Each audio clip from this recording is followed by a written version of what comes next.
1987, a new way to handle beef has been born. Corner stores, backroom bodegas, Street Fighter Hadouken. Let's get it on. If you know, you know. Who got the juice now? Still, Tupac, that's the essence that we now call the battlegrounds. In this battle though, we taking over the world. I'm a Street Fighter too, the world warrior, prestigious aura. The FGC is the box, now open Pandora. It's getting heated now. The raging demon round, Akuma, Alpha, that series broke out the ether sound. Even before Nas gave Jay-Z the ether round. Pound for pound, the GOAT is how you control. Modern or classic, optional magic. Everybody get ready. Street Fighter 6 is sicker than you can ever imagine. Stay focused. We all got drive meters. Who can drive the meanest? I ain't no punk, but I'll smug the beast. If my men don't have the inner beast to beat what I dominate in these streets. Woo! It's almost that time. We got a lot of heat on here, and you just felt mine. I stay in the spot nice, the limelight is where we shine. They call me hip-hop gamer, and our culture is the greatest of all time. Fight.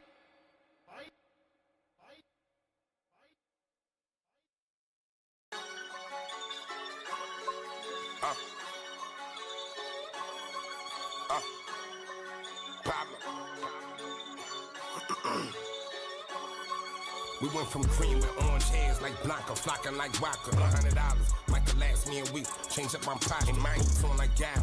Cardio sturdy, might run a mile. Harlem gave me style, Diamond District type. Y'all play for now. Hayuki, punch him like Ken or Ryu. Y'all must be stupid. Cause I'll pull up like a Kuma. Chun-Li older, she a cougar now. Wrist wavy, Van Cleef. Hold a pistol Soviet, like I got them from Zangief. It's teddy bears, your man. Violate, we can't speak. Gucci and Bison hat, same was typing that. Life end up short as a Tyson match. Street fighting every night, society I was quite detached. Uncle hit the pipe, relax, them dice come with a price attached. Mass on me, I feel like Vega, gambled in Vegas. Cars shuffle fast as E Honda swinging. Pack on the playlist, rest his soul, I put on gold, I'm a king. Wait, we just pack on, linked up with Capcom. In front your building with all black on. The only time I feel uncomfortable is if the bag on. Then I go get it right back, put on some X and drag on. Not familiar with them, put our tax on. The way I got so hot, I could relate to Tony Braxton. Arms long as Dowson, hustling like we downtown. Detroit Tiger fitted, navy blue, it got a brown brim. Standing tall as got the car too foreign for the lot. Keep the drive in it, even the dog barking could get rocked. Street fighting like I'm Ryu. Mommy asked me how you. Catch him out the window like we pulled up to the drive-thru. Shorting 3 sky blue. Davies a poet, this a haiku. It's murder with this ink, this ain't gyro.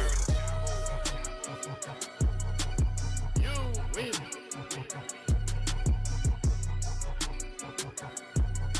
Linked up with Capcom in front your building with all black on.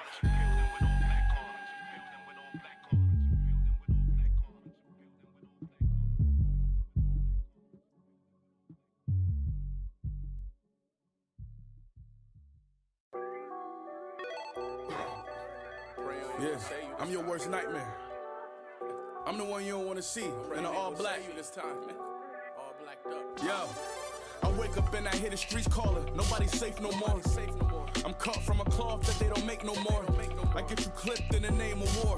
I get you hit by somebody that you was with on the day before. Yeah, I ain't get this feeling in a minute. I've been busy keeping the streets clean, cause ain't no blood spilling a minute. And negotiating a bigger percentage. I hit the switch, the crib talking back to me like a ventriloquist in it. A brick, that's a risky business decision. I'm getting close, the East Coast ain't had a king since Biggie and Jigga. We stopped counting Hove when he hit a Billy. So to really be honest, it's out Griselda, Esco and Nicki. So I'm warning y'all, if you don't want no problems, you better act like it. I had this shit go up like California gas prices. I ain't ducking smoke, I be outside addressing When you see me, you better have 2 pistols and no jujitsu. These different cells, remember $80. Let's go. Eventually I got up out the hole like I'm Christian Bale. Get the mail, press tear on it and tip the scale. Rip the seal, it ain't loud enough, then the mission failed. Butch excel. Hey, what's up?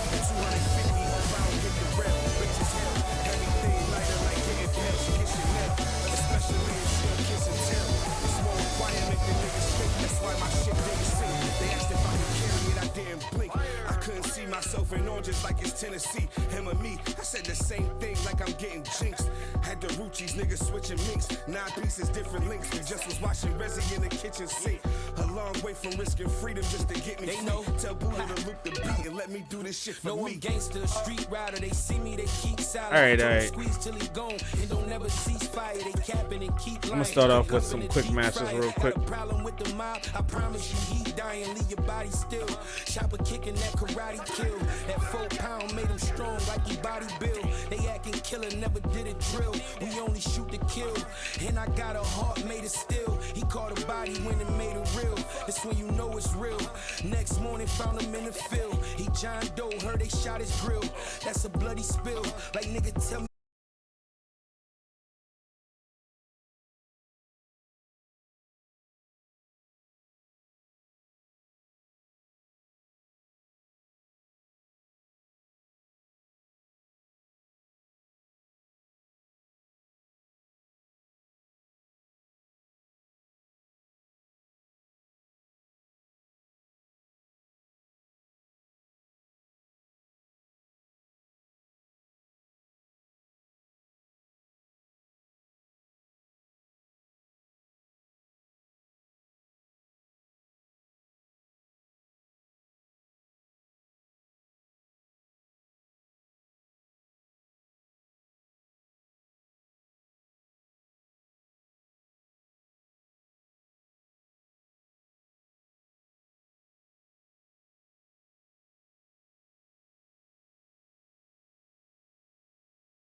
Hopefully, I run into him again. I said, yo, Capcom, it's insanity. What's up with all these weak opponents y'all keep handing me?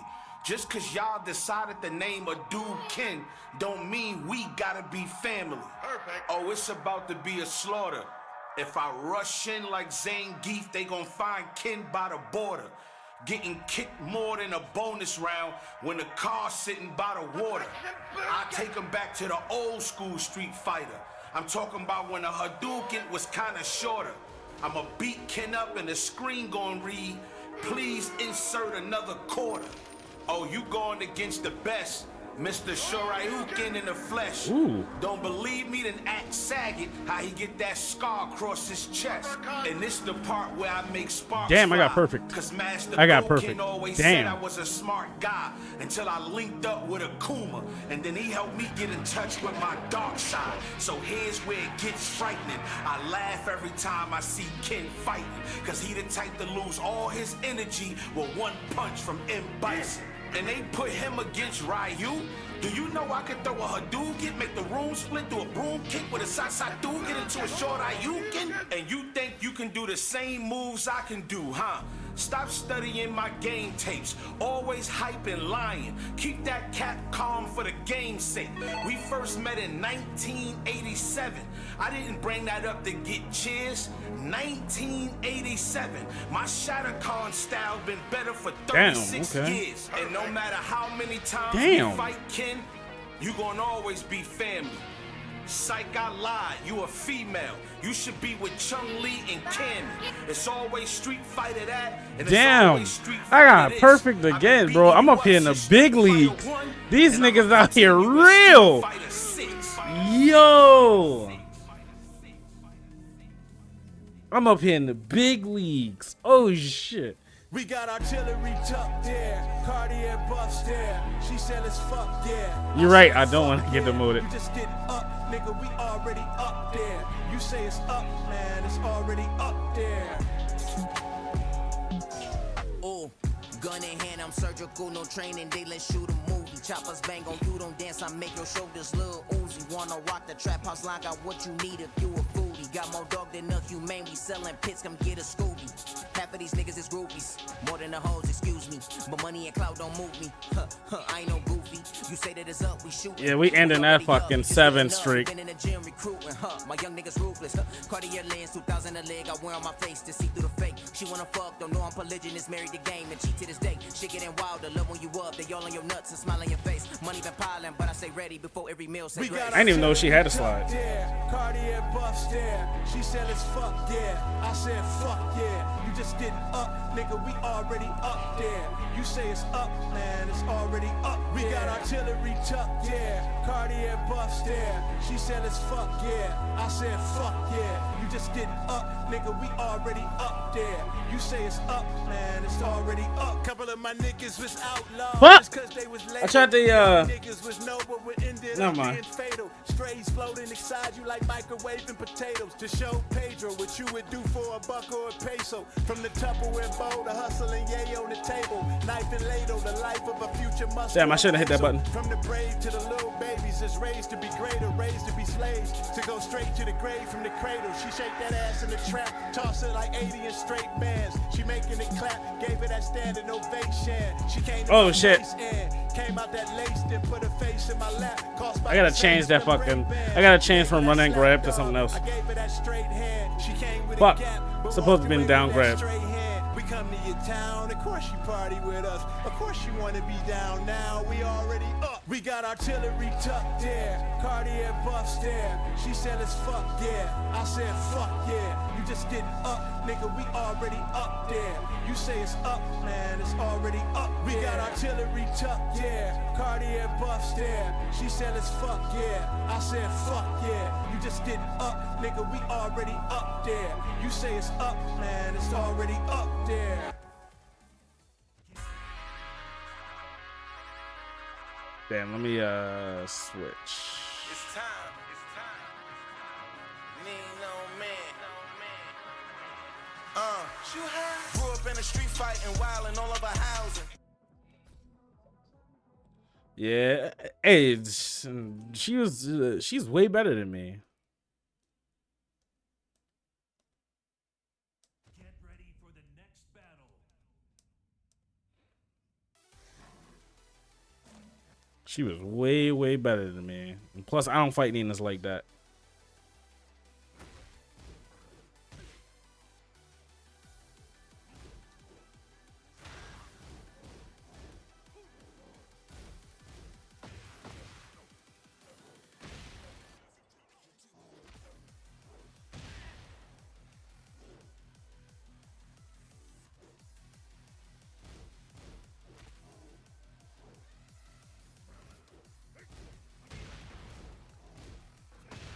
Whoa, whoa, whoa. That's able to stop that? That's able to stop it?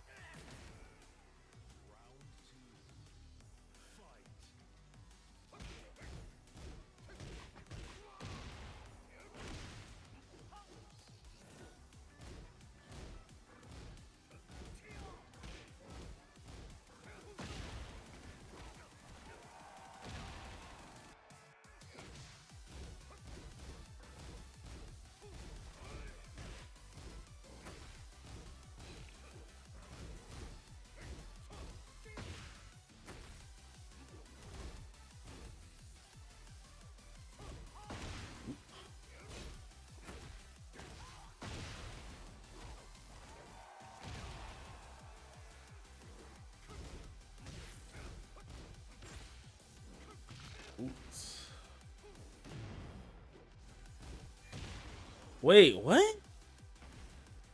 Was that an okay.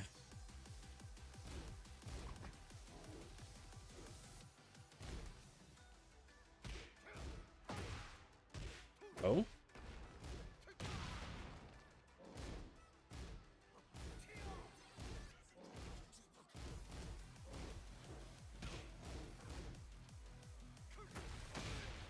Hmm.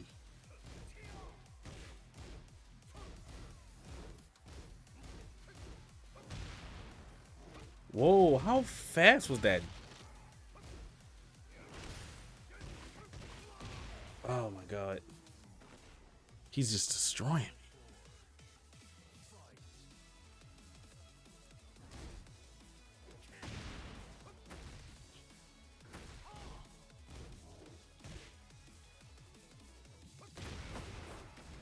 Oh, that was on counter. You can tell.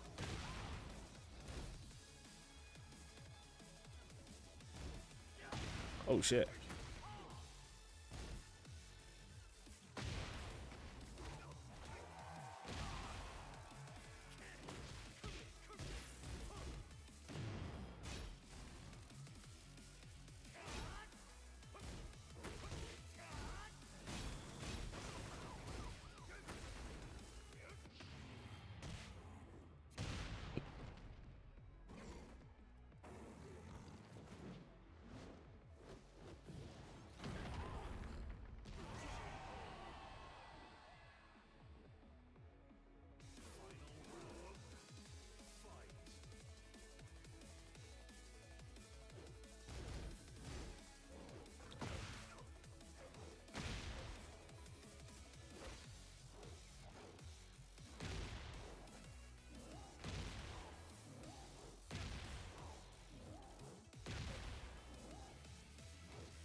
Puts me in like run.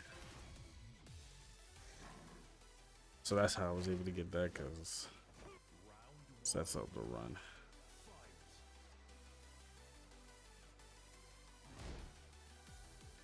Ooh, that shoulder.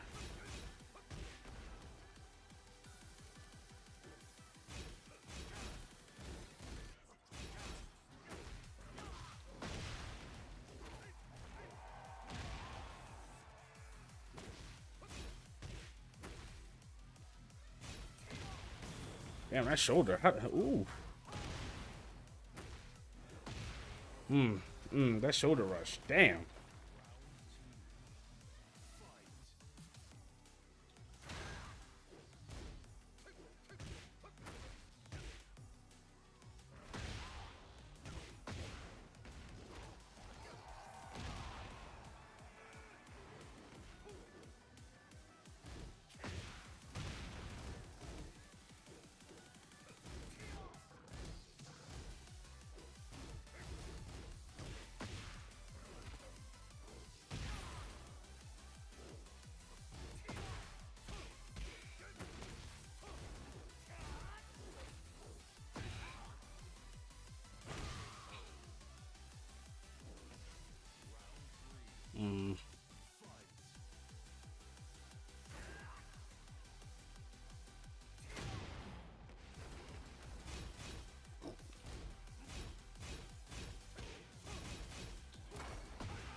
Ooh.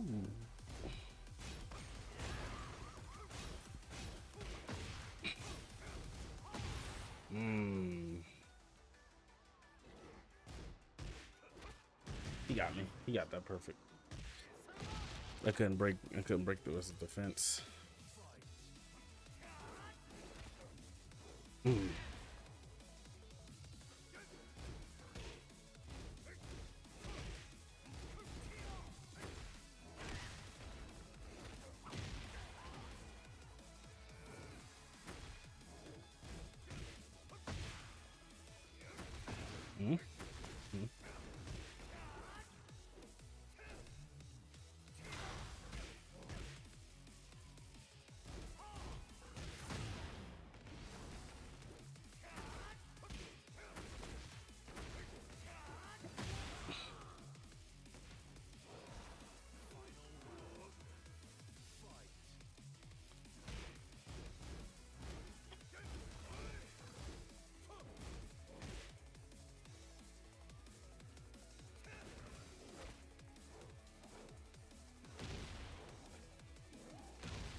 That's one win.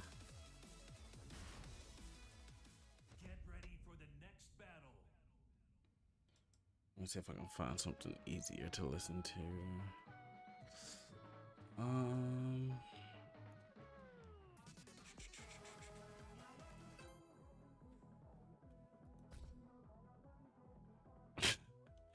Shadow got timed out for 60 seconds. What the fuck did you do?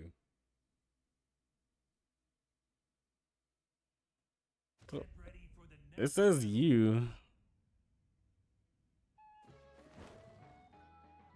It says I've timed you out for 60 seconds. I don't know what I ain't timed you bitch ass out.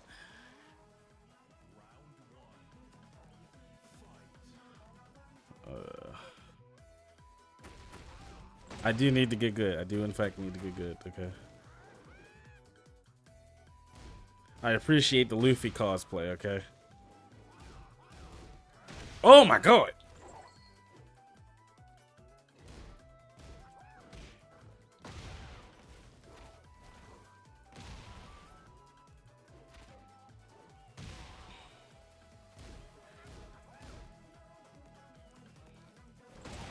Oh, okay then.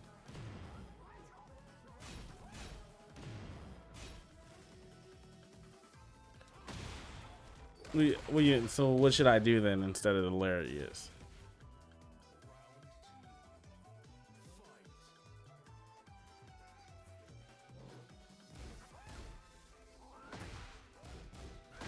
It makes me feel like a wrestler when I do it.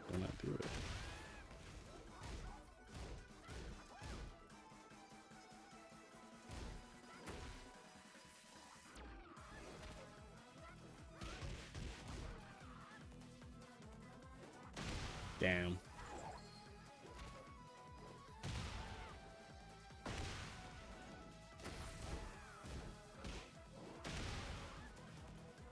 What? I don't know how.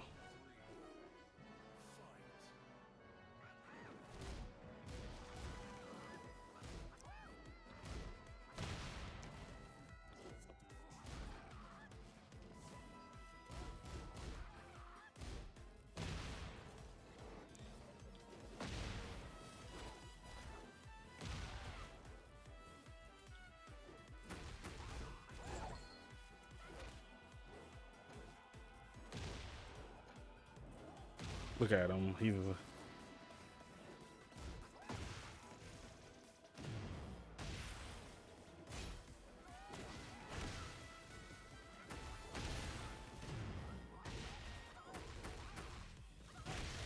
damn. He is doing simple combos. What a bitch. You can see it. It popped up on the screen.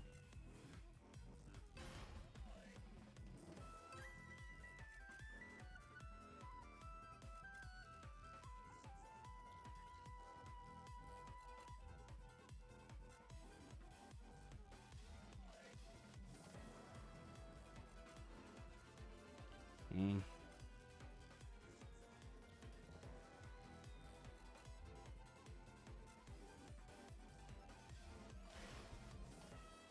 Get ready for the next battle.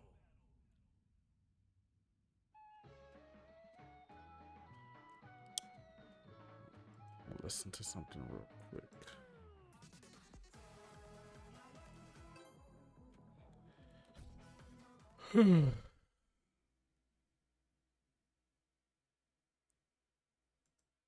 Get ready for the next battle.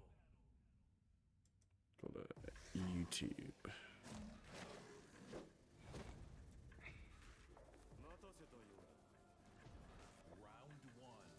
Just Jin in a suit.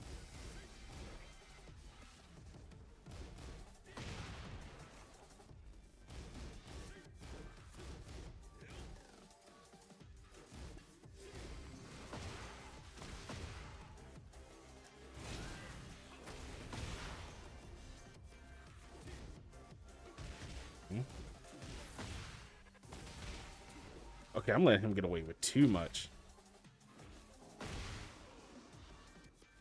I am letting him get away with too fucking much, okay?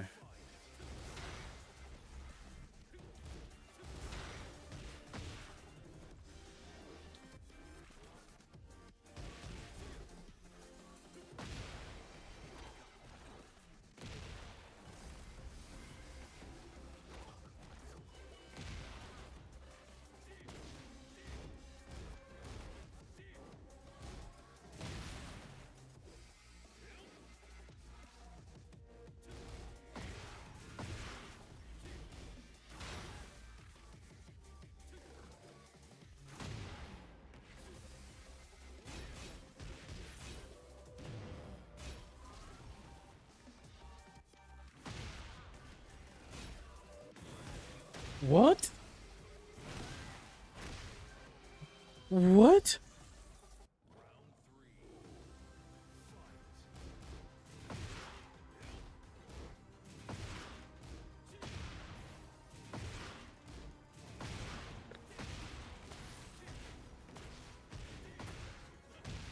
Alright, okay. Alright, fuck it.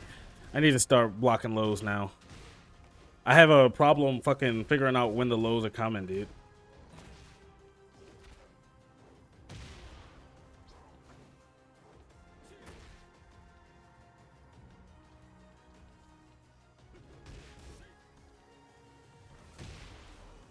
Fuck.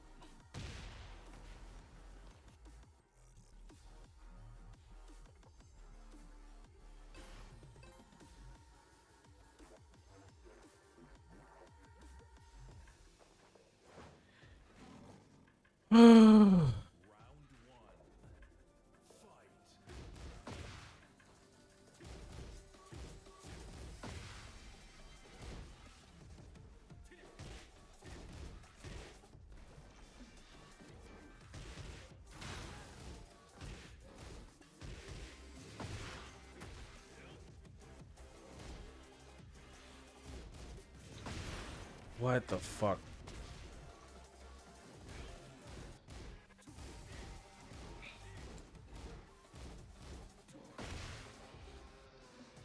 For some reason, I fucking cannot tell when the low is coming out. I can't block that instinctively. Like, what the fuck?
Ooh.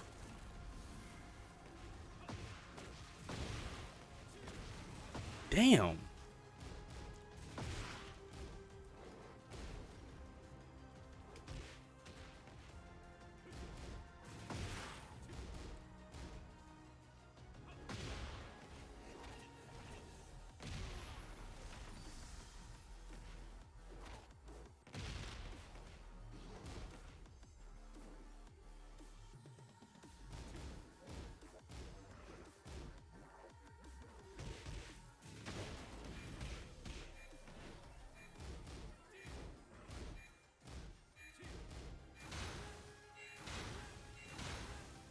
What? He was actually just fucking wasting time. What? I didn't realize it until after. Oh my god. Ready for the next battle.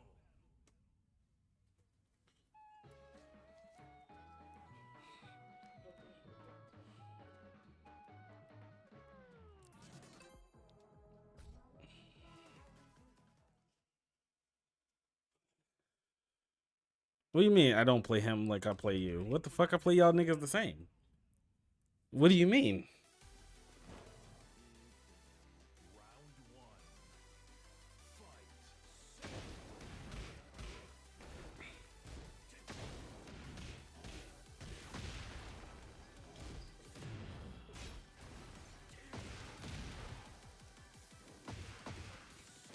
Oh fuck.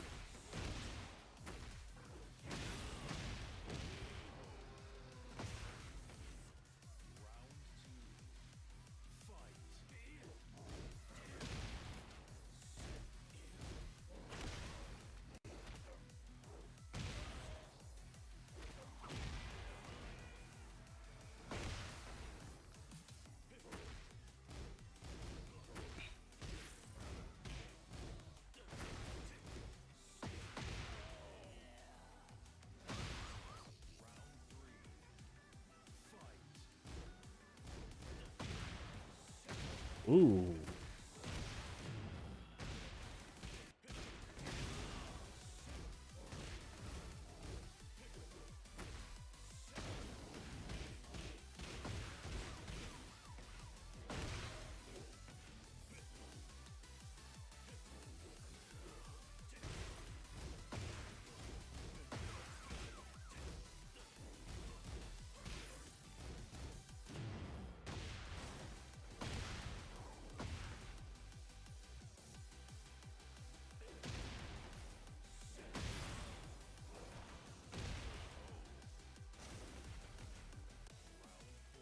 Oh, man.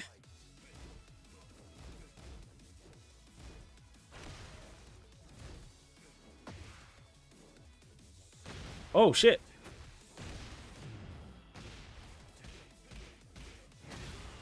Ooh.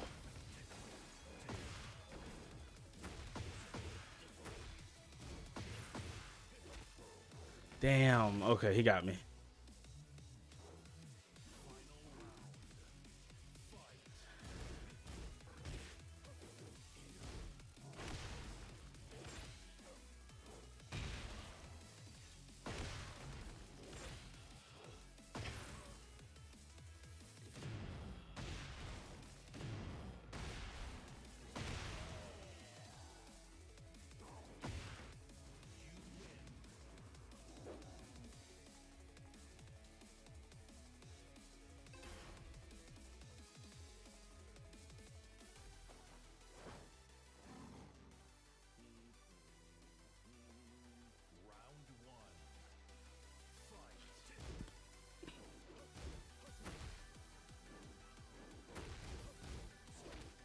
Nope. Ooh, okay.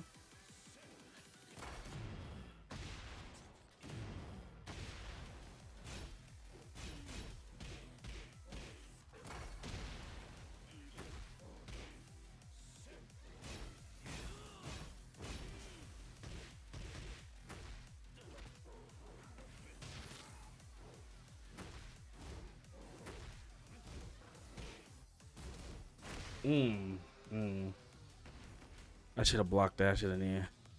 It's like a staple combo.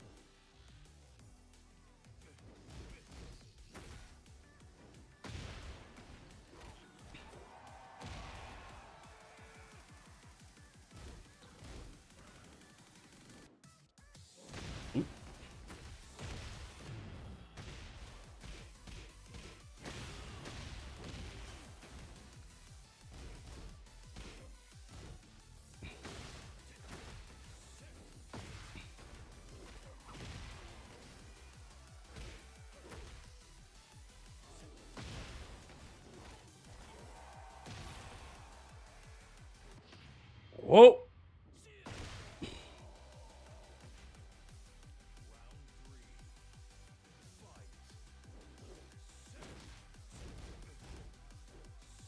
Oh shit.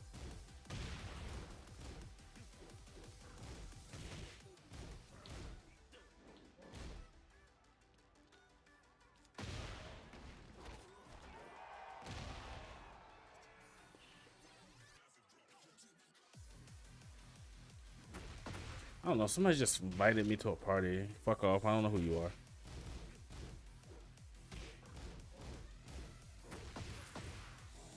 What?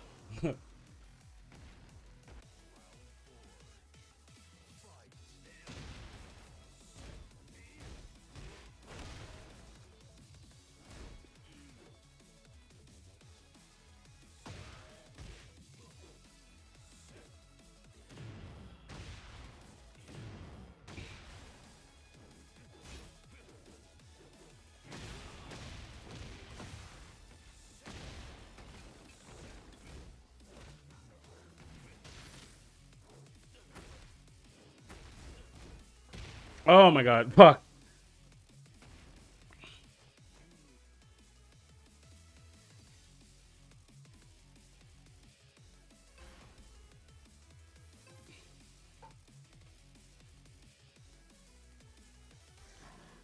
Okay. All right.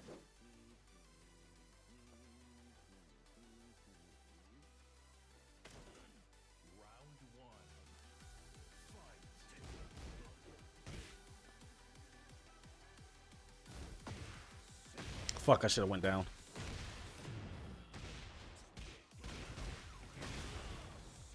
Whoa, whoa, whoa, whoa.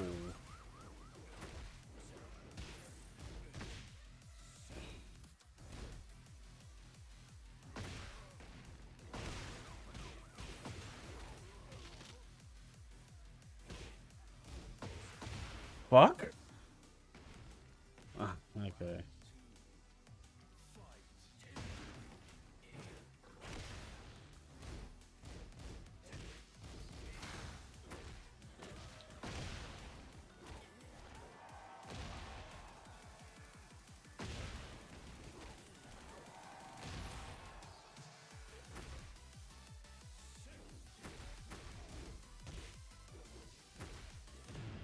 Ooh.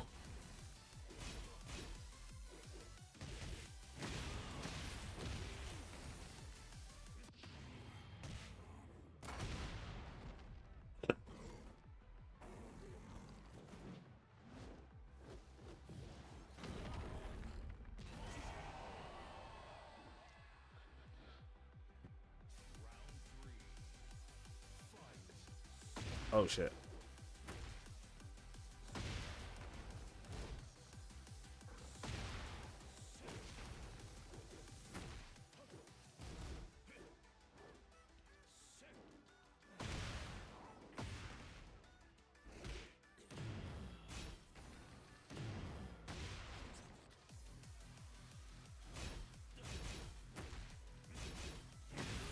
Fuck, dude.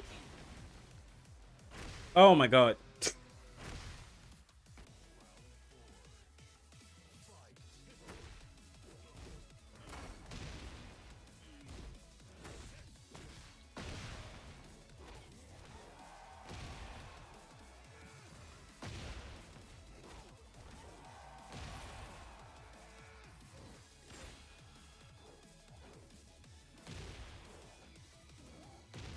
Fuck it.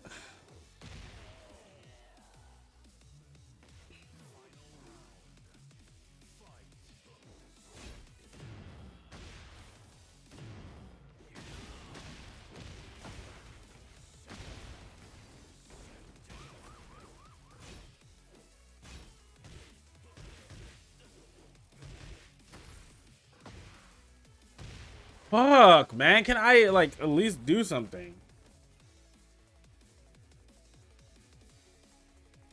Ah, I couldn't. I've been hesitating. Get ready for the next battle.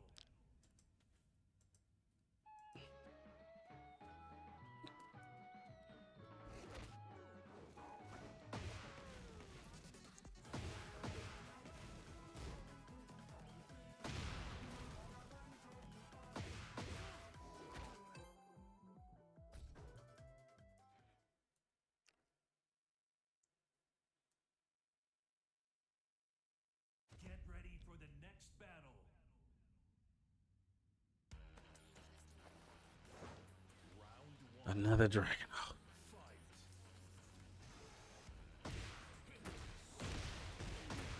Oh shit.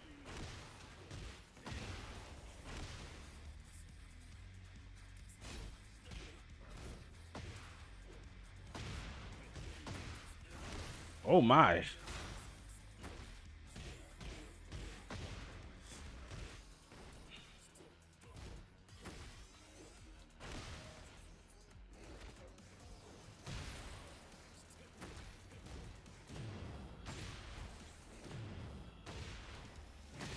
Whoa! Hold up, wait. Let's see what's oh my god, he got that off.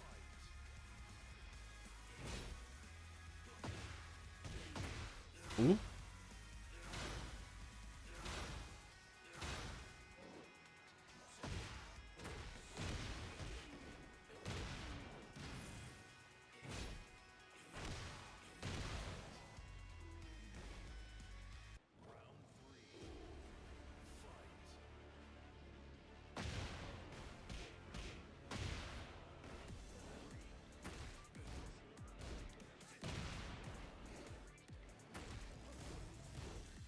Hey man, some of these niggas real, bro. I knew doing this I was gonna get fucking like destroyed. I'm not the Tekken player, okay?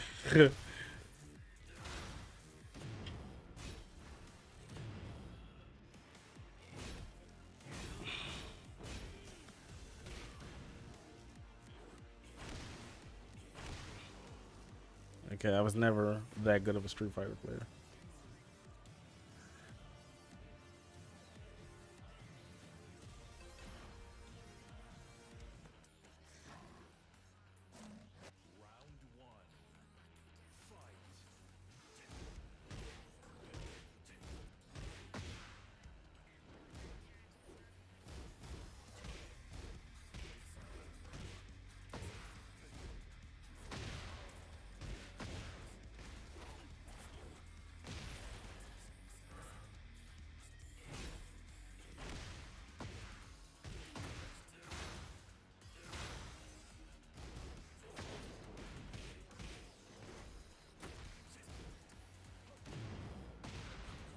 What the fuck? That's that fast?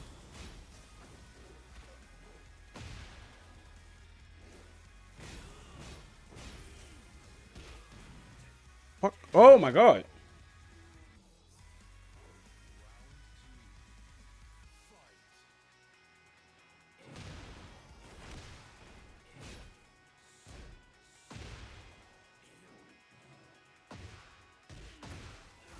Oh my god. Oh my god.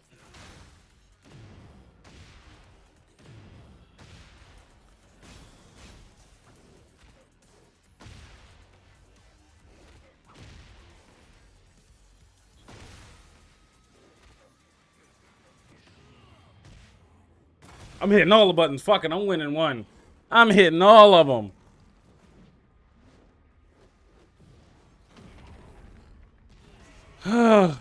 Fuck, I'm winning one. Shit.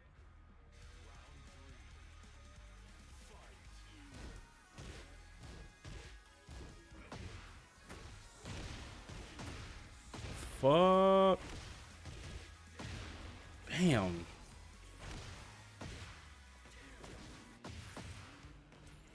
Oh my god.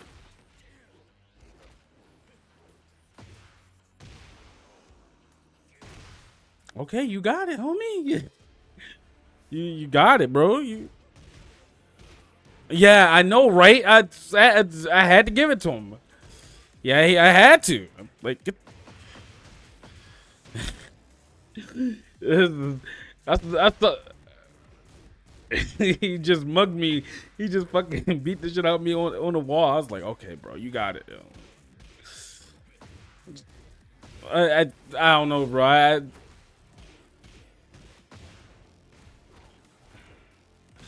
I need to start playing Dragunov again because he was my main in 7, but I don't think King might be for me. I don't think King is for me. I think I wanted to try him out.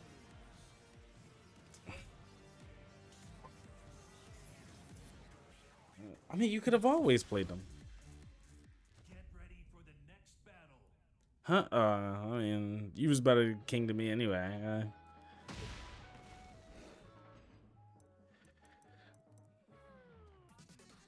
Yeah. I actually surprised that I'm putting in this much effort to Tekken because usually I just stop. I said I'm actually surprised that I'm putting in that much effort in Tekken because usually I just stop playing after a while. Get ready for the next battle.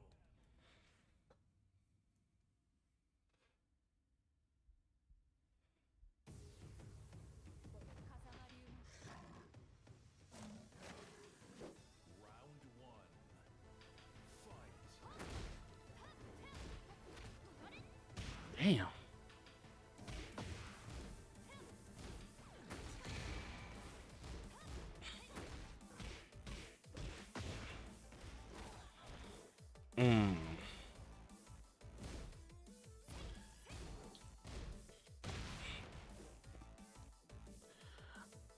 When they on the ground, I just need to figure out how to fucking do the down grabs. I want to get them off so bad.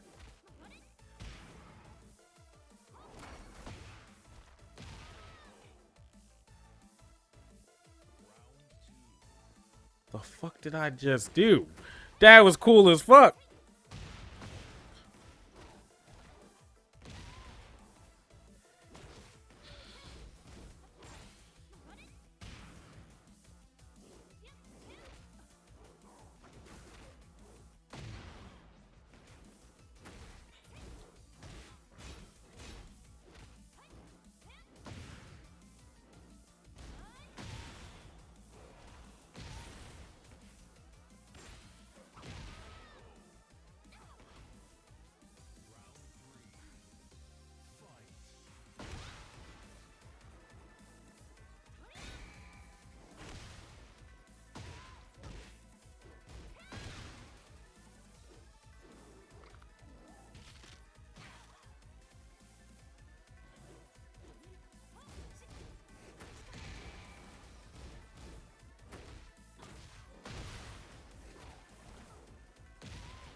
Ooh.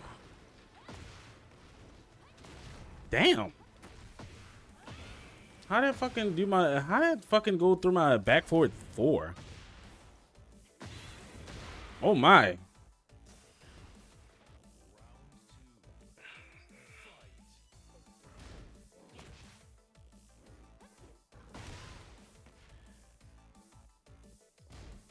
I try not to spam that because it got armor.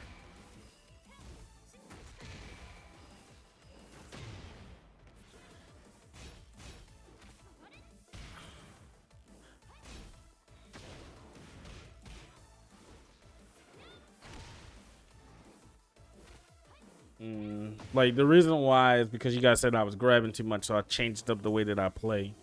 Because I don't want to be abusive to, like, just grabbing. Well, I was getting annoyed. What?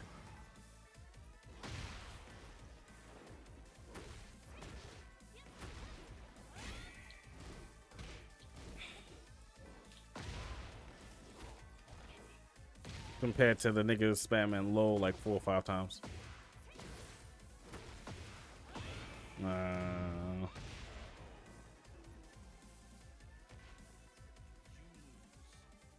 Okay, sure.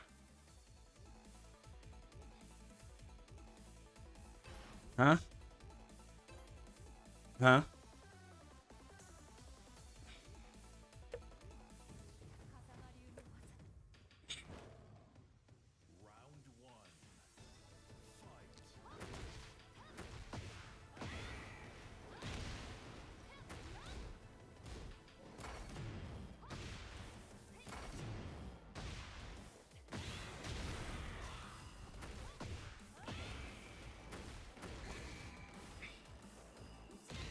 What? Okay.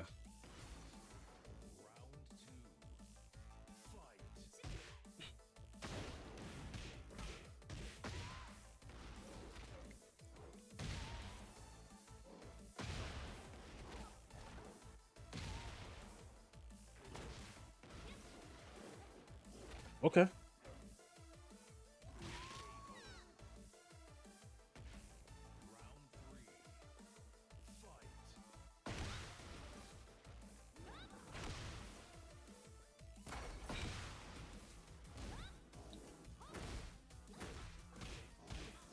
Fuck.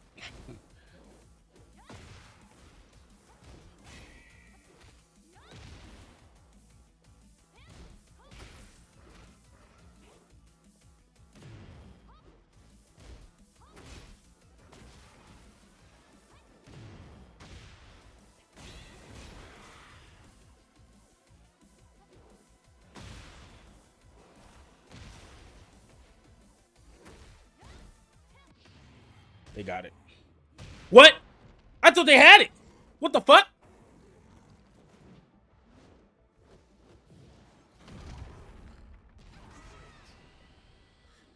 I'm pretty sure they were like, yeah, we got this. What the? Maybe the kick was off.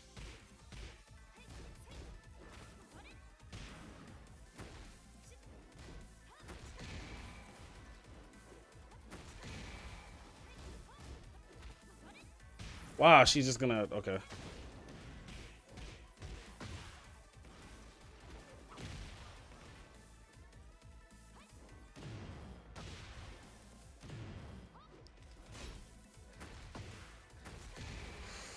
Ooh. Okay.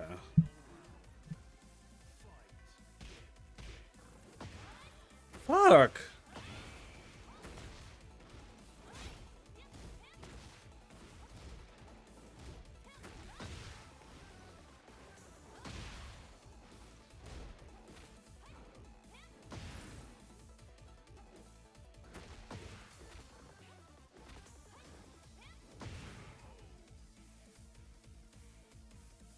Damn.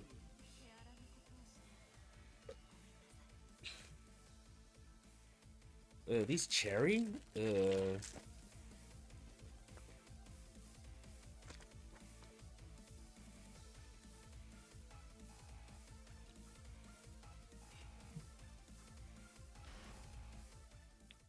ready for the next battle.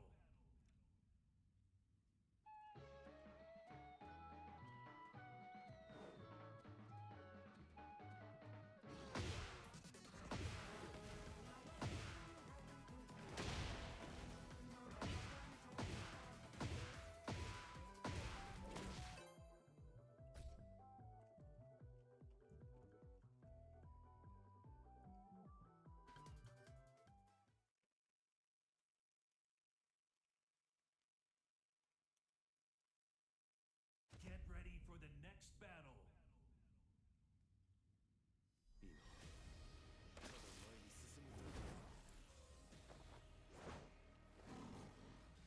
Round one. Fight.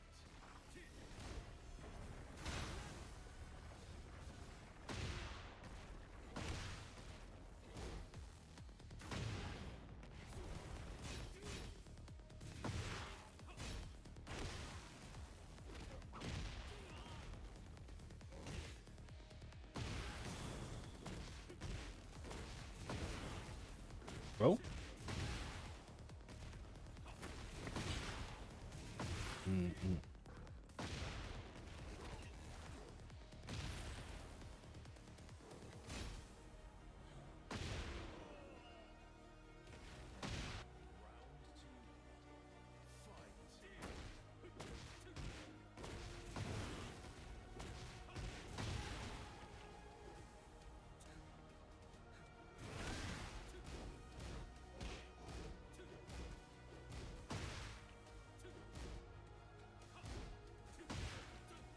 Damn, okay.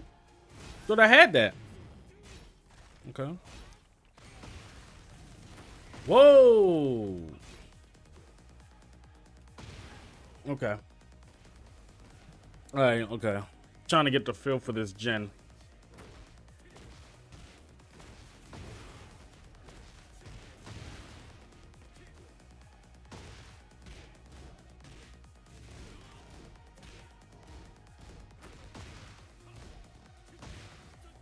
Damn, okay.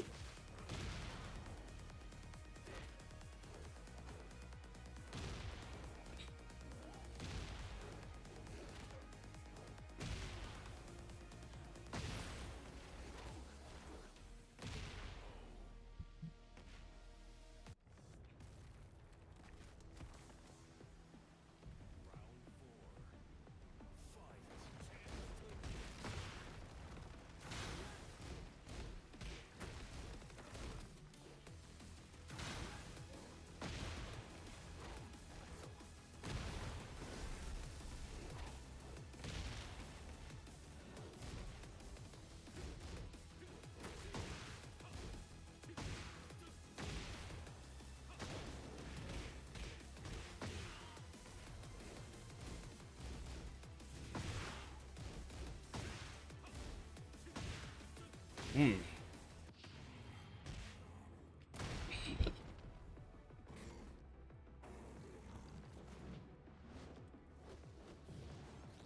Ooh.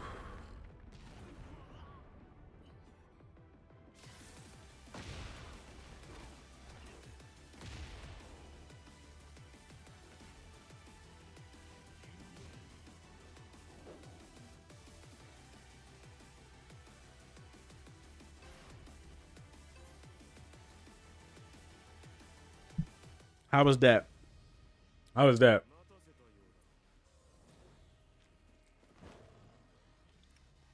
I noticed that like people higher up don't like it when you throw out your fucking ult. But like, why stop doing it if y'all not gonna fucking block?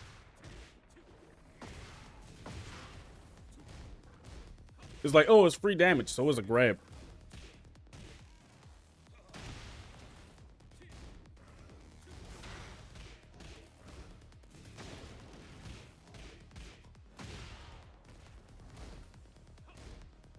Hmm.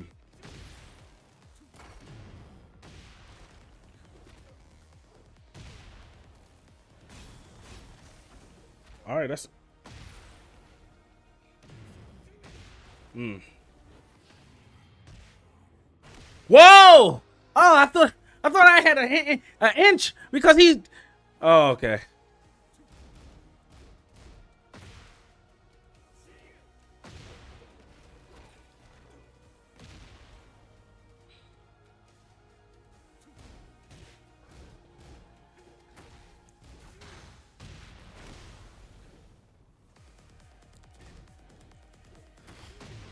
Mm. Mm. Mm. Mm. Oh, that was supposed to be a down.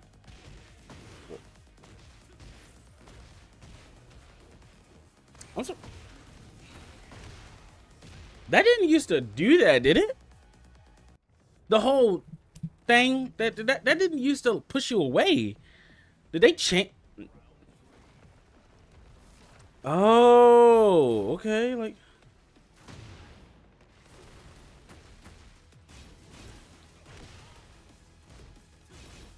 oh, okay. I keep fighting Jen like I'm trying to fight Kazuya. That's crazy. I realize that now.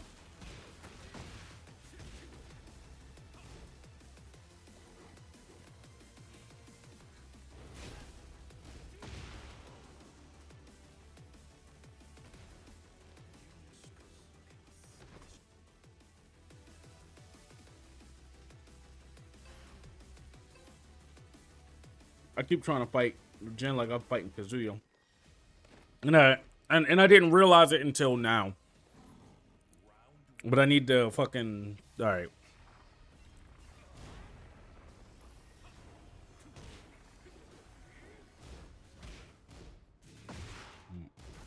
Mm-hmm. Whoa. Uh-huh. Nope. What? Mm. Mm. Mm. All right. That rush down heat shit. I gotta get used to doing it because people just doing it to me.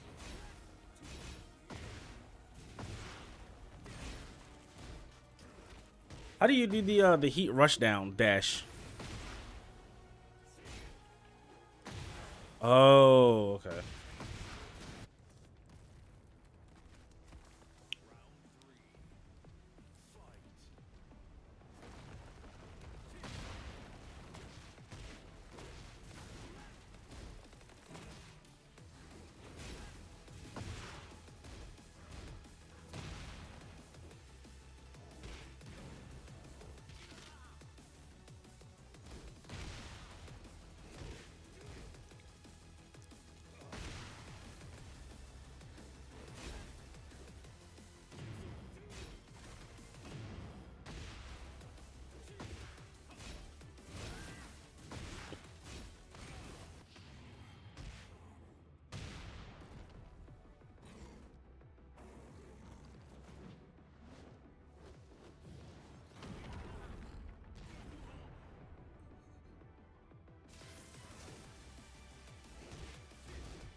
Get ready for the next battle.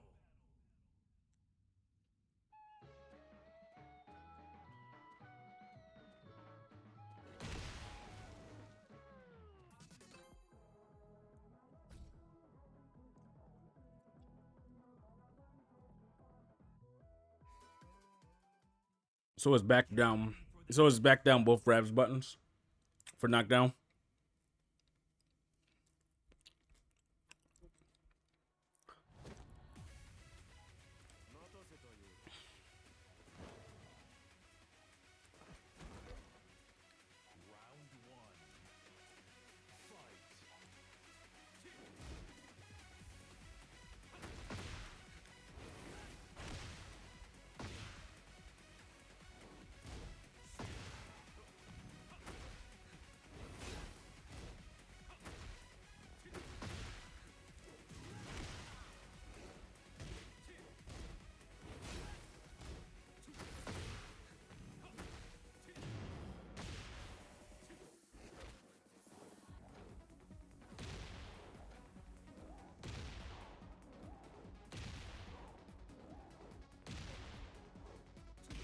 Fuck. I was like, okay, now let me do my heat move. No.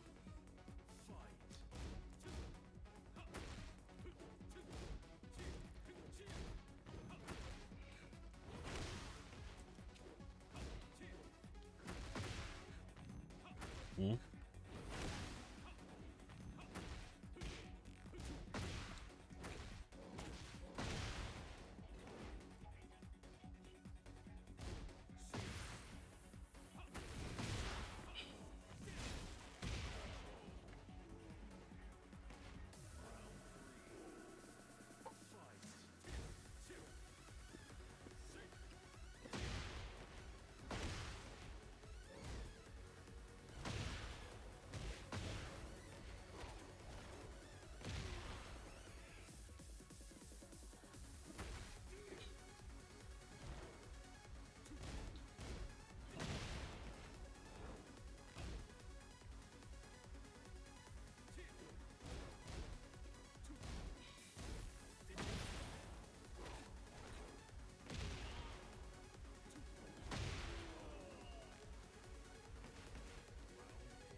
I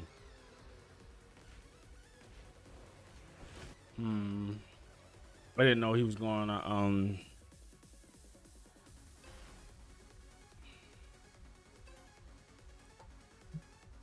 WF Doom. Like MF Doom.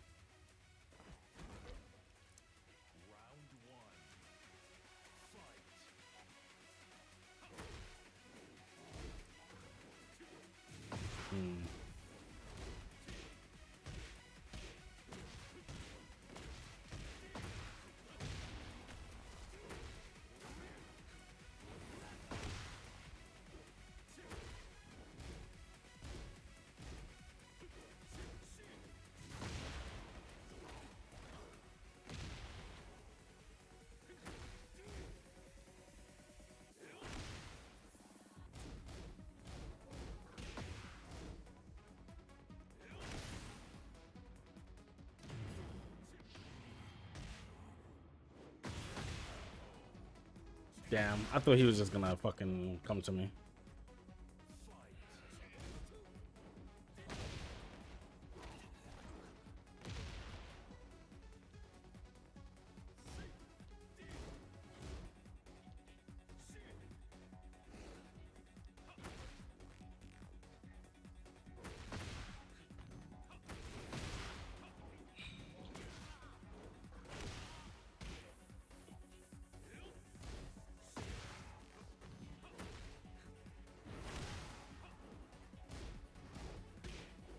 Whoa.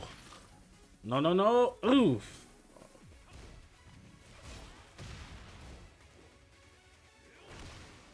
Well, he got it.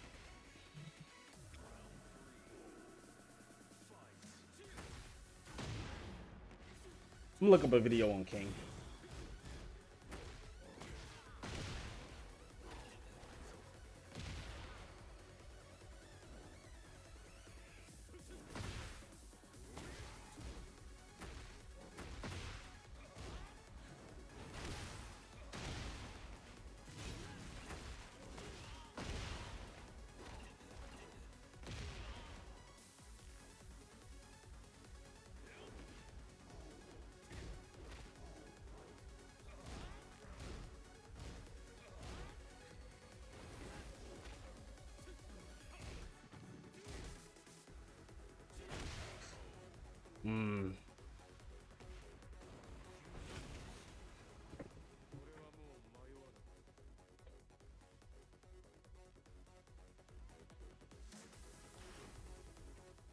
Get ready for the next battle.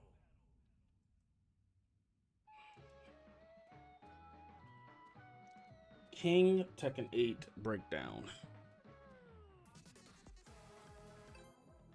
Analyzing.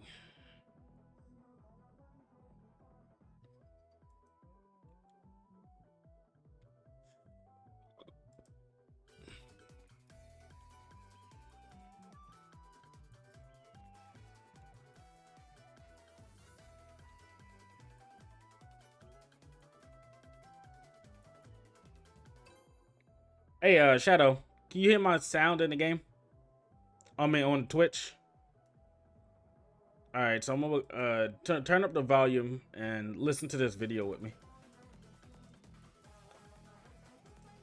Turn up the stream volume and listen to this video about King. Why not? What? Oh, fuck you.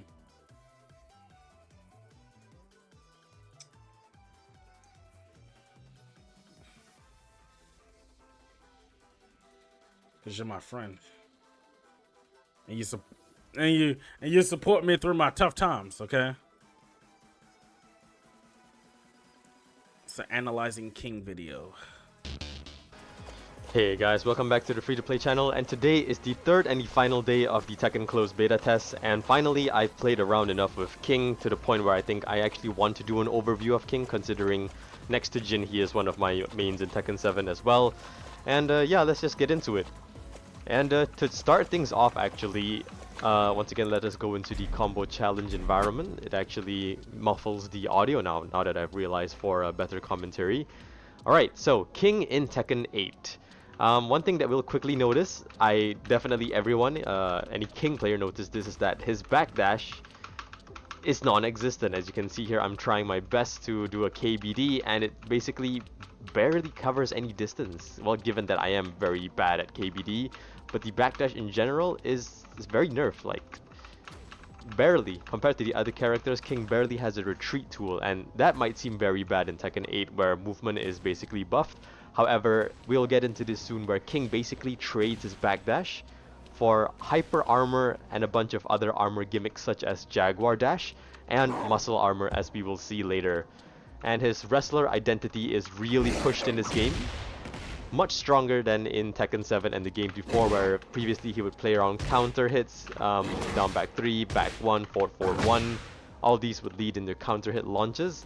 Now he plays more around counter hit ground attempt throws, and yeah, they basically removed all of that safe poking counter hit stuff, and they made his just frames a lot easier. For example, wait, what?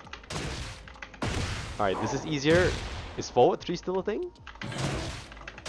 There we go. Okay, it should be easier, but I just suck apparently. There we go. You should be able to hit this every time. Forward 3 or back 3 into 1+2.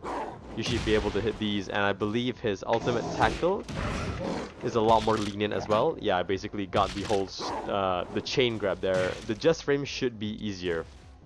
Alright, and let's move on actually to his oh yeah, one more point before I go on to the regular stuff. If a throw counter hits in Tekken 8, you have 5 frames to break it. It was, I believe, 15 frames, was it? Sorry, it was 20 frames, I think, in Tekken 7. They nerfed. Okay, so you have 5 frames to counter it. Okay, so if a all right, let me You should be able to hit these, and I believe his ultimate tackle is a lot more lenient as well. Yeah, I basically got the whole the chain grab there. The just frame should be easier. Alright, and let's move on to hit stuff. And they made his just frames a lot easier. For example, wait, what? Alright, this is easier. Is forward 3 still a thing? There we go. Okay, it should be easier, but I just suck apparently. There we go. You should be able to... All these would lead into counter hit launches. Now he plays more around counter hit ground attempt throws, and yeah, they basically removed all of that safe poking counter hit stuff, and they made his just frames a lot easier. For example, wait, what? Alright, this is easier. Is forward 3 still a thing? There we go. Okay, it should be easier, but I just suck apparently. There we go. You should be able to hit this every time. I don't do that, but okay, so is the back forward 3 into 1+2 together. Just hit 1+2. Okay, that's okay.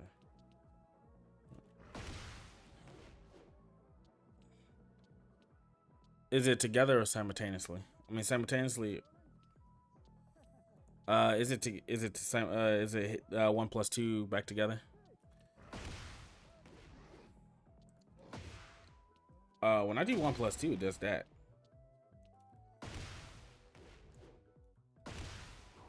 Oh, okay. But I just okay.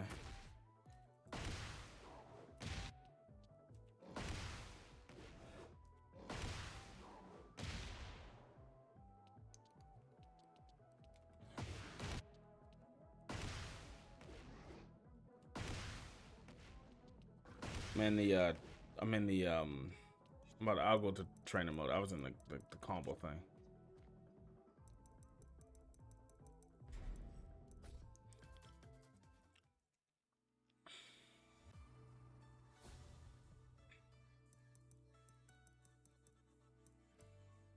Was this just cosmetic stuff? Is it for the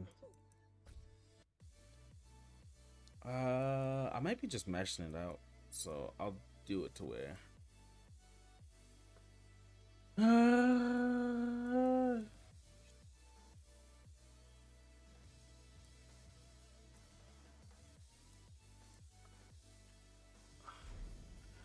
how far am I in this? or back 3 into 1+2, you should be able to hit these. And I believe his ultimate tackle is a lot more lenient as well. Yeah, I basically got the whole the chain grab there. The just frame should be I'm gonna learn how to easier. do those down chain Alright, grabs. and let's move on actually to his down oh yeah, chain one more grabs. point before I go on to the regular stuff. If a throw counter hits in Tekken 8, you have 5 frames to break it. It was, I believe, 15 frames, was it? Sorry, it was 20 frames, I think, in Tekken 7. They nerfed throw breaks in Tekken 7. Sorry, they buffed it. But in here, if King basically counter hit throws you, it's like very difficult to break. So yeah, that's worth keeping in mind. That's a huge buff to King mains, as we usually try to set up our throws. Like for example, down 3 into giant swing. We can do so many things into throws. Anything that gives us plus frames, we just attempt a giant swing. And now if the opponent presses into that, they're going to have an even lower chance of breaking it, which is huge. You can do jab into giant swing. That's not giant swing. Jab into tombstone, jab into muscle buster. In fact, we can even do stuff like anything basically. Forward 1 on hit. That's a good start. The regular setups still work, and King very much is a setup character.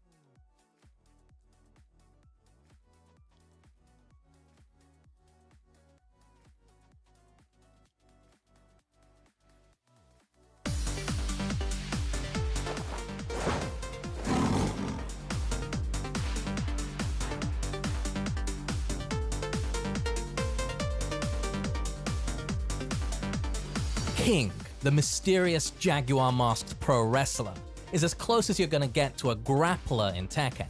King's throw game is unrivaled, and thanks to his massive build, he can also muscle You through can do the attacks with fucking ease. ultimate King wants muscle? to get up close and personal, so he can toss you How around the like a fuck do I ragdoll, do and he has a that? number of tools to make his way in. Jaguar Step allows King to leap great distances whilst going over lows, while the backwards version of this covers for one of King's most glaring weaknesses, his notably slower paced movement. Additionally, Jaguar Hook propels him forward whilst discouraging any sort of lateral movement thanks to its homing properties. And Lay Off is an incredibly fast shove that allows King to punish keep-out attempts if the opponent is caught swinging. After powering through the mid-range, King unlocks a strong selection of quick, delayable, and sticky moves to keep the opponent from pressing too many buttons. Cue in palm strike uppercut, elbow sting, and double hook disaster, coupled with rolling sobat, which is used to keep sidesteppers in check. Once the opponent is respecting King, it's here that his major strength shines through. Staring down at his prey, an unending collection of throws and devastating chain grabs will break bodies and eat through life bars.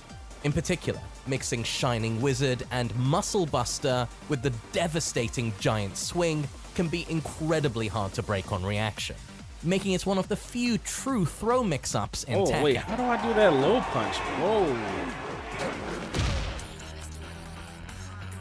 In Heat, King unlocks a powered-up version of his new stance, Jaguar Sprint, effectively turning him into a running, armored, mix-up machine. This enhances already powerful moves like Running Elbow Smash, a fully safe launcher, and Jaguar Axe, which grants massive chip and advantage.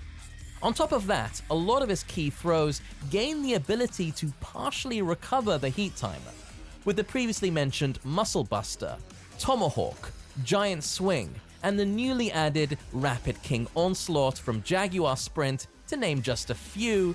King can devour entire rounds when he heats up. King's Heat Smash, Ultimo Jaguar, is unquestionably one of the best in Tekken 8. Has massive range. On block, goes into Jaguar Sprint for continued pressure. On hit, deals more damage than other Heat Smashes for some reason. Hits grounded, and even breaks floors, which removes recoverable health. This is one of those moves you can really just throw out there and always get good results.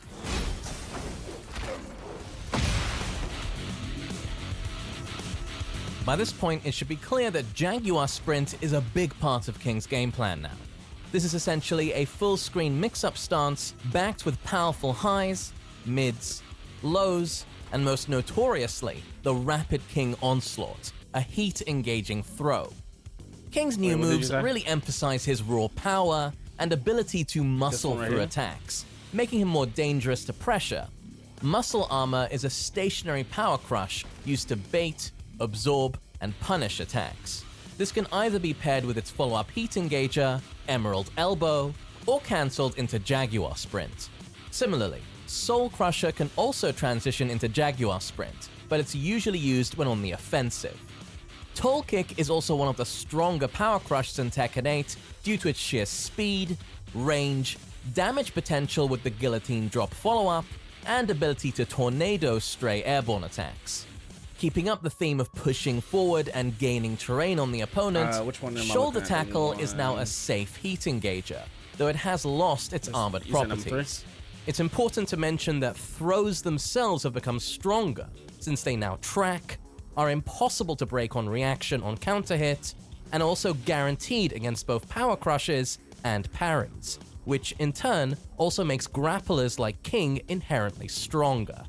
Not all is sunshine and rainbows though, as King has lost some important counter hit tools. Notably, Quick Hook Uppercut now requires full commitment to the string to launch, whilst tools such as Crouching Low Kick and Jaguar Hook have completely lost their counter hit launching properties. Despite this though, King retains more of his counter hit options than many other characters. Double Hook Disaster is still present and with more consistent combos, while Layoff gives you a guaranteed elbow impact heat engager, which is especially powerful given what a menace King is in heat. No, I just wanted to do the down towards King is a square, character that meshes then really well that with one. the system in Tekken 8. Throws being innately stronger is of course going to favor a grappler. King also has some of the best armored moves in the game, which now accrue recoverable health. On top of all that, King is also absurdly powerful when in heat. Not only is the armored Jaguar step a nightmare to deal with, he can also keep heat going longer than other characters, and his heat smash is in contention for being best in the game. If you love throws and big heavy bruises, then recommending the mysterious Jaguar Masked Wrestler couldn't be easier, since in this regard, King II is truly the King of Kings.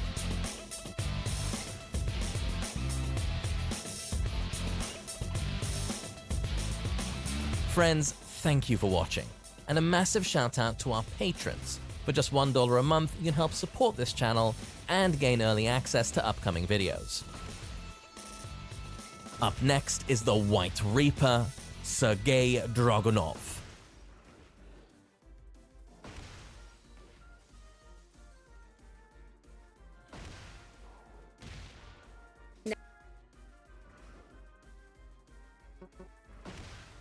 Today we're talking about Steven Crowder, guys. Time to listen up, you silly liberal fruitcakes. A fellow on the internet that I know mainly from these memes, the Change My Mind memes that you've probably seen, and also some old comedy that he used to do as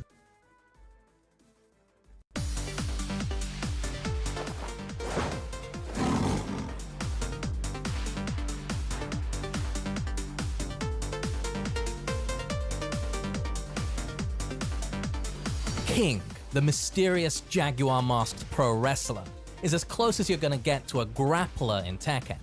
King's throw game is unrivaled, and thanks to his massive build, he can also muscle through attacks with ease. King wants to get up close and personal, so he can toss you around like a ragdoll, and he has a number of tools to make his way in. Jaguar Step allows King to leap great distances whilst going over lows, while the backwards version of this covers for one of King's most glaring weaknesses, his notably slower paced movement.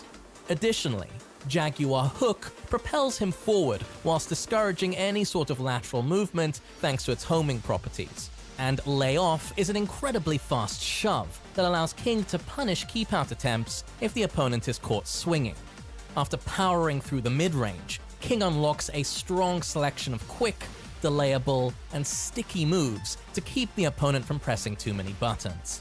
Cue in Palm Strike Uppercut, Elbow Sting, and Double Hook Disaster. Coupled with Strike Uppercut, it turns into a layer. Wrestler is as close as you. So wait, when you mean forward let go? King, the mysterious okay. jaguar masked pro wrestler, is as close as you're gonna get to a grappler in Tekken. Okay. King's throw game is unrivaled, and thanks to his massive build, he can also muscle through attacks with ease. King wants to get up close and personal, so he can toss you around like a ragdoll, and he has a number of tools to make his way in. Jaguar Step allows King to leap great distances whilst going over lows, while the backwards version of this covers for one of King's most glaring weaknesses, his notably slower paced movement. Additionally, I didn't mean to Jaguar let go Hook of the button. propels him forward whilst discouraging any sort of lateral is it the movement same thanks thing to its for homing fucking- properties. And Lay Off is an incredibly fast shove that allows King to punish keep-out attempts if the opponent is caught swinging. Is it just After 4, powering through 1, the let go? mid-range, Oh, wait, King 4, unlocks let a go, strong 1? selection of quick, delayable, and sticky moves to keep the opponent from pressing too many buttons. Cue in palm strike uppercut, Okay, that's elbow gonna need sting, some practice. and double hook disaster, coupled with rolling sobat, which is used to keep sidesteppers in check. Once the opponent is respecting King, it's here that his major strength shines through. Staring down at his prey, no. an It's- unending collection not of one. throws and devastating chain grabs Yeah. will break bodies and eat through life bars. Yeah. In particular, mixing Shining Wizard and Muscle Buster with the devastating Giant Swing can be incredibly hard to break on reaction, making it one of the few true throw mix-ups in Tekken.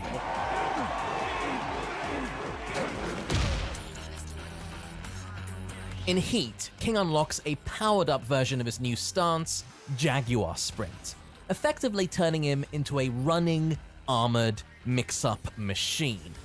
This enhances already powerful moves like running elbow smash, a fully safe launcher, down, and Jaguar Axe, which grants massive chip and advantage.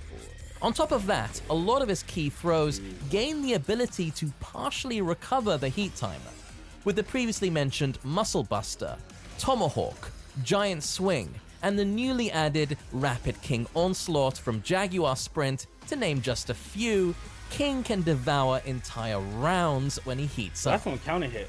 King's Heat Smash, Ultimo Jaguar, is unquestionably one of the best in Tekken 8. Has massive range. On block, goes into Jaguar Sprint for continued pressure. On hit, deals more damage than other Heat Smashes for some reason. Hits grounded, and even breaks floors, which removes recoverable health. This is one of those moves you can really just throw out there and always get good results. Alright, okay. I gotta make these moves a part of my kit. By this point, it should be clear that Jaguar Sprint is a big part of King's game plan now. This is essentially a full-screen mix-up stance backed with powerful highs, mids, lows, and most notoriously, the Rapid King Onslaught, a heat-engaging throw. King's new moves really emphasize his raw power and ability to muscle through attacks, making him more dangerous to pressure. Muscle Armor is a stationary power crush used to bait, absorb, and punish attacks. This can either be paired with its follow-up Heat Engager, Emerald Elbow, or cancelled into Jaguar Sprint. Similarly, Soul Crusher can also transition into Jaguar Sprint, but it's usually used when on the offensive. Toll Kick is also one of the stronger power crushes in Tekken 8 due to its sheer speed, range, damage potential with the Guillotine Drop follow-up, and ability to tornado stray airborne attacks. Keeping up the theme of pushing forward and gaining terrain on the opponent, Shoulder Tackle is now a safe Heat Engager, though it has lost its armored properties.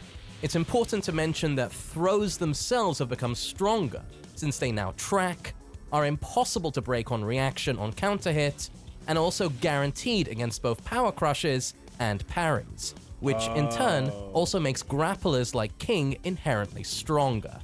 Not all is sunshine and rainbows though, as King has lost some important counter hit tools. Notably, Quick Hook Uppercut now requires full commitment to the string to launch, whilst tools such as Crouching Low Kick and Jaguar Hook have completely lost their counter hit launching properties. Despite this though, King retains more of his counter hit options than many other characters. Double Hook Disaster is still present and with more consistent combos, while Layoff gives you a guaranteed elbow impact heat engager, which is especially powerful given what a menace King is in heat.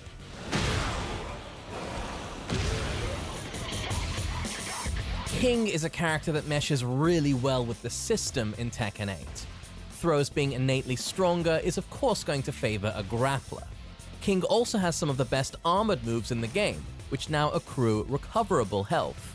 On top of all that, King is also absurdly powerful when in heat.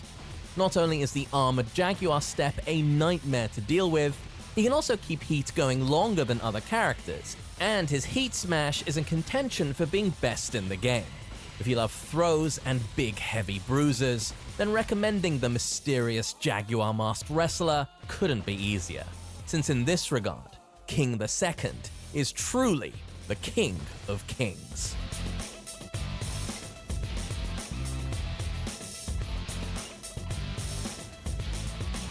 Friends, thank you for watching, and a massive shout out to our patrons. For just $1 a month, you can help support this channel and gain early access to upcoming videos. Up next is the White Reaper, Sergei Dragunov.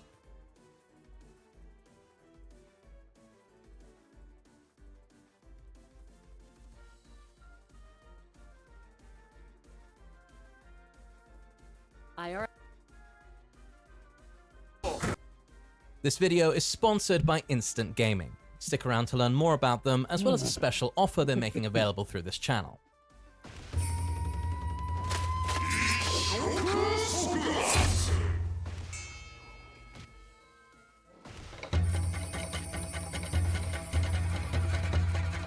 Yoshimitsu, the mechanized space ninja, has no need for introductions. One of Tekken's most iconic and long-standing fighters, Yoshimitsu is the evil cursed sword's namesake and keeper. He's an extremely unpredictable, resourceful, and unorthodox master of Manji Ninjutsu, making him one of the most versatile characters in the roster. Freestyling and adapting to any given situation at hand, while misleading opponents into being overly aggressive, is at the core of Yoshimitsu's identity. To this effect, the iconic Soul Stealer mercilessly stops opponents dead on their tracks, making it one of the strongest momentum killers in the game. In addition to this, the Space Ninja boasts a myriad of unique gimmicks and stances that seamlessly transition into one another, all with their own respective strengths and weaknesses.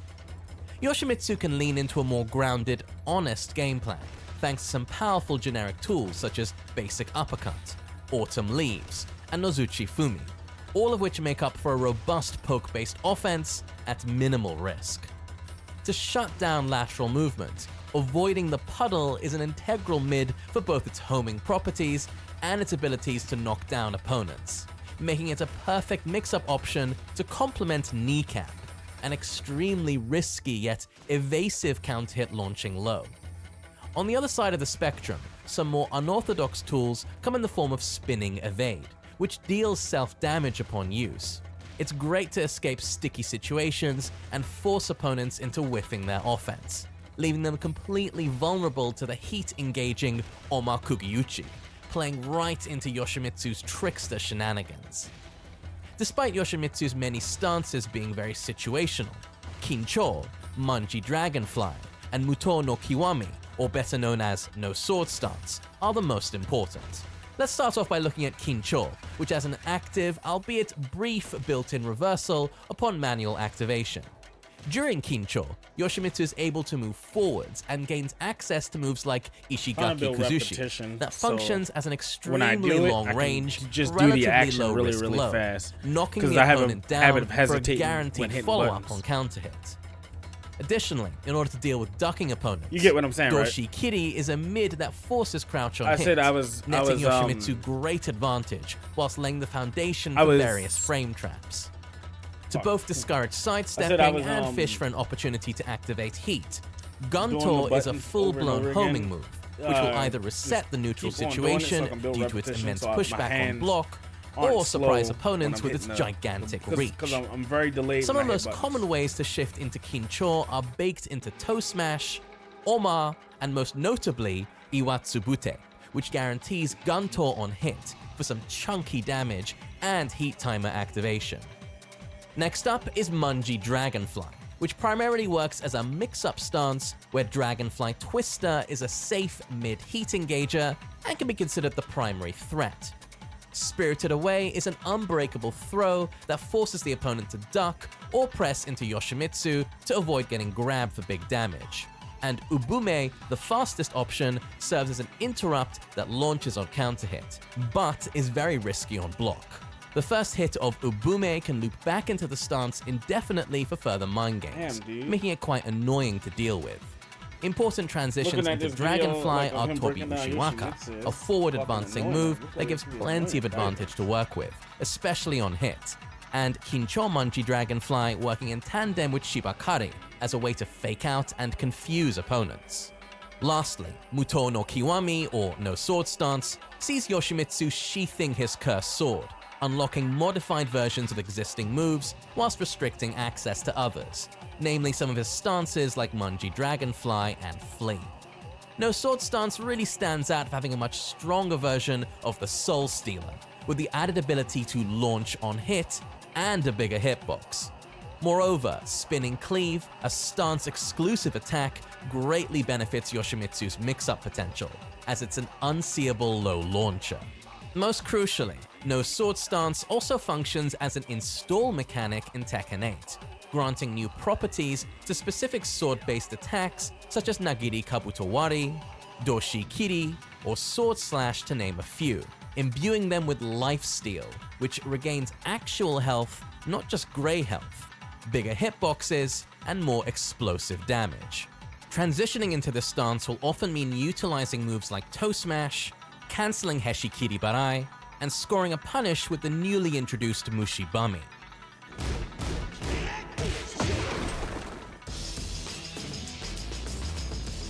During heat, Yoshimitsu can permanently tap into No Sword Stance's install properties without actually having to transition into the stance. This not only allows him to benefit from his full moveset without making any compromises, but also greatly enhances his combo potential. Notably, both Dragonfly Blade and a newly introduced homing move, Red Spider Lily, can now be enhanced with the power-up, bolstering Munji Dragonfly's utility even further, especially since the former now becomes a full-blown launcher.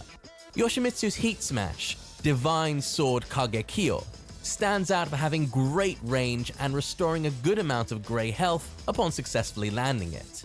As a bonus, it can also transition into Dragonfly on block, netting Yoshimitsu incredible advantage, making follow-ups hard to avoid.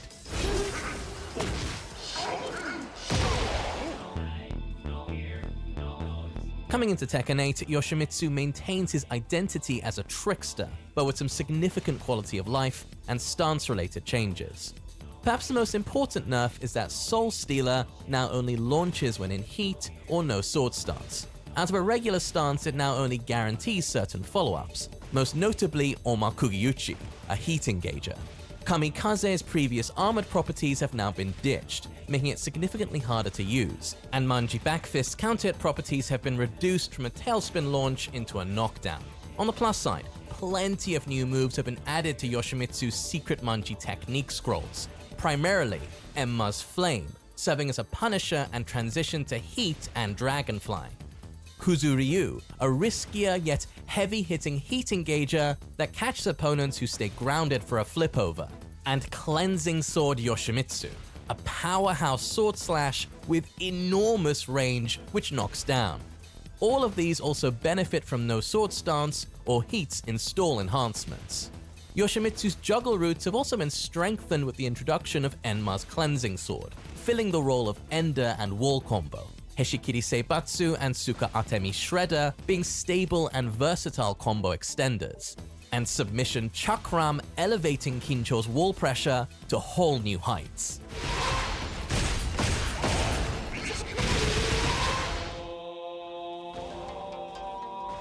Yoshimitsu is one of Tekken's most freeform and expressive characters. His toolkit has always been geared towards lulling the opponent into a false sense of security, before catching them off guard for big damage. This is no different in Tekken 8, with some new tools that really emphasize his prowess as both a sword master and trickster. Yoshimitsu is tremendously powerful when in heat. Being able to access the benefits of no sword stance with a sword and gain big chunks of health back whilst doing it is something that's completely unique to him. This makes Yoshimitsu the most survivable, hard to KO character on the roster.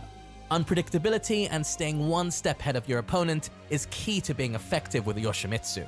If you like the idea of a highly unconventional, sprawling canvas of a character, then join the Munji clan.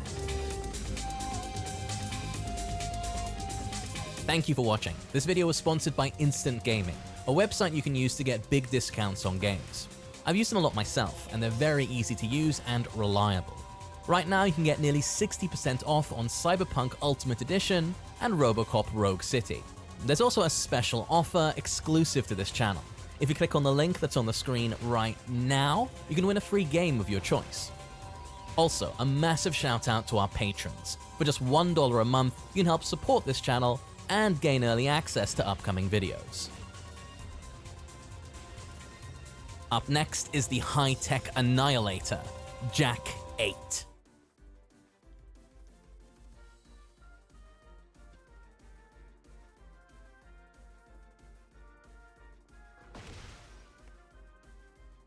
So can I, Shadow, so I'm trying to... Growing up as a kid, I don't think it played does a this. wide Are you looking at variety the of screen? video games. Platformers, RPGs, whatever the hell Seaman's supposed to be. Alright, but the I'm trying type to of do game I this. played the most with my friends And would see if I can have get to the- be the fighting variety. Street Fighter, Mortal Kombat, Dead or But I don't Alive, think Soul it'll go Calibur. into it. Just me and my buddies going one-on-one to beat the living piss out of each other. Trying to get And the, as much as I'm I'd trying love to to get say that this- I'm a I'm fighting trying to get game this god, that couldn't Oh, be wait a minute. further from the truth. I am terrible at these games. Like, I understand what I'm supposed to do. Blocking, Oh, zoning, super meters, write down rights for your Shoryukens, you know. But I just can't react to any of it fast enough. I never use my assists effectively, I can't counter anything in DOA, I couldn't pull off a 10-string to save my life. You'd more than likely kick my ass, but I'm still gonna have fun regardless. Whether I'm button mashing or using muscle memory that I can't possibly articulate, it's still satisfying to knock some virtual heads. There is an energy with this genre that is rarely matched. Ugh. The speed, the music, the animations in VO. Heaven or hell, you won. Let's rock! Character goes a long way. If your game has lots of personality and feels satisfying to play, then you're gonna win me over. I mean, who didn't want to be Ryu or Chun-Li when they first played Street I want Fighter? them to remake Tatsunoko vs. Capcom. Bring that out Who so I didn't can love the play it. ninjas of Mortal Kombat?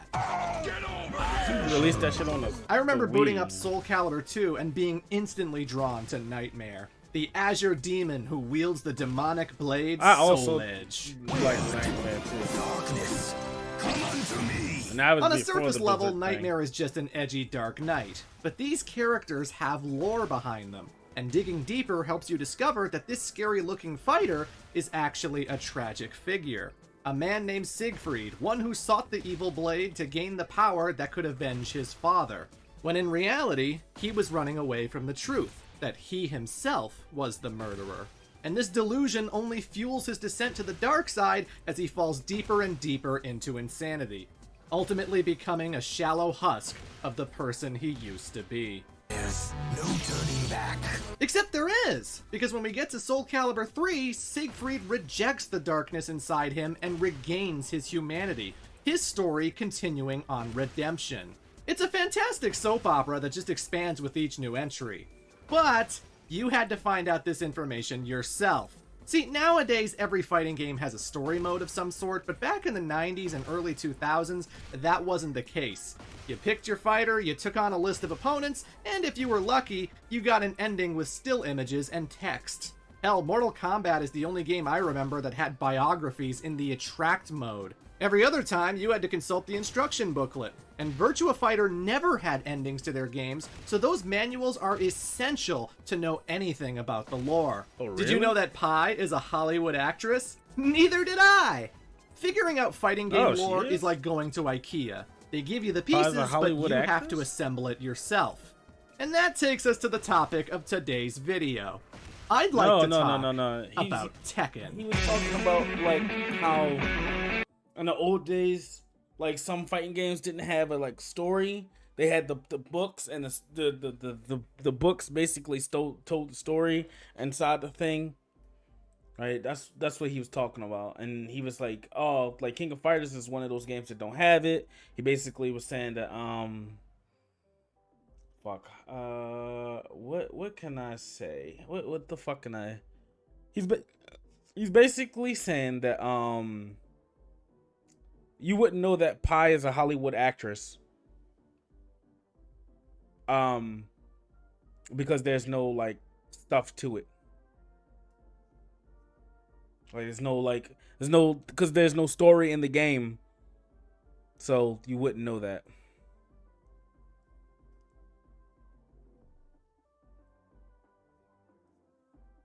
Alright, I'll be right back. I'm gonna run to the bathroom. I'm gonna start up. God damn it, Malcolm. In the loop on Monkey. I know it's been less than 24 hours since my last stream. It's been only like 5 or whatever, but like I had to go live again because obviously the Rainbow Passage drama has been going on from the last stream, and I looked into one of their directors, or director of resettlement. We've been criticizing a lot, saying he's a little weird. That being Animal J. Smith, the director of resettlement at Rainbow Passage, the very broken, weird, sketchy website that promises to save LGBTQ people from dangerous situations. Animal J. Smith. So, in the last stream I said that he had no digital footprint. Apparently I was a dumbass and I actually looked on his Instagram, but I didn't think it was his initially, and I clicked off of it because it's like in Nepali or whatever. It's like in a completely different language. But we have Animal J. Smith's Instagram here, and the whole time on Twitter with all these people talking shit, right? Let me get to Tipster's tweet, because Tipster has made more tweets about me. So we probably should go over that first. But just the tip, generally, guys, just the tip. The people who are defending. Okay, nice. This is like a brand new Twitter account, so I'm not even following anyone, so I don't know why that's there. Oh my god. I guess that's what Elon wants to promote, dude. Elon is just like, dude, with the fucking porn bots and the default on Twitter, like, dude. So Tipster's tweeting more about me. First he said, I said what I said, and I stand by it. He's showing one of the bully streams, straight up showing one of the bully streams, right here. Okay. I said what I said and I stand by it. Attack me all you want, but attacking an LGBTQ charity simply because I retweeted them is gross. Do better. There is so much more wrong with that fucking website than just it being an LGBTQ. Well, not just it being. Then it being LGBTQ doesn't matter. Tipster's using it as a way to grandstand. But yeah, let's look into Animal J. Smith, because everyone's being like, oh, you're attacking an old man. Animal, guy in the picture, longtime AIDS advocate and lived with AIDS for years. You shamed him and this org. You shaming him and this org is disgusting. I'm sorry, but the shit we're about to see, it deserves to be shamed, alright? Because I can't wait to see this, you guys. Click on This his is gonna links and be go to his Tumblr. juicy. Toastify initially found this, but there's some pretty interesting stuff. But first, let's actually go to Toastify's post of this. Toastify. Oops. Yes. This is gonna be so yummy, you guys. But also, I'm gonna have someone else on the stream, so I'm just typing to see if they're ready.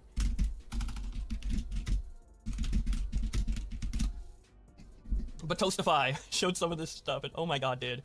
So Animal J. Smith, the guy who helps run Rainbow Passage, the 63-year-old age recovery guy, right?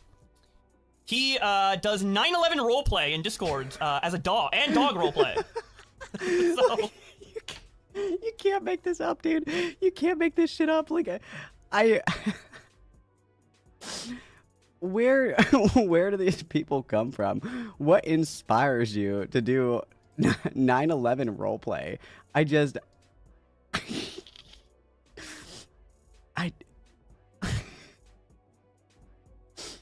Listen, like, I understand, like, some people are into weird shit or whatever, right? Like, you can have your fantasies and what have you. I'm not the kink police as much as I wish that I was, you guys. I'm not the kink police, you know. Like, everybody's into something, you know. Everybody's got, you know, a little thing that they're into that they're not like super happy about or like super keen on sharing with others and what have you. But like, puppy 9/11 roleplay is just like, how do you even find out that that's something that you want to do?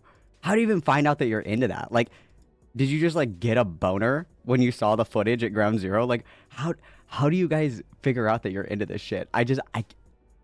It's so distressing to me, you guys. I don't know. I don't know. I don't know. Oh, fuck me. That's crazy. Superstar Barbie, cheers, my dude. Love you. No homo. Thanks for saying no homo because I disavow any of that nonsense.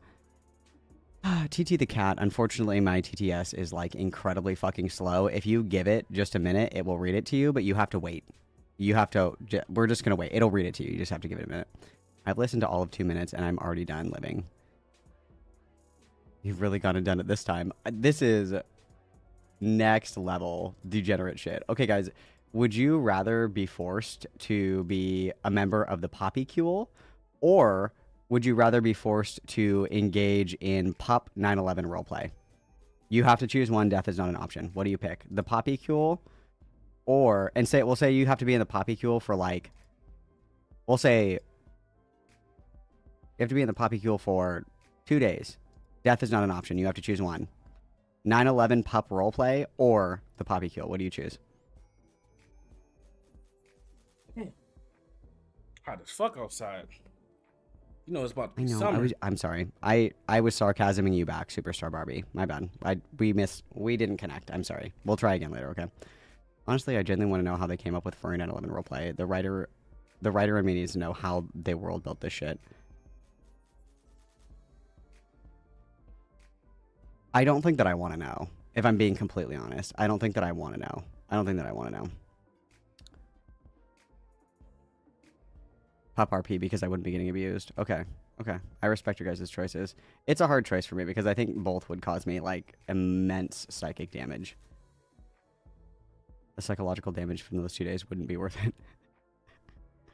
What if you're a dog trapped in the crate in the planes and it hit the towers? I wonder if that's what they roleplay. Do you guys think that we're going to get to read some of it? There we go. Here it is. Seriously, 911 furries? Are you trolling? If not, this is proof we are living in a simulation. This is a bored alien playing. It has to be fake, dude. Like, at least you can log out of Pup RP. Yeah. They're just kind of harmless weirdos. Well, yes, I agree. I agree. I am still going to point and laugh. I can agree that, you know, role-playing as a 9/11 dog is pretty harmless in the grand scheme of things. They're not, like, abusing people or, like, raping people as far as I know, but I will belly laugh at the existence of 9/11 roleplay. I will laugh at that. 911 furries. My personal hell. 911 furries. Oh god, Kelly. Okay. Where they watch footage of the attacks and react as if they are watching on the day. No. What? Notes from all fours. Okay. This is Tipster's new best friend that he's vehemently defending. This is the guy in charge of saving people in desperate situations, alright? They roleplay watching Treats it happen? gladly accepted. 24-hour pup life. Okay. At everyone in the Discord. Tomorrow we will be having 9/11 RP night, starting at the usual times for movies. We will be watching full TV coverage of 9/11, pretending this is the first time we've seen it. You must be in character and voice chat. Bro! What? No. This can't be. They have to be kidding. No. You guys are fucking with me. That's deranged, bro. That's deranged. They play the footage of 9/11 and pretend. Does anyone have a recording of this? Please. I will give you as much money as you want. Please. I have to see video footage of this.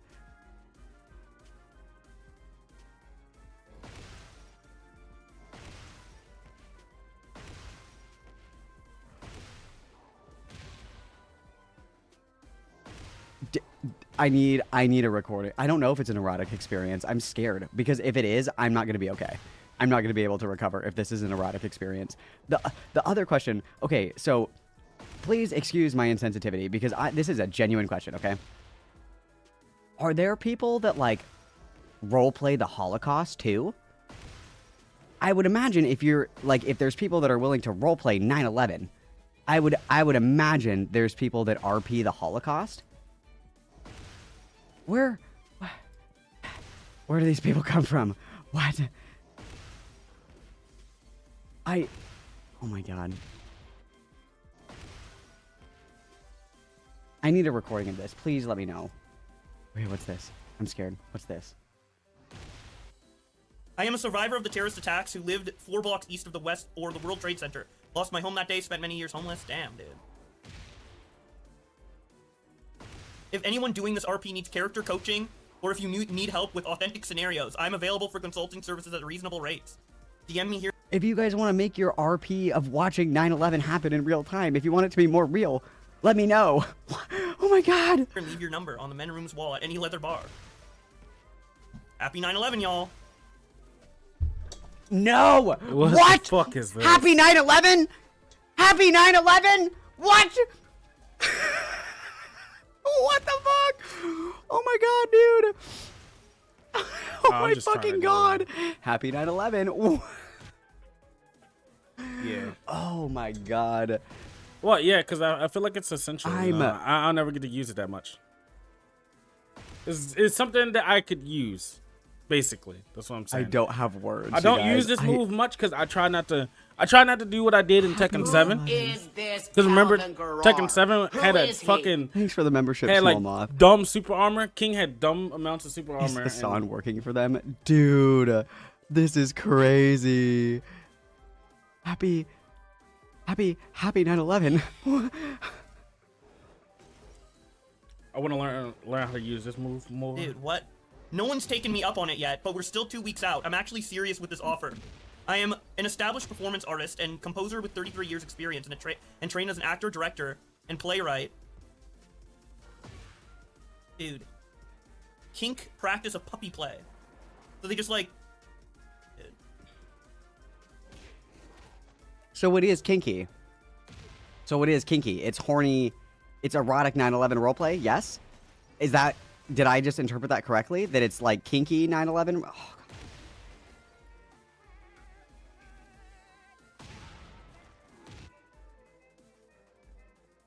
dude, I'm like about to relapse like hardcore, dude. Like I gotta message my plug right now, you guys. I gotta end the stream. I need to check I need to find a meeting, like, right fucking now. Oh my god.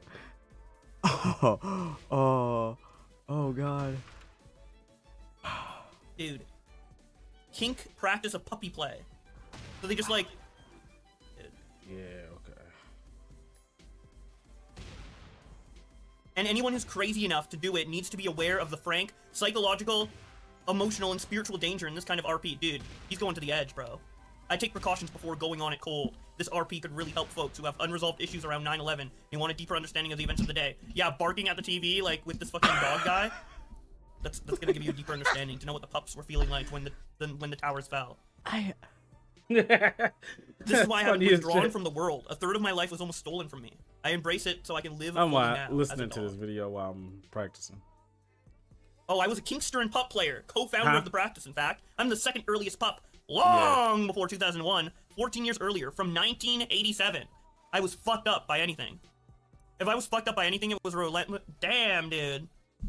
This guy's been on the puppy grind since, like, the 80s, dude. Yeah, how does he know he's the world's second... It was the relentless choir of "You deserved it," shouted at my face for years, and still what happens. No, to I'm me not dropping today. any frames. Blank made a comment last year during a 9,000 plus user brigading of my previous blog that read, "I wish you died in 9/11." Like, you guys, I love and support everybody's, process and healing from trauma. It's important for you to process it and work through it in a way that works best for you. Healing isn't linear. Healing is a journey, and it looks different for everybody. That's fine. However, I don't think that if you were traumatized by living through 9/11, that erotic pup roleplay, pretending that you're a dog, watching 9/11 happen for the first time, in a Discord call full of other pups also pretending that they're watching 9/11 for the first time, I don't personally, and maybe this is just me, I'm not a doctor, I don't necessarily see the therapeutic value in that. at that point, it almost feels like self-harm, you know, in the way where if somebody was like sexually assaulted and then they like participate in consent, non-consent as a way to like relive it. I would say that like I would probably consider that a form of like self-harm. I'm gonna comic in this game. Yeah, instead of doing erotic roleplay about 9/11, you could go to therapy. That would be my first suggestion. But listen, I mean, live. All right, what do you want to live your show? life? Woof woof, I guess. Fuck. Early spot. Co-founder of the practice. Dude, he invented being a puppy. And then, oh boy. Oh boy. Oh no. The oh boy. It's gonna get worse, isn't it? But his wave dashing and movement is nerfed. So like, holy shit. His Korean backdash. So I wanted to go over this with Connor. He said he would call, dude, but he's not. Dude. Okay. He hasn't responded. So what do you mean? I want to read this with him. I'm sure we can. September 11th roleplay consulting, a gift that keeps on giving. Hey, faithful folks and followers, friends old and new. It's late in the kennel.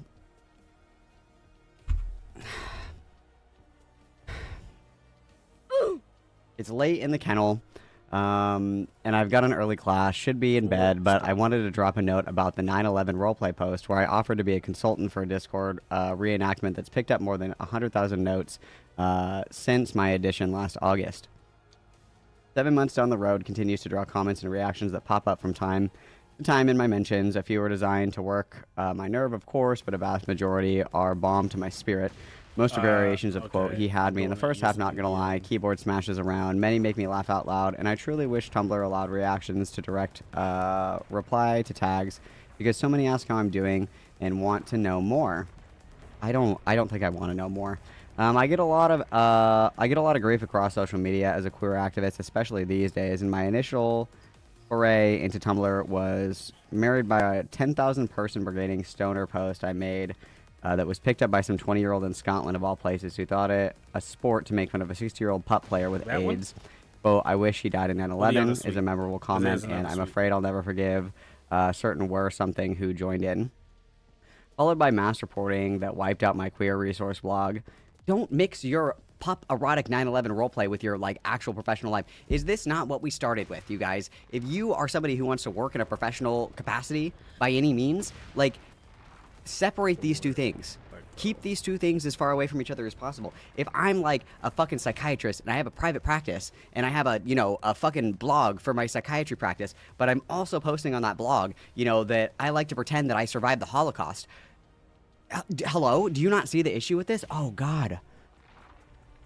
Followed by a mass reporting that web. Okay, sorry. But the reactions to my toss-off dark humor post as September 11th survivor has wiped the slate clean. My time here is a joy and a blessing as always. For the record, I'm doing fine. PTSD is well treated and rarely troubles my performance, art, career, and music. Has never been more active, and I'm working as a director of a trans rescue organization. And then he links the organization. He links the organization. You guys don't shit where you eat. Yeah, don't shit where you eat. Do the motion. You keep these things separate. Keep your like weird Not as fucking good shit as away from your notations professional you life, need and to this shit show. doesn't happen. I had a beautiful family whom I cherish. My Forward. master and I will celebrate our first wedding anniversary in a You week. mean like my the 62nd motion that birthday I for the go, next like, with the 15 grab, but, years like- together on 420. This can't be fucking real, dude. This can't be fucking real. Please spare We can do some me. more deep diving with him later, but I guess I'll just read this. Should I read in my official Twitter voices voice? I mean, I don't think I'm gonna do Twitter versus Animal Smith. So. Like that right there. Okay, we already said this. Drop a note about the 9/11 No, I roleplay post I did offered exactly- to be a okay. consultant. It's insane here, dude. It's insane. Okay, we just read that. Hang on. Your situation. It's insane here, dude. It's insane. Okay, so the reason I wanted to go, dude. How do I even talk about this? The stuff he reposts here is let's say there's images that looks like I need to get a better D-pad. I don't think something it's Vosh gonna would work save? with this D-pad. No, please.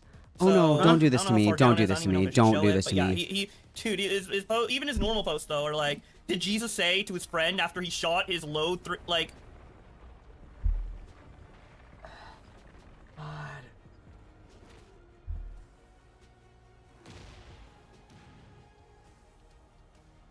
Oh god. I'm taking. You guys, Why are all the Gooners always in my face? Why are the Gooners always out and about? Why?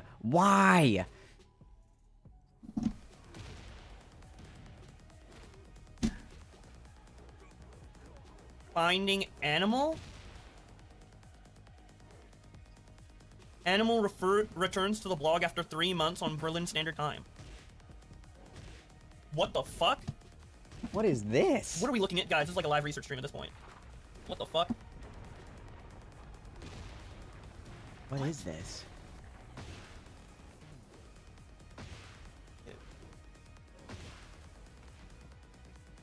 Does he have that just attached I to don't his believe. beard, bro? Listen, guys, I don't believe in body shaming. Okay, I don't believe in it. You know, all people are beautiful. Everyone's beautiful in their own way.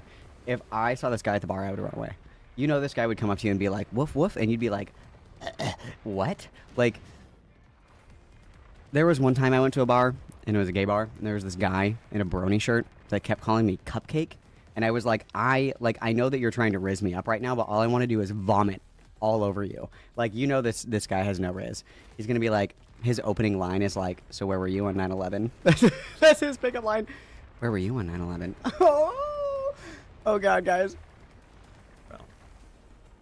Dream as Animal Smith. Cause I'm doing Hadouken motion. I want to know more. Dude, where's the puppy shit, bro? You said do Hadouken motion. I do quarter It's not funny circle. about Yeah, but I'm doing quarter circle like fucking.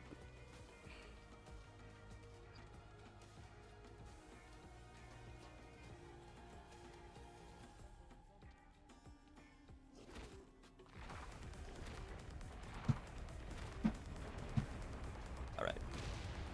Now you're back at it again. Yeah, I'm live again. Dude, Connor begged me to go live and then said he'd be right back. And I'm waiting, dude. Because I was like, dude, I can't go live with this myself. I don't have enough juice, dude. I don't have enough steam. I don't have enough material. He's like, you have to go live with this shit. Connor's fucking me over. Dude, I'm actually on Team Star side now, honestly. Dude, that's what I'm like, bro. Okay. Bro, he's trolling me. He's trolling me, dude. That one. Just like that. No. Fuck. Notes from all fours, bro. I just... Fuck. I'm calling Connor, dude. I'm gonna rage at him. Okay, it might be difficult for me to do because I'm fucking I'm yelling at him, dude. picking us. I'm unblocking Keemstar, dude. Or having... Well, actually, Keemstar blocked me, so... I blocked him back. Okay. Bro. Forward. Bro. Okay, that did the thing. Dude. Forward. Dude! Forward. Fuck, how do I show this? Dude, I cannot even show this, dude. Forward. Damn, he's flopping. Tips are prepared to call a trans person transphobic for being on Black side. What the fuck? What the fuck, dude? Are they still going to war on Twitter over this? Dude. Do I click archive? There's so many like it like shows like a big preview of all his posts and reposts. I wouldn't click on that shit. Guys. I wouldn't click on that shit. Don't do it. Dude. Yo, what's up? Dude. You left me hanging, bro. Dude, so You what left is me hanging this for so long. shit? What is this shit? Yeah, don't I click told on the that stream shit, that you bro. wanted me to stream so bad and you left me hanging. Because I already did every introduction. We read the 9/11 post. Dude, how was it, bro? How'd you enjoy it? Dude, I read the 9/11 How did you enjoy post. it? How did you enjoy it? How did you enjoy it? I haven't seen it myself, bro. Alright. I mean... I am doing the directions. The last paragraph of it is, I have a beautiful What do you family. My chair is my mean? master. I and I will celebrate can't. our first wedding. It is master. Thank you Oh, for his reading my master. various parts no, now. like I haven't been That's doing just that for like a minute. What So are you he's doing- talking yeah, he's about? doing like a 9/11 roleplay in Discord. So what does As that a look like? puppet. Like, how do they RP? How do you do RP 9/11? Like, what does that even mean? I don't know. Dude, like, Nobody wants to know. No, they watch the footage as if they're reacting. Like, so it's RP that's like a reaction to 9/11. Oh. Yeah. So, I wait, would have just you die, done you that? guys. Have you I done would just fucking No. die. Have you? No, No. I've never done it. Bro, maybe we gotta see what it's all about, right? Wait, we gotta see what's... Okay, wait. News coverage of it. This is looking like news coverage of it or something. No, you guys, stop! Stop! Go back to the blog. Yeah, wait. Can we get Tipster in here? here? If Tipster has the ball... Wait, can we get the direct link? Wait, copy link address. If Tipster has the ball, so click this link on stream, dude. Yeah, and he can explain it. Yeah. He'll go to olddogleather.com. What? Bro, it's No, like... bro. Yeah, it's very, very ambiguous. Well, so okay, here's the thing. The What's actual, up, Moisak? The actual picture, yeah, just why did you send it to the chat? Why did you do posting that on your public page? Why are you posting that? You're 62, by the way. If you do something weird in the... I Keep gotta screen scrolling that. down and like hope we don't hit it. It's like way down. Yeah, dude, Yeah, be it is way careful. down. So, yeah, we have him jacking off for like Good Friday and shit like that. Give this. I. Forward. The Catholic in me is screaming. The Catholic in me is screaming. Just read. People have already seen him take off his shirt. Okay, yeah. We don't need to show him ripping his clothes off on stream. Well, everything's like, dude, what's with these people? Like, okay, so it's like, if you do something weird in the privacy of your own home. It says, ever been an interesting mixture of horny and tired where you want to masturbate but are too tired so you just sit there getting hornier wishing somebody would come and do it for you? You guys, stop horny posting on main. Stop horny posting on main. Stop it. Stop it. Okay, but like, why is this guy's whole social media thing, like, it's like Tipster on steroids, dude. It's like fucking... Yeah, like, what is this that you have ever, yeah. An interesting mixture of horny and tired where you want to masturbate or too tired to, so you just sit there getting hornier, wishing someone would just come do it for you. Why are you posting that on your public page? Why are you posting that? You're 62, by the way. Okay, and then the OG post. Look at the OG post. AKA Pup Bruiser. Pup Bruiser? That wasn't included in the first part. This is a nickname.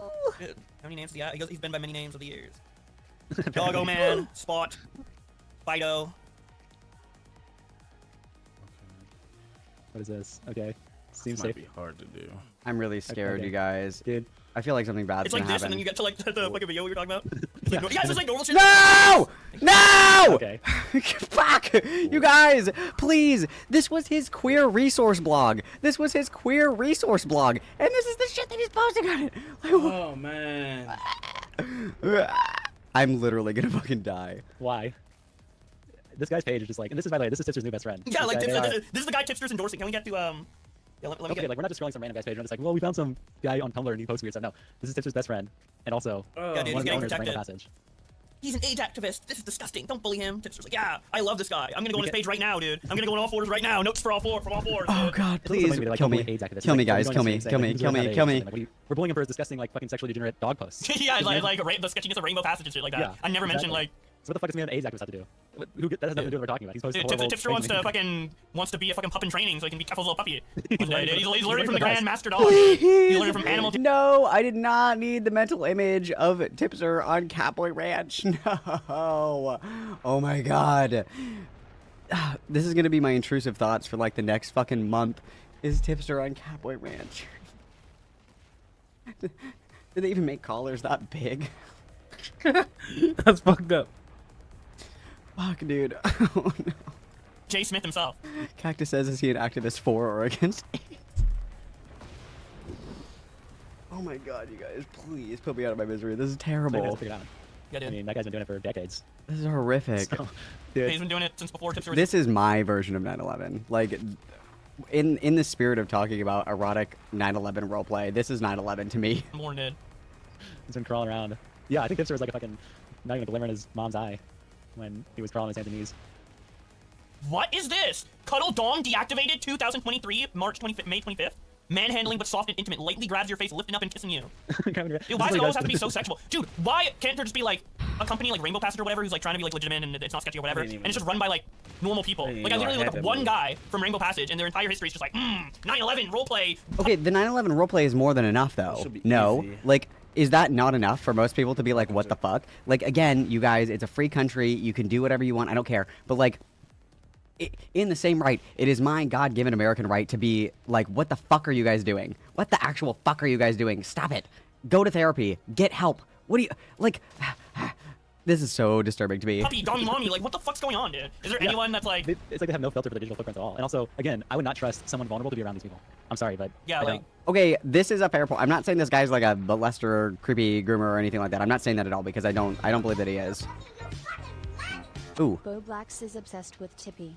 Thank you for the super chat. I appreciate it greatly, my friend. And, you know, if this is the kind of shit that you're getting into day after day after day, I mean,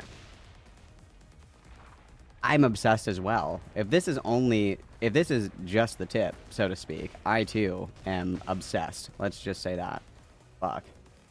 Like fucking animal? Like... Anyway, sorry.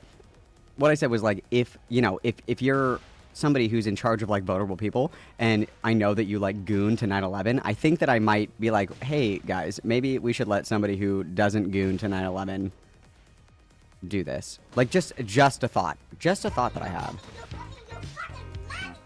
Tipster is disgusting. I agree with that statement. Thank you again for the 199. Appreciate it. Is that bad of me? Is that like fucking hateful of me? Like, I don't think so. I would not trust someone vulnerable around them. I just don't. Yeah, this guy's gonna take care of you. And yeah, someone who's like struggling as an individual. Psychic damage. Psychic damage. Stop yourself. No, I didn't. Wait, what? Wait, this is now the page for Rainbow Passage? This is the main What page? happened? They You totally know, deleted post- what the fuck's going on, dude? Wait, Oh where's- no, they nuked everything. I don't know. Wait, where is Oh, their bro. Right here. Oh, here we go. Is he still on here? Okay. Yeah, of course, Animal's still on here. Oh god.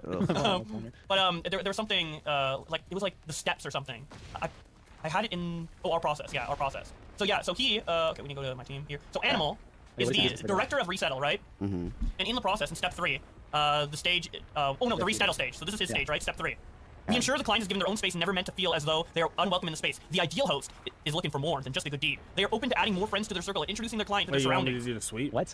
No. No, bro. What if you go to this organization for help and he's like, Yeah, okay, no, are you ready to come join your safe practice space? that. He's like, okay, so you're gonna join this Discord server where we erotically roleplay 9/11 happening in real time. Like, oh no! Alright, so what do you want me to do? No, if this guy just did like paperwork in the back, I don't think anybody would care. But it's like he's integrating into the community, the community of 9/11 roleplay.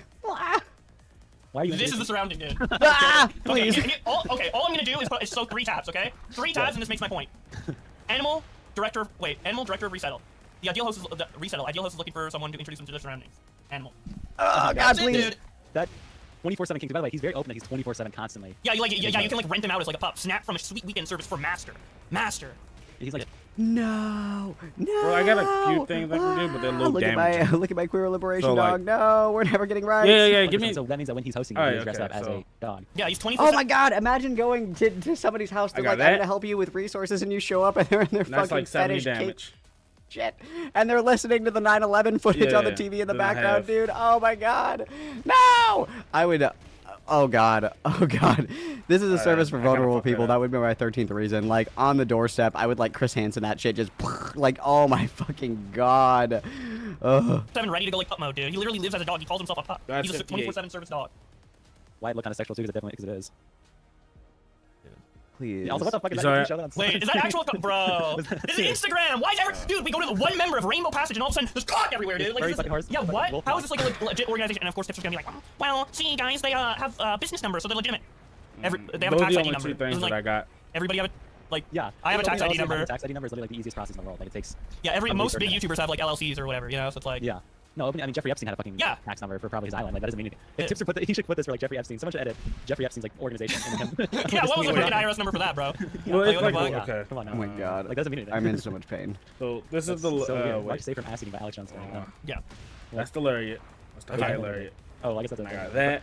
Yeah, I don't scroll too far because you'll hit. Yeah, but I know there's like some funny ones that like come before the. Is there ones where we can find it where it isn't like a retweet from him? Because I think the retweets are bad, or the repost. Can we just like? Is there a way to search up like just his posts, like just doggy style Yeah, leather go dog over. posts? I would operate Tumblr or use it.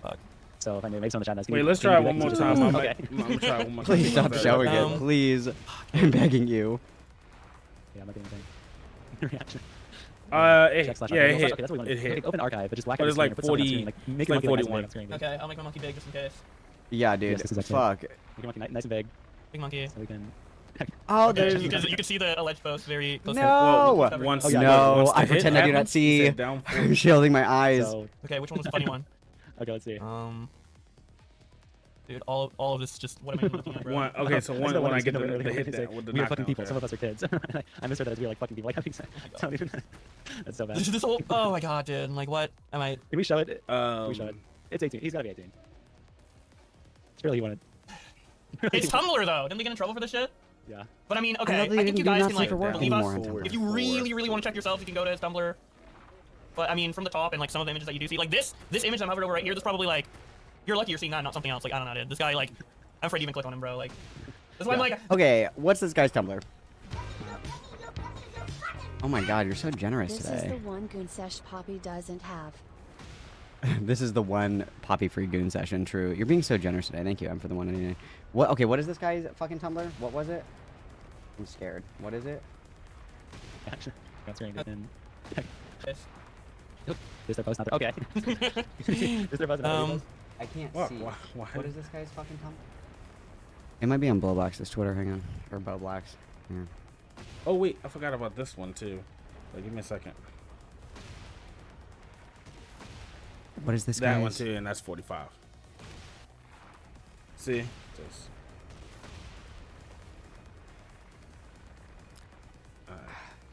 So. Okay. Here it is. 1 second. I'm gonna look at it over here. I'm gonna look at it over here. So it's called Notes from All Fours. Notes from All Fours. Tumblr. Okay. I'm not showing this on screen, you guys. I am gonna read over here. Okay. Alright, so Okay, so we've seen the dude taking his shirt off quite a few times. Okay. What else do we have in here?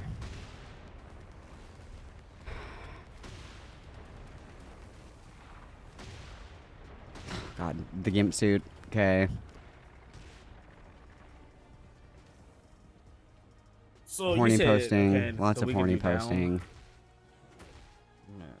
Let's try down 3. Cause I tried.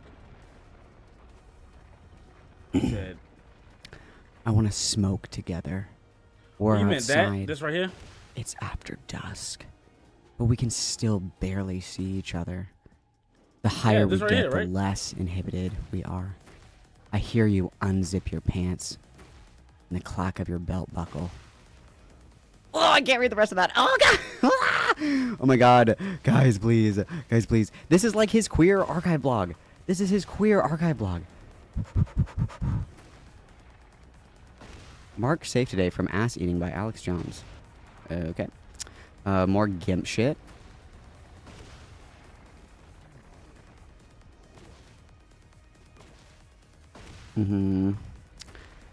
Lots of loot images. Okay. Nothing like... I haven't seen any dicks yet.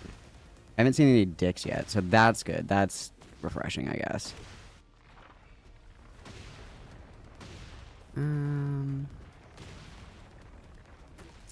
Here's a post about cyborg rights. Interesting.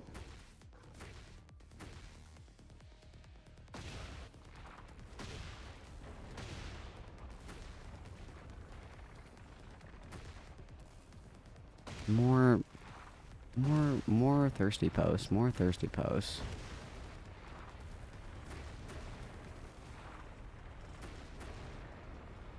Okay. So that's what you want me to do. You want me to... Okay, this actually isn't as bad as I thought it was going to be, I guess, but... What? This isn't terrible. This isn't terrible. Alright. I don't want to watch this stream, but these are the guys that have, like, all that shit that I want to see, but... They're yapping. They're yapping it up. Yeah, I hit the 3. Why not? More gimp shit. Oh, we're into casts. We're horny for casts. Okay, this was retweeted. It says, I'm looking for someone located in Texas, Louisiana, Florida that knows how to apply a long arm cast for a submissive of mine. We have long talked about putting him in a cast, and that time has come. Please direct message me if you know how to apply a cast. I want him to be in this cast for 6 to 8 weeks, depending upon his behavior. He will return to you to have it removed. Of course, he will reimburse you for any expense incurred. This sub is attractive and well maintained. He will be submissive to you, and with discussion, you can use him for your enjoyment as well. Again, please direct message me if you have knowledge and are willing to do this. This is what happened when we took away back pages, you guys. We took away back pages, and this happened. Now it's bled into fucking Tumblr. Kidnapped twink gets chained up in the cell. Beaming emoji. Oh god. I have like a tear in my eye. I have a tear in my eye. There is a tear in my eye right now, you guys. I don't want to do this anymore. I don't want to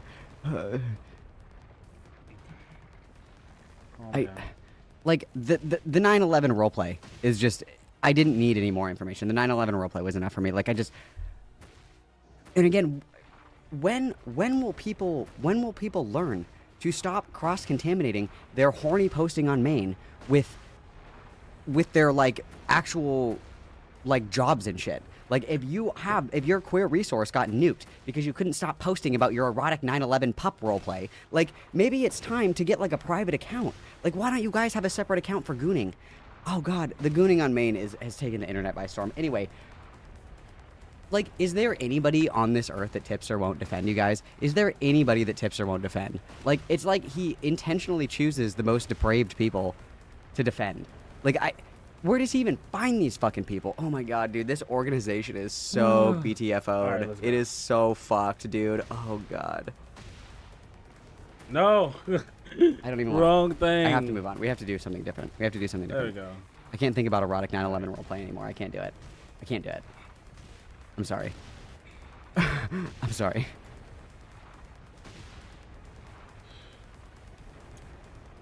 Thinking too fast.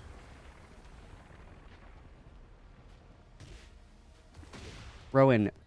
Oh, I thought about messaging you, Rowan. Damn it. I thought about messaging you, and I should have done it sooner. This guy, Rowan. He does nonprofit work for an LGBTQ org or whatever, and he does erotic puppy roleplay where they get in Discord and they pretend that they're reacting to 9/11. They play the news footage from 9/11 and they roleplay that they're watching it happen for the first time.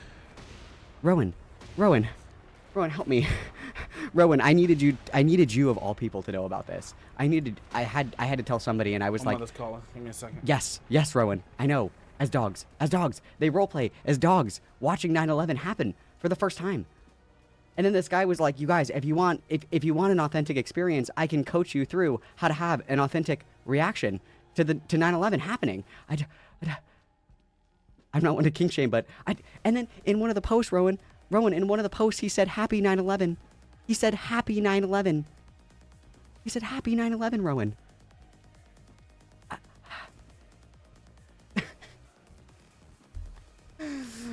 Oh my God. I've taken a significant amount of psychic damage. That's more than enough for me to make a segment out of. That's all I needed. I just needed to dip my toes in. I don't need any more information. This video is 3 hours and 41 minutes long. I already have the context that I need. The 9/11 erotic roleplay was enough. I didn't need additional context. That was more than enough. I don't know what to do with this information. I think I need to lie down.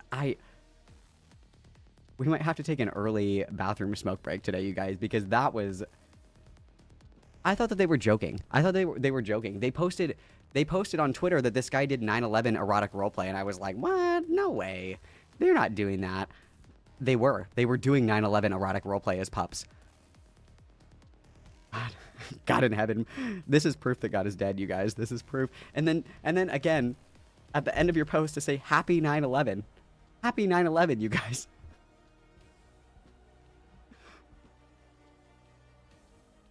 Again, how do you guys know that you're horny for 9/11? How does that occur to you? You know what I mean? Like, did you see the news footage and you got horny? You were like, oh, like what? I don't understand. Why is pups? What a strange detail. That's the other part that I think is like another... So first of all, I don't understand the 9/11 erotic roleplay, period. But then to do it from the perspective of a pup.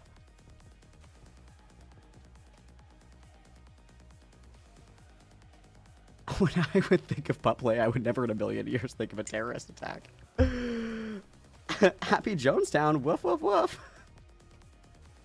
Guys, we're going to put the Kool-Aid in the dog bowl, and we're all going to take turns drinking from the Kool-Aid dog bowl, and we're going to reenact Jonestown. Fuck me. That cursed knowledge, you guys. Wow, I didn't believe it. They were like, this guy does 9/11 roleplay. I was like, you guys are full of shit. They weren't.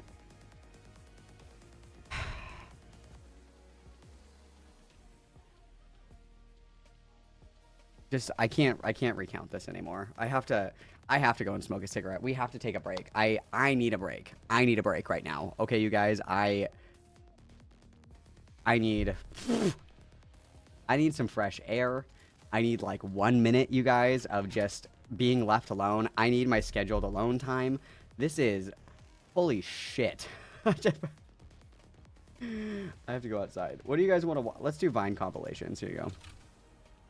Watch some Vine compilations to rejuvenate your soul. I have to go and smoke a cigarette. I'm sorry. Yeah, I need a minute. I'll be right back, you guys. I have to take a minute. I'm resetting my super chat goal because I need more money. I need more money. I need it, you guys. I need it. Oh my fucking God. Hey God, where's my widget? Where is she? Hang on. Help me.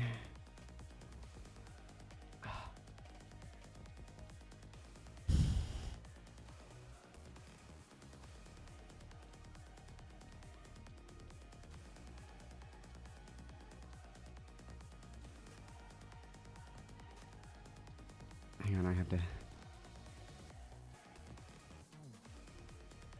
Wait, I can change... Hang on, guys. I can change the voice of my super chat. Hang on, before we go. This might spark joy for me. Hang on. Hang on. This is a test super chat. Oh, that's Gregory. $87. Okay, so that's... I don't remember what that lady's name is. Okay, this is Gregory. This is what Gregory sounds like.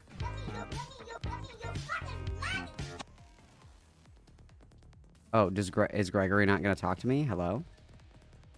Gregory?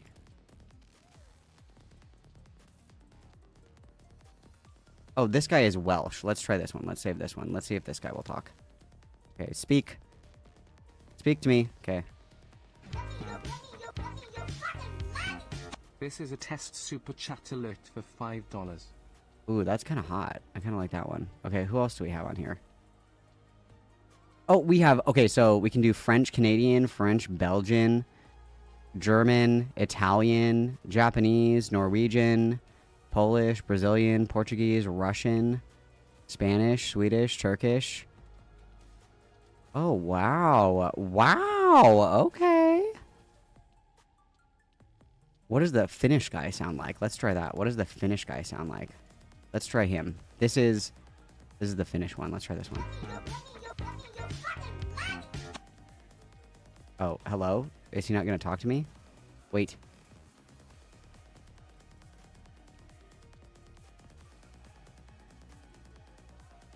Ooh, I want Chantel, the French Canadian, to read my super chats. Hang on. Hang on, let's try this. Let's try this. This is a test super chat alert for $4. That's the one. That's the one. That's the one. That's the one, guys. That's the one. That's the one. We're going with that one. Hell yeah. Okay. Okay. Hell yeah. Nice. Nice. Okay. We like Chantel. We like Chantel.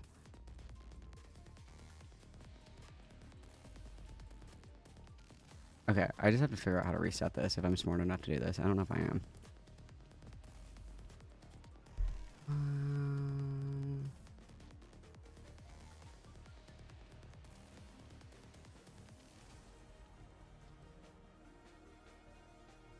Hello? Why won't this let me reset this?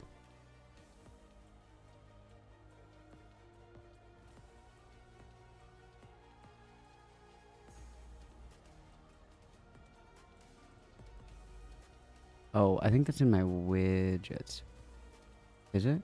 It should be in my widgets. Hello?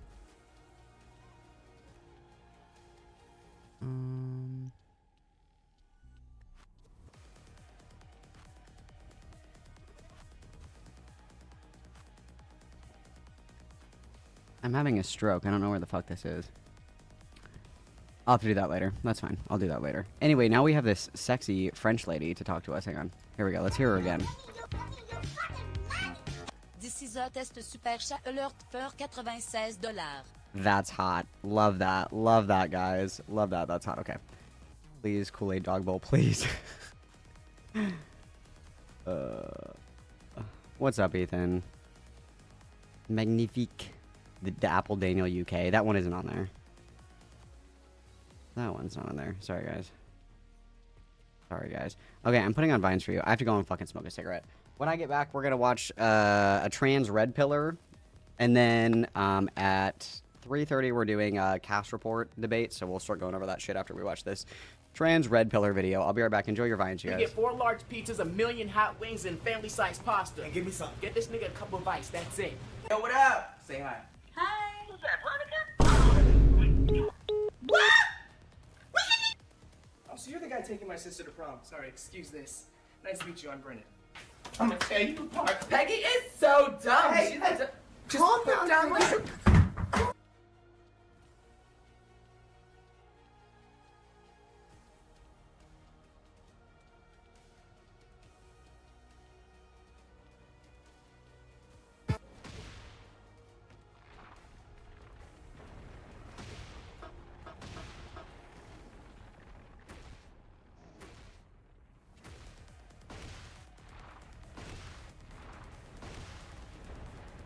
What's up, guys? Omni here. You guys know how it goes. Another day, another video. Let's last night. I tweeted I sleep. What recent news, topics, tweets, videos y'all want me to talk about tomorrow? Hey guys, today is Monday, April 15th. It's tax day, and god dang, okay, we had an extremely wild weekend. The past couple of 3 or 4 days have just been all out war. You read the title correctly. We got Iran dropping bombs on Israel. I'll tell you all about that. We have Drake dropping bombs on Kendrick and 20 versus 1 the entire rap industry. Kai Cenat's apparently at war with some OnlyFans girl. Okay, everyone's fighting, everyone's choosing violence, okay, but there's other news as well. And also, I wasn't here for the past week, last week. I'm sorry about that, guys. I was sick, I was under the weather. So to make it up to you guys, we're gonna have a nice big fat stack, juicy, big, chungy, wungy video of the day, all right? Let's talk about the one that might potentially impact all of you across the entire world, the incoming of World War III, or just the opposite of that, okay? There's no World War III actually happening, okay? Nothing ever happens. Nobody's gonna press the red button, but things did look kind of wild over Saturday and Sunday because, as Sora fans said, people are talking about Iran. They just recently bombed Israel over the weekend, and people are wondering why,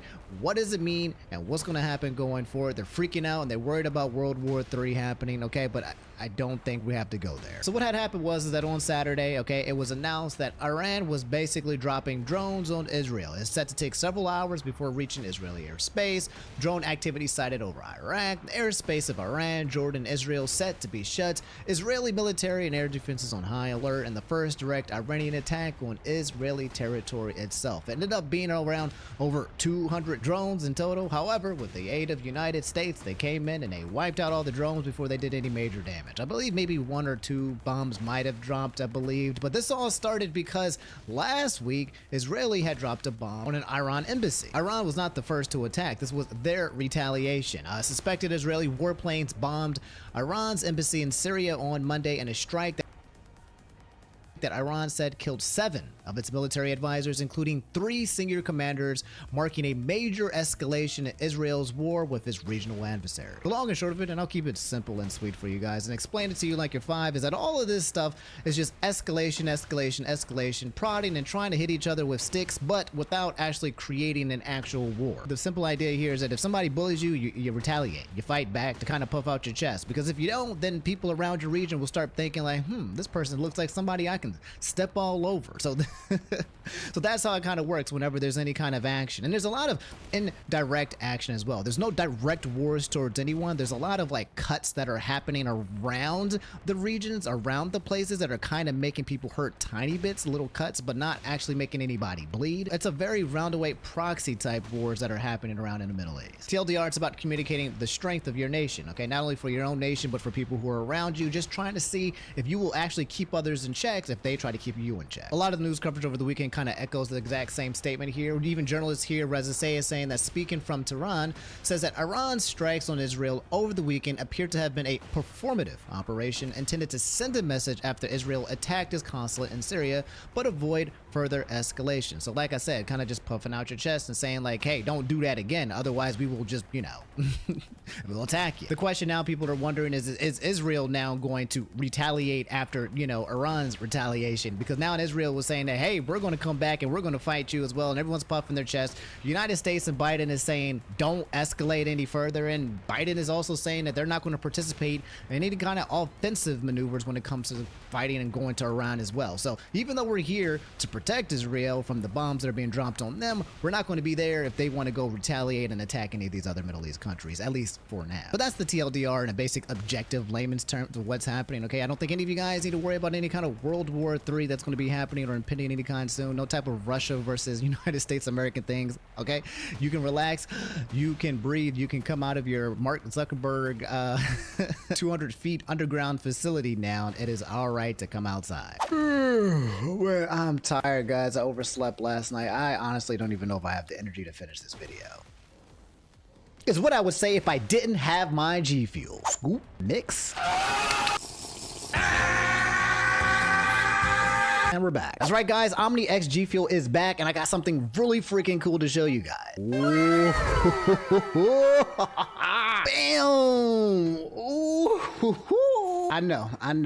This is pretty dope. In case you guys didn't know, G Fuel is a natural energy drink designed to supercharge your brain and body. It's got 0 sugars, 0 crash, 0 jitter. It's clean energy and it tastes really freaking good. If I've piqued your curiosity but you're afraid to commit, G Fuel has a neat starter pack that comes with a shaker and 6 stick packs for only $14.99. If you guys like this My Hero Academia collector's box that comes with a shaker and the freaking energy formula quirk drink, G Fuel is also officially partnered with Sonic the Hedgehog, Dragon Ball Z, and Naruto Shippuden. And lastly, for you guys at home, because G Fuel loves me so very, very much, and they so desperately want to make my own Omni G Fuel flavor, and I'm not making any of this up at all. For the next 72 hours while you guys are watching this video, they're boosting my creator code up to 30% off. You guys at home can click in the link in the description below and get 30% off your first order only within the next 3 days, the next 72 hours, okay? If you're shy, you can start off with a nice starter pack, but if you guys want the big chungy wungy, okay, the nice collector's editions box, you should act fast. By supporting G Fuel and using my code, you guys will therefore be supporting me, okay? So get out there and get yourself some nice clean energy. And again, special thanks to G Fuel for sponsoring today's video. Now, the actual war that will affect you guys that you need to be worried about is this goddamn rap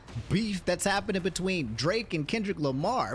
If you guys don't know, we talked about this, I think, last week, where Kendrick dropped a track with Metro Boomin, and they were basically beefing with Drake, you know, talking smack. And then, you know, J. Cole came out with a track on Spotify, right, basically responding to Kendrick, and it was whack. It was just it was not good. 48 hours later, J. Cole apologizes. He takes it back. He takes down the actual track from Spotify. It is officially gone. He's like, you know what?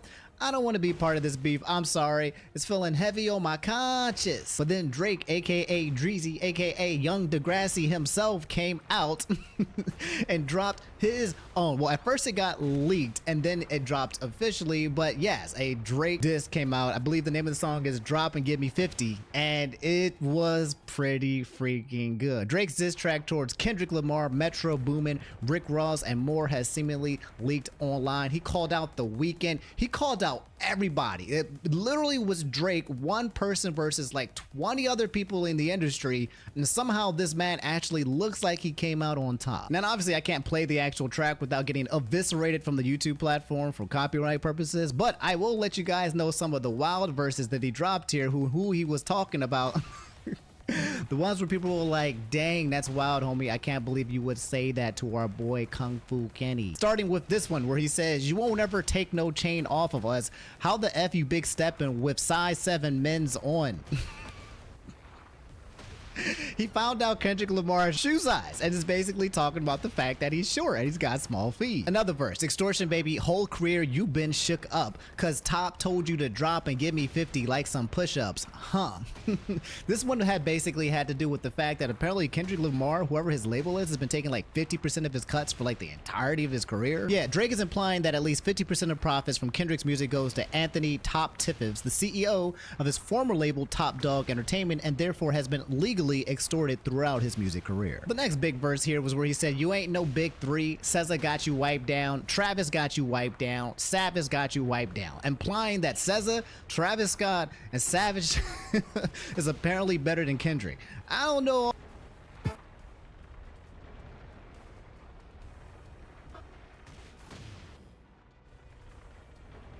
all about that, but yeah, he's basically saying that, you know, Kendrick Lamar not even in the big three. I don't think the rap game is going to agree with that. Here's another verse where he goes off on Metro, who was the producer of the first diss track, saying, Metro, shut your hoe ass up and make some drums.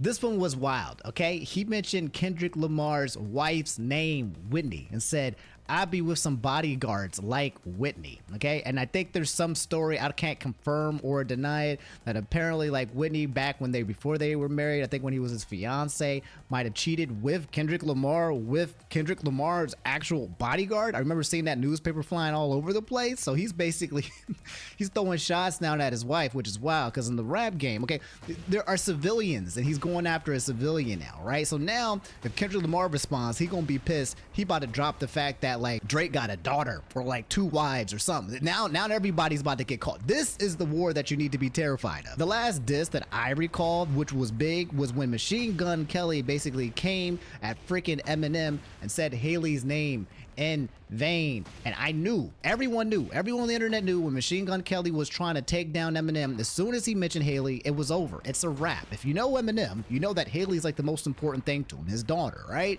So if you mention her in any kind of rap, that's it. You're done. He will make an example out of you. That whole retaliation thing we just talked about in the military, Eminem ain't retaliating. He's just going to end you. So now the question is can Kendrick end Drake? Anyway, the long and short of Drake's diss, right, is that he basically came after everybody, but he was basically like, this ain't even it. I got more to say. I have not even unleashed 10% of my power, and I have another track for you guys if you want to start something, okay? Both Kendrick's diss and Drake's diss are just basically bait to have them respond with another diss and then have them respond with another diss. They're packing up. They're starting some wars, and other people might be coming in too, okay? It might be a freaking Avengers Infinity War level of rap beef, and I'm here for it. I love it because it gets people out here into the studios rapping. Whether you care about the beef or not is one thing, but I like the fact that people are coming out here and trying to attack each other with words and try to lyrically beat the other person, because it helps make the craft go up and it makes it exciting. So what has the internet had to say about this? Well, we're going to start off with 50 Cent, because 50 Cent seems to be like the center of every single drama, whether it comes to Diddy, when it comes to Drake. The disses, 50 Cent always got something funny to say. He said, yo, all you ninjas got smoked by a light-skinned nickel. Y'all better get high as a mother effer and come up with something. They saying that basically he 1v20 the entire industry and he's just some light-skinned dude from Degrassi. Obviously my gang RDC World had to get on this, and they made a skit immediately, like 4 hours later after the diss. And I won't play the whole thing on there, but you guys go to the YouTube channel or their Twitter to watch it, man. These guys are just peak. Yeah, fuck that shit, Metro. I'm ready to slide back on this nigga right now. Alright, we can. Please stop talking, bro. Just saying. You already know we got a plan.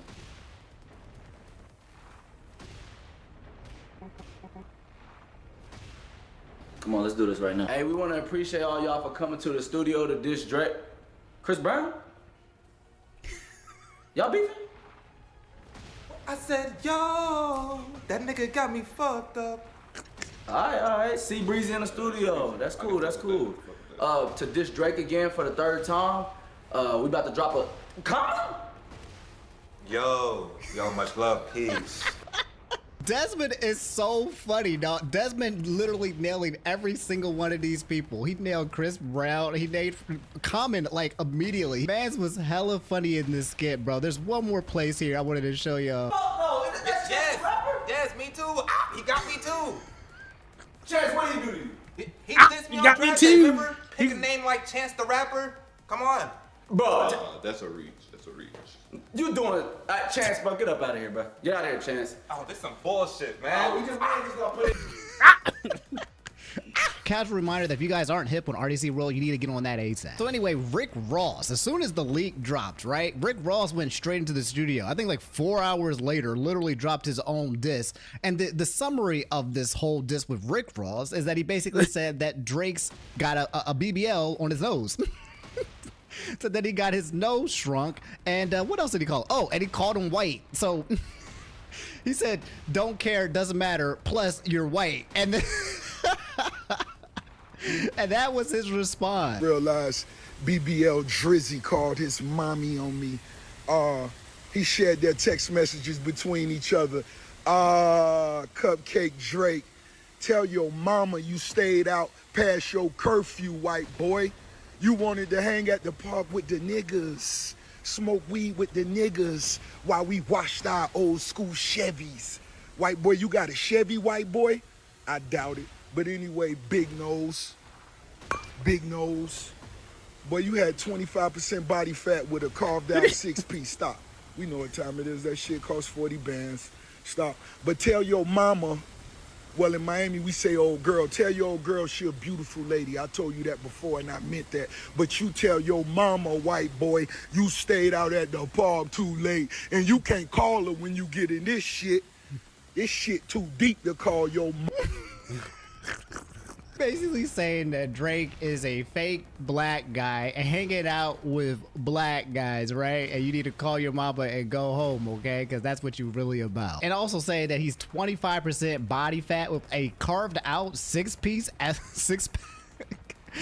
Dang, bro. Oh, man, this is hilarious. So you know what we got to do next, guys? We got to play Internet Detective. We have to figure out, did Drake really get a nose job? The internet is very good when it comes to these things. This picture right here between old Drake and new Drake, okay, kind of looks the same. If you look at the noses, I mean, everything actually looks almost identical. I can't even tell if this is AI or not, but in between those things, nose is kind of looking kind of, you know, similar. The nose looking kind of sus. I don't know if it's the angle, but it's looking a little bit, you know, like whiter, right? It's looking a little suspicious, and then it kind of starts to blend in.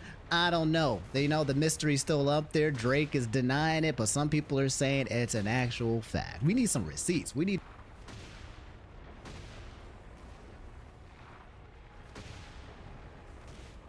to find them. This beef is absolutely hilarious. And now we wait, okay? The streets, from what I understand, are saying that Drake got a W on that one, but Kendrick's up 1. Right now it's tied 1-1. Some people think that Drake actually got like bonus points for going off and multiple people at a time. I would as well. I'd give him an extra 0.5. So I'd say 1.5 to Drake, 1 to Kendrick. And now the question is will Kendrick respond? Apparently a lot of people in the studio are getting ready to fire back, but I don't really care. I just want to hear my boy Kung Fu Kenny, see him get on the tape and see if he's going to murder Drake or not, or what's going to occur going forward. But I know they got their ammunition stacked. I'll let you guys know 1 if the versus war 20. progresses. Until then, I'm still curious what's happened with Diddy. Like, everything's been really silent, radio silent with him. And, you know, I know a lot of things are still going on in the background, but people are still poking fun. I want to know what's actually happening with Diddy in the rap game. My personal thoughts on this is that it's really fun. I like to see hip hop heads like fight because it just gets them out there battling. It's absolutely funny, especially when no one's dying or actually taking like shots at each other and stuff as well. But like, I always liked it. We wouldn't have gotten Eminem's Kill Shot, which I think is like one of the best diss tracks in history, probably the best of the best, if people weren't beefing. So unfortunately, MGK had to become a martyr and die. For starting rap beef with Eminem, for Eminem to basically drop one of the hardest diss tracks of all time. So I want to see some more war back and forth. J. Cole took a step back and said, you know what? I'm not about this life. I don't want to be a part of this civil war. And you know what? At the end of it, when there's smokes and ashes and people are getting destroyed, he's going to be the only one standing, it looks like. Anyway, palate cleanser from all of the war. You guys need to know my boy C-Dog finally finished his cyclothon. He was biking for like 14 days over there in Tokyo with Gang Gang, and he made it for Immune Deficiency Foundation, raising funds, and he raised over $1 million in 14 days, which I believe is a new record for his cyclothon. He's been doing it year after year after year, and now it's the biggest it's ever been. C-Dog tweeted less than 4 hours ago, last year I said I wanted to raise $1 million for charity and raise an amazing $905,000. This year I wanted to make sure I succeed. I thought it could be done, but didn't expect in my wildest ambitions we'd crush that in one event. Thank you, everyone, and the team. Here's a picture of them after they finished. C-Dog on the left, abroad in Japan on the right, and yeah, pretty freaking cool, man. I think there was a video, I'm gonna find it somewhere, where they made it to the finish line. I don't think it works like that. Huge like party of people here celebrating I their just tried return it. after they It finished didn't the work. cyclothon. The last part. Yeah, I don't think it works like that. I just tried the last part. $1 million, It didn't hit. 50,000, $1,050,000 raised. And they got a huge crowd just waiting for them. I know they tired though.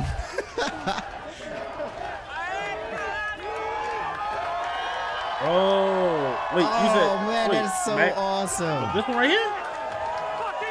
That's the one I did it. Yes.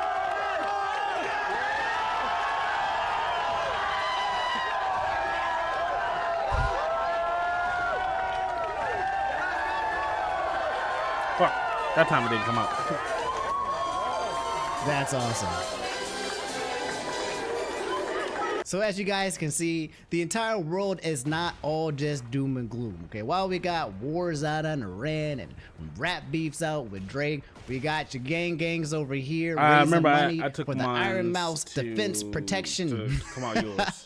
So That's so freaking awesome. Another freaking huge event that basically transpired over the weekend is the biggest Twitch streamer in the This is world, the right Kai button, right? Cenat, was basically at war with an OnlyFans girl. Yanfa has said, girl tries to expose Kai Cenat, but it failed, and he exposes her back and is suing her now. Now, a lot of clips have been dropping left and right here, kind of talking about the events of unfolding and what currently occurred and what actually happened. Right so there. I'm going to try to follow the trail for you guys very clearly here, because the implications here that are being pushed by this girl and what Kai Cenat is responding with are quite serious. This could lead to jail time for somebody somewhere. Essentially, all started with this woman over here on the right. I believe her name is Layla Red or something like that, and she came out and she exposed Kai Cenat and started showing pictures of him and saying that he owes her money for having sex with him. Apparently, Kai Cenat invited her over to his place, and they did the shebang bang shebang bang, and then yeah, he didn't pay her all of the money,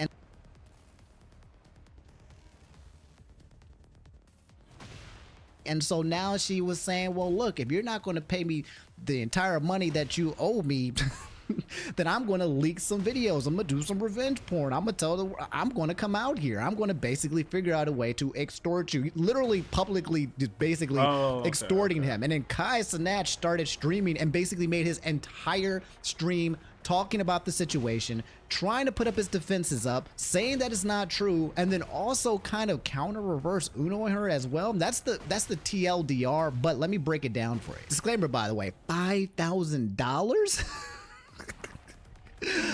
What? Escort services $5,000, and that wasn't the entirety. And then try this my lord, afterwards. there's no way, bro. Why would anybody drop that amount of money just for like 15 minutes of schmanging? There's nah. And then it oh man, Kai, bro, you need some better peoples in your corner protecting you. You're Kai Cenat, right? You don't gotta pay. You can I don't know. I mean, people say that the rap, history and the rap game and all the industry people, they all kind of pay, and it's not a problem. I'm not trying to say, I'm not trying to down sex workers or nothing like that. Okay, I'm not doing that either. But I'm just saying, right?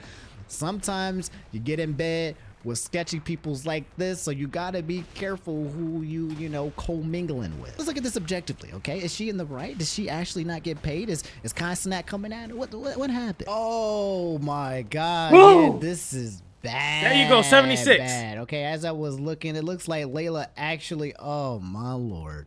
Yep, she already dropped revenge porn out there. Oh my god, I was not trying to see Kai Cenat's dick, but there we go. Yeah, oh man, something about to happen. My first impression so far, by the way, is that if you in bed with somebody and you taking pictures while they sleeping, that's the biggest red flag you can think of. That's already inconsensual, number one. Number two, it sounds like you're gathering evidence, something for extortion, something in the future, right? Like you just don't do that, right? I think we can all agree that you don't take pictures of somebody that you just slept with while they're not paying attention and then use it for them later as a weapon or as insurance. That's apparently, some people were also saying that apparently like he was paying her for like hush money so that she wouldn't come out with the videos. I don't know, or with it's bad. Okay, let's find some of the clips. So I can't play a lot of the videos because she's literally showing all of his personal information on there, but it says here your best friend will have to sign too, or you just come in and you just allergic to the dogs, by the way, and there's a $5,000 cash app kind of thing. And she said, I'm ready for my other half, and I thought you said my friend was going to sign. She say she ain't signed none. You know what else is some crazy ass shit? Like, always be recording and always be exposing and all this shit like that. But when a motherfucker get put on the spot back, then it's a motherfucking problem. Now you mad, huh? Because I'm trying to get my coins? Huh? You mad at me for? This how the game go. Charge it to the game. Stop crying. All y'all motherfucking weak ass is mad. Lame. What you talking about? Don't be mad because I want my bag from the shit. You damn right. I got some of my bag, but I ain't get all of it. And guess what? This story gonna get me the rest. I bet you that. Dang, I can't. Oh, I gotta drop my G Fuel, man. I can't believe that. I need some. Good Lord, oh Lord. I just can't imagine being attracted to something like that. That kind of, oh my Lord, that kind of chaotic energy is just. Pictures while they sleeping. That's the biggest red flag you can think of. That's already inconsensual. Number one. Number two, it sounds like you're gathering evidence, something for extortion, something in the future, right? Like, you just don't do that, right? I think we can all agree that you don't take pictures of somebody that you just slept with while they're not paying attention and then use it for them later as a weapon or as insurance. That's apparently, some people were also saying that apparently like he was paying her for like hush money so that she wouldn't come out with the videos. I don't know, or with it's bad. It's bad. Okay, let's find some of the clips. So I can't play a lot of the videos because she's literally showing all of his personal information on there, but it says here your best friend will have to sign too, or you just come in and you just allergic to dogs, by the way, and there's a $5,000 cash app kind of thing. And she said, I'm ready for my other half, and I thought you said my friend was going to sign. She say she ain't signed nothing. You know what else is some crazy ass shit?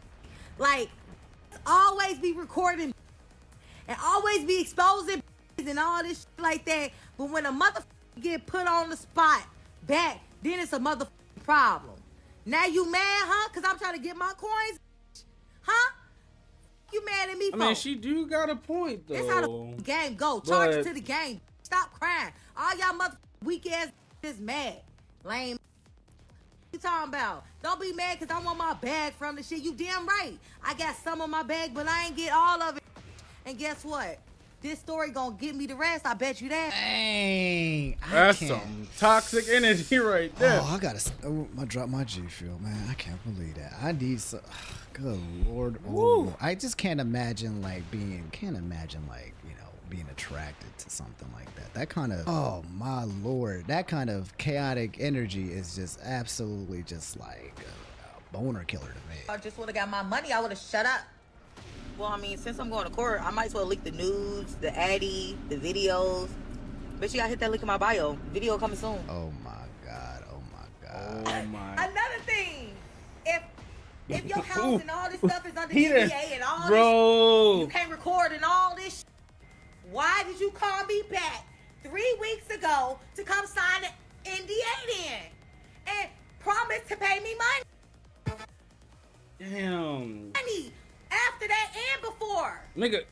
You don't try to flip this around. You got exposed that nigga because you didn't come with the second half of the payment that you hit me up about.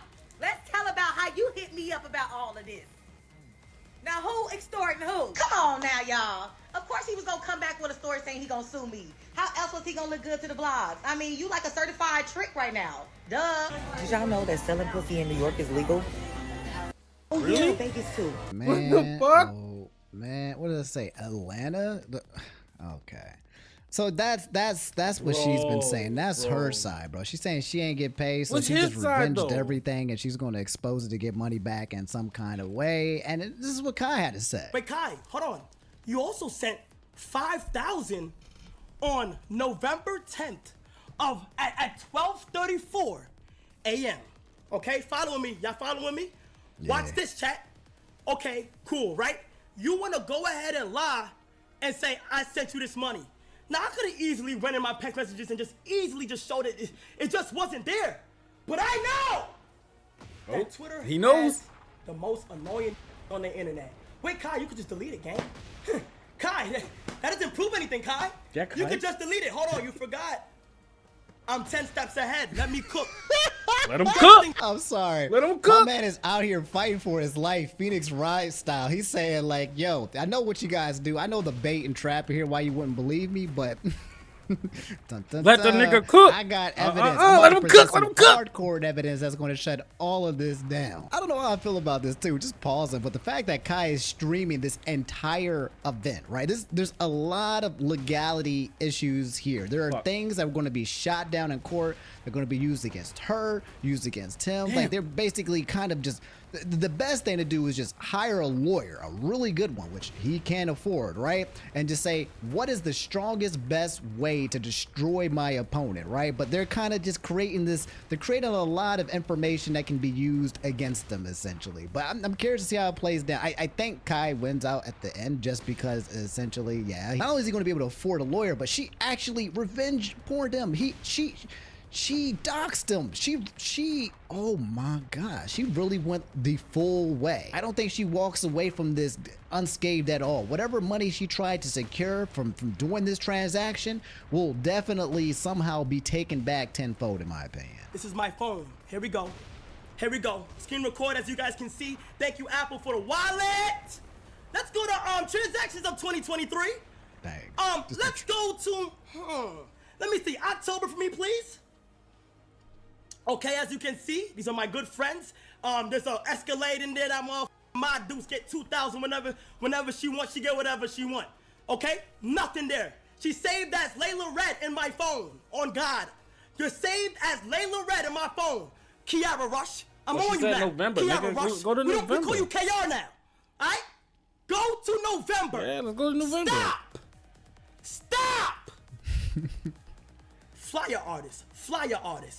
Hairstylist, facial lady, flyer artist, Layla you red, $50 for your dumbass Uber.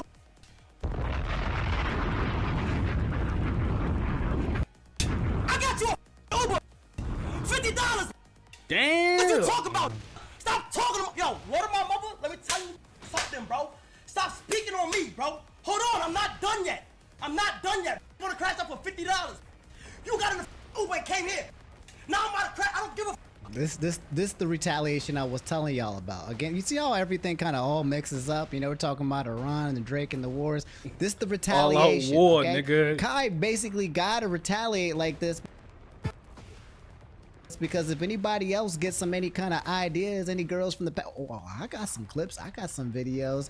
You know, no, he's got to try to do his best to retaliate full force in order to make sure nobody tries to, you know, hold him down in the future. So Layla, I have bought your domain. Now you might ask, what does that mean, Kai? What do you mean by It that? means What do you mean by that? anytime somebody types in Kiara Rush, anytime somebody types in Layla Red, the first website that they will click on is all the lies you've told me, all the crimes you've done, all the dumb shit you just put yourself in to f up your life.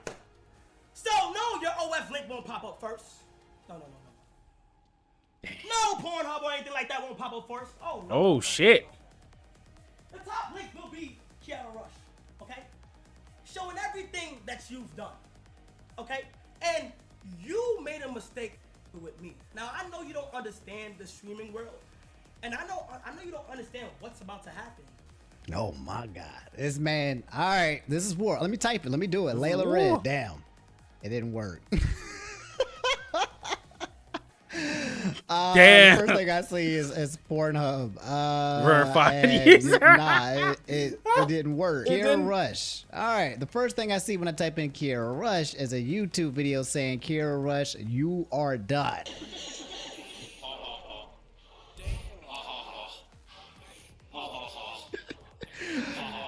Oh my God. He's smoking the Layla pack. He laughing to the bank.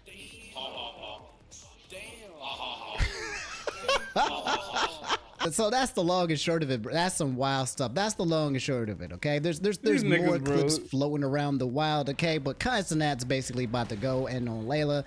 And I mean, there's a lot of things that's being talked about, like there's NDAs apparently that's saying it's not being signed. The information, in my opinion, seems to be twofold, because she's saying one thing is providing the certain types of receipts.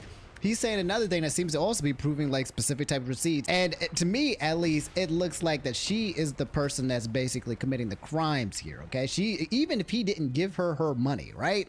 The fact that she's coming out here and committing crimes as a, as a response is kind of like already the first offense. But That we is shall kinda see. The fucked internet's up. taking a very Oh, serious man. situation right You here. didn't give me my money, so I'm just gonna commit a crime. Someone can go to jail What? for this. Most blankly Layla, okay? And turning it into content, turning it into an entire Yo, that's stream crazy, fiasco. man. So it's going to take a while, obviously, for the lawyers to do their But, jobs, yeah, for the due those- she process shouldn't to have find did out. that I'll let you shit. guys That know is if there's any basically just updates from revenge this, porn. what the actual That's truth kinda is.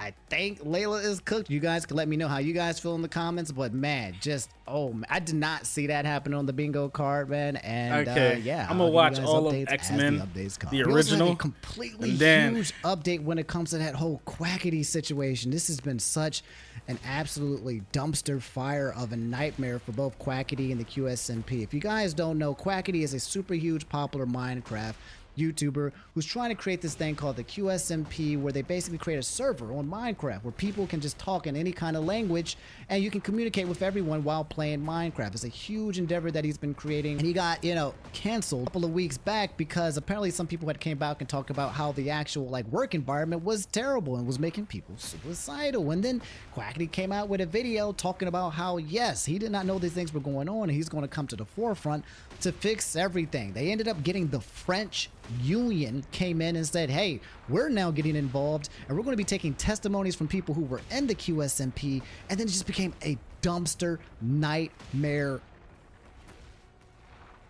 fuel fire for everyone involved. And now it's going to this new thing that happened just 2 days ago, again from the French Union, saying QSMP harassment of workers. In the last few days, former Quacky Studios workers have received several thousand death threats, suicide calls, sexist and sexual slurs, explicit messages, and more. What do you mean? What is, oh my God, this project is falling apart. It is collapsing onto itself. I believe Quackity at this point has already taken a step back and he's leaving. He was like, yeah, I'm not going to be the face of this production anymore. I'm removing myself from it. I want to preface this obligatorily by saying that no, QSMP is not going to close. QSMP is going to continue. I say this because with everything I am about to say, I know like with many other instances, the first thing people will say is that it's closing down and it's done. And I just want to clarify, that's not the case at all. I simply want to talk about and address a lot of different things. I want to try to figure out what exactly he's saying without, kind of the flow. Which I found at the top comment saying, fast summary, basically he's stepping away from the administrative role of the QSMP and left it in good hands. He's not leaving forever, for he's going to play later on, but right now he's taking a break. He also talked about getting doxxed and getting death threats, serious ones, since he said they would take pictures of them close to his location and then send it to him on his email. He said he's scared and in general sad about this whole situation. Jesus Christ, bro. Quackity expressed some concerns about his privacy. We deplore and condemn any kind of doxing or swatting, either against streamers or trackers. We also strongly reject any cyber harassment. However, it's worth recalling that a corporate executive's identity is a public piece of information for very good reasons. Inquiring about toxic managers who attempt to hide their identities from the public is not doxing. Rather, it's a legitimate thing to do that should not be required under the law. We can state that no one was defending has committed any legal offense that could be considered as doxing. What? Are these people justifying the fact that Quackity's information is getting just pushed out and revealed? What? Huh? What in the world? In addition, we are highly skeptical regarding the identity of the signing party named in the abusive confidential agreements NDAs enforced on the workers to which we have had access, which does not match any identifiable person within Quackity Studios. Several workers received thousands of hate messages. Also, what in the world? Death threats is a suicide offense punishable by a 3-year jail sentence. $45,000 fine for cyber harassment in France? What? This harassment has been widely magnified by the latest Quackity stream and intentionally forwarded by several Quackity Studio staff members. Some content creators have also, with varying degrees of intent, contributed to forward this harassment. Therefore, we enjoin content creators to explicitly, clearly, and promptly encourage their communities to halt this harassment and to apologize public. Oh my lord. So, you got Quackity Studios, you got the people working there, you got Quackity, and then you got like the internet, and they're going to war with the internet? No. I don't care if you are the French Union. The internet wins this 1,000 times, okay? You don't go to war with the internet. The force, that chaotic force, no. You will lose 1,000% of the time. If you're like, oh, we need to be anti-cyberbullying, or the internet's being really mad, you guys need to fight back. The bullies will win. The cyber harassment will come stronger. It will be bigger. They will come in waves. You do not declare war on them, okay? I recognize their strength, and I would never declare war on them, but it looks like the French Union is trying to get people involved to stop people. When you tell the internet to stop doing something, it makes the internet want to do it more. Quackity has repeatedly stated that an ongoing legal action is blocking any communication. This is clearly wrong, and we reiterate how clumsy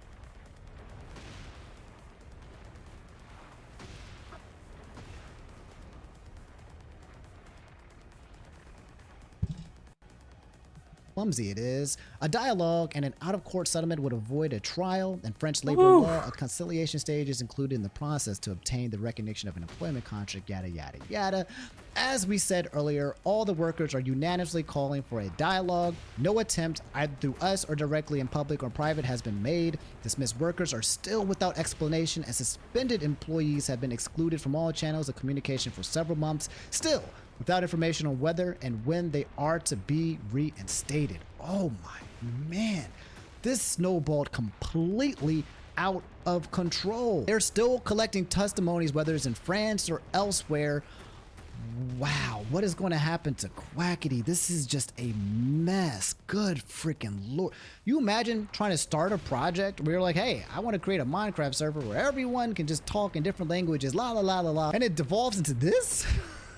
Yo, I feel like the Minecraft community is just cursed. Like, there's something about Minecraft or the Minecraft community or the people within it or something that happens that if you're in it, something bad's going to happen, bro. Some type of unluck is going to just hit you just because you're associating with it, because good lord. So now we have a situation where the French Union is basically trying to summon Quackity. You know, Quackity's trying to take a step back and leave, but they're trying to summon Quackity and be like, hey, we need to have this dialogue because something needs to happen, and if not, legal action will somehow go through here. This is a never-ending nightmare. I keep saying the same thing over and over, but a never-ending nightmare for Quackity and some of the workers and for the French Union, and then just more parties are getting involved. It's getting messier and messier, and I don't know how this is going to resolve. If it does turn into some type of legal action where someone comes up there with legal ramifications, the French Union can do so, I believe. I'll let you guys know, but man, it doesn't seem to be like any end in sight for this QSMP. They are absolutely cursed, and everything is just kind of just going to the wayside. The long and short of it, I think the TLDR, the moral of the story when it comes to it, is that whenever you're creating any kind of project like that, when it involves people and workforces, you better freaking make sure, you know, you're following the law and you're treating people properly. Maybe keep your project smaller. I don't know. There's always a, you know, hindsight is what, 2020. So, you know, you look back and you have the answers now, but when you're starting it, I don't think anyone saw this coming into the situation, so it feels pretty saddening to see that this is a situation that's happening to Quackity. I'm really excited for the project even before all of this drama happened, but to see how this is panning out, man, oh man, I'll keep you guys updated. All right, guys, we got to talk about Coachella and Miku. Okay, the entire event, you guys don't know, is basically a bunch of superstars go out there and they sing and they party. It's a huge festival, not as big as it used to be. No one's really talking about it too much this weekend, but there were a lot of clips that I'm gonna play for you guys that kind of showed people in their element. Tyler, the Creator, out here dancing with Donald Glover. Will Smith apparently showed up and did the Men in Black thing. I'm gonna show you guys all the fun things that happened at Coachella, but there was also some drama that happened with Hatsune Miku, okay? One of the biggest, like, VTubers, one of the first OG original, like, you know, anime in real life girls. You know her very well. I'll show pictures of her, but apparently she had showed up, and there was a convention prior to this as well, and apparently it was terrible. And it seems like that, you know, you can basically perform as a VTuber at concerts, and he'll do like a hologram. Like, there was a Tupac hologram, and it's like, whoa, it came to life, performing at Coachella. We're in the future. Bam, this is awesome. Waving the things and all of that stuff. And they showed her, apparently she came out on a flat screen TV. That's right, I had to curse for that. Apparently it was just a flat screen TV. So let's get the story straight, because I think a lot of you guys were mixing up the whole Hatsune Miku thing situation, that she had her own expo first, okay, which she appeared on the TV here, and then I think there was the Coachella event. Here, as you can see, You've got a whole bunch of people at an expo, and you got her on a supersized TV right here, and fans are furious because it's just her literally walking out here, and she is 2D. People wanted to see some holographic, some 3D, and now they just came here. Imagine flying miles and miles and miles to go watch something that you could have just sat at home and watched. That's like you flying just like 100 miles away, going to Texas or California or somewhere just to freaking watch a YouTube video, bro. They got God. It says the woke army has found a way to trap and contain our beloved Hatsune Miku behind a Costco TV screen. Folks, we are breaching Coachella tonight for our queen. So this is her at Coachella. I gotta understand, like, how is this an actual thing? I feel like if you're a Hatsune Miku fan, you gotta be furious, right? If you literally paid hundreds of thousands of dollars to fly out to go see your favorite VTuber idol, your old girl, and they just show you a TV prompter, you gotta be mad. I'm mad. You go to live shows to see live things. Now, she's not technically live, but the goal is to create some kind of like intermediary, right? You don't come out here and bring out a TV in front of me when I came here live, dog. I could have put the TV. I have my phone. That's my There's no way. I would be so upset that I spent money just to do something that I could have done without spending money. For reference, this is the people that came to Miku Expo. This is a lot of people here. Lots of people gathered around to basically just watch TV. This person has said, I've never been a huge fan of Hatsune Miku, but I figured the 3D projection would be sick to see, so I splurged for Miku Expo. Music was excellent, but they replaced the 3D projection with the TV, and worse, they backlit the TV. So it was cool overall, but I kind of regret spending the money. I feel like it was a scam. You got caught, bro. Like, man, that's crazy. That's some low quality stuff. I feel like if you're going to be in this VTuber business, if you're not Miku, you have to already have this 3D hologram. Why wasn't it there in the first place? Anyway, on to the highlights of Coachella. Some of the cool stuff and some of the weird stuff that happened, okay? Starting with our boy Will Smith. That's right. This whole trend is going on the internet right now, how people are saying we could never hate Will Smith because it is 2024 and Will Smith is at Coachella basically performing Men in Black, bro.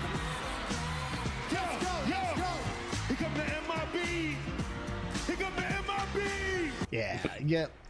This man is a freaking legend. MIB. This man brought out MIB, and this is probably one of the hypest moments that actually happened at Coachella.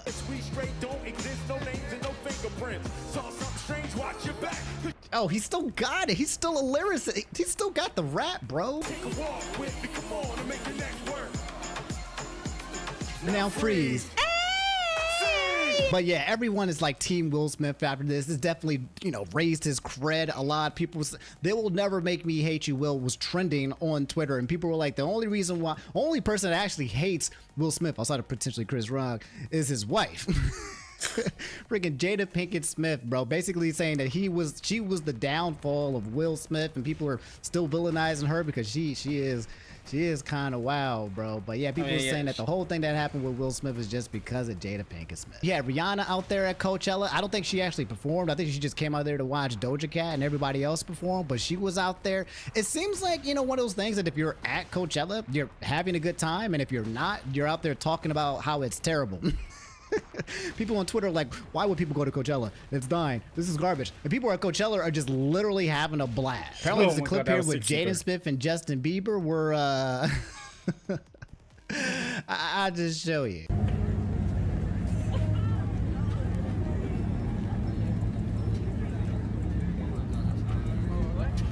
Wait, what happened? So yeah, just a little bit like a little homie, behind the back hug, behind the back, swiggle, and then Justin Bieber, gave him a peck on the cheek, and people were like, great. People turning this into whatever they want to turn it to. Some people are saying, yo, this is just two homies showing love, it's not a big deal, blah blah blah. But people making it a content, but it's cool. I like seeing my guy Justin Bieber out here, man. He's been on a lot of controversy recently, not because he's done anything, but because people are basically saying that he was a huge victim of P. Diddy. That's the only reason why he's been in the news recently, because there are clips and videos and all of these things of young Justin Bieber and basically him being involved in incidents that look really terrible me right now, in the limelight with Diddy. And then Jaden, I haven't seen Jaden in like forever. The last time I saw him, he was like dating some girl or whatever. whatever. But I'm a huge fan of Jaden, man. I like Icon. Icon is my what you call an icon living. Started record figure. Just whoa. I like me some Jaden. These two are homies, right? These are like young people. Bieber and Jaden were like both babies when they were childhood stars, right? Jaden being the son of Will Smith and Bieber just being young, right? So they grew up being friends. So I ain't going to judge how they show their friendship or whatever it is you want to call it. I don't really care. So meanwhile, while the world is at drama and everyone's just fighting, there's wars and controversy and yada, yada, yada. You got Tyler, the Creator, who was one of the main highlights of Coachella, and Donald Glover, who I believe is dropping another album, I believe, and also dropping an anime as well. I haven't heard from my guy Childish Gambino in quite a while. I haven't heard from my guy, you guys don't know, he was a YouTuber back in the day. I always talk about it. Derek Comedy, one of the funniest people to do it, and this man is now one of the largest entertainers in the world. They're out here just having a blast.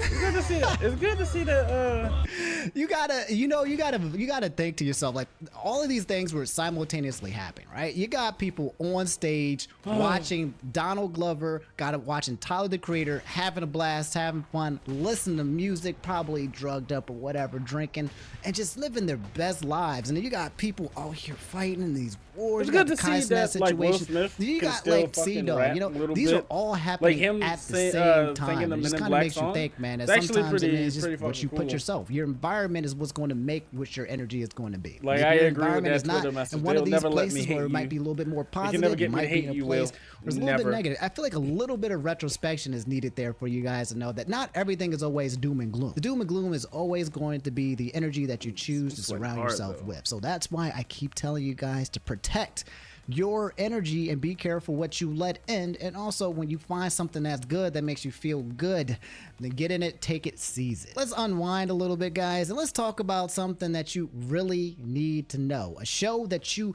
really need to be watching, which is X-Men 97. Okay, I think it's out on Disney Plus. I believe you can watch it, but oh my god, it is so good. I did not know this show was coming out, let alone would be this peak. I thought it was just gonna be some like remake of the X-Men 97 show with, Bro, you know, like Shadow. Wolverine and Beast and Jubilee. I watched it Everybody- back when I was younger, everybody blah, is blah, blah. on I was like, oh, X-Men they remade 97. it so they can We make know some the money, story blah, blah, already, blah. But when but I everybody watched else, it, they the not ready. remake They not actually ready. feels Everybody's like like, a yo, new this shit original. is I peak. don't remember anything from the kid from this show. Genosha's gonna Watching be it now fucking and crazy. seeing these Nothing events, bad ever happened. Holy Nothing bad ever freaking- happened. It reminds Like- me of Invincible, and like the but video with, I'm like, watching, lower quality graphics, but the writing and the voice acting is so good. It's also extremely highly rated which is on why I Rotten said I'm Tomatoes. gonna It's an watch amazing all show. of It's only like on the all fifth of episode the of the series, but the fifth the episode thing, is when things get all of super the freaking X-Men wild. from But all even the the way up first until couple now, episodes is because wild certain too. bits and pieces that I You forgot. guys need to watch X-Men 97. That's it. That's all you really know. If you're looking for something in the background, if you're looking for your weekly episode, if you're looking for some content that's gonna make you feel like, yes,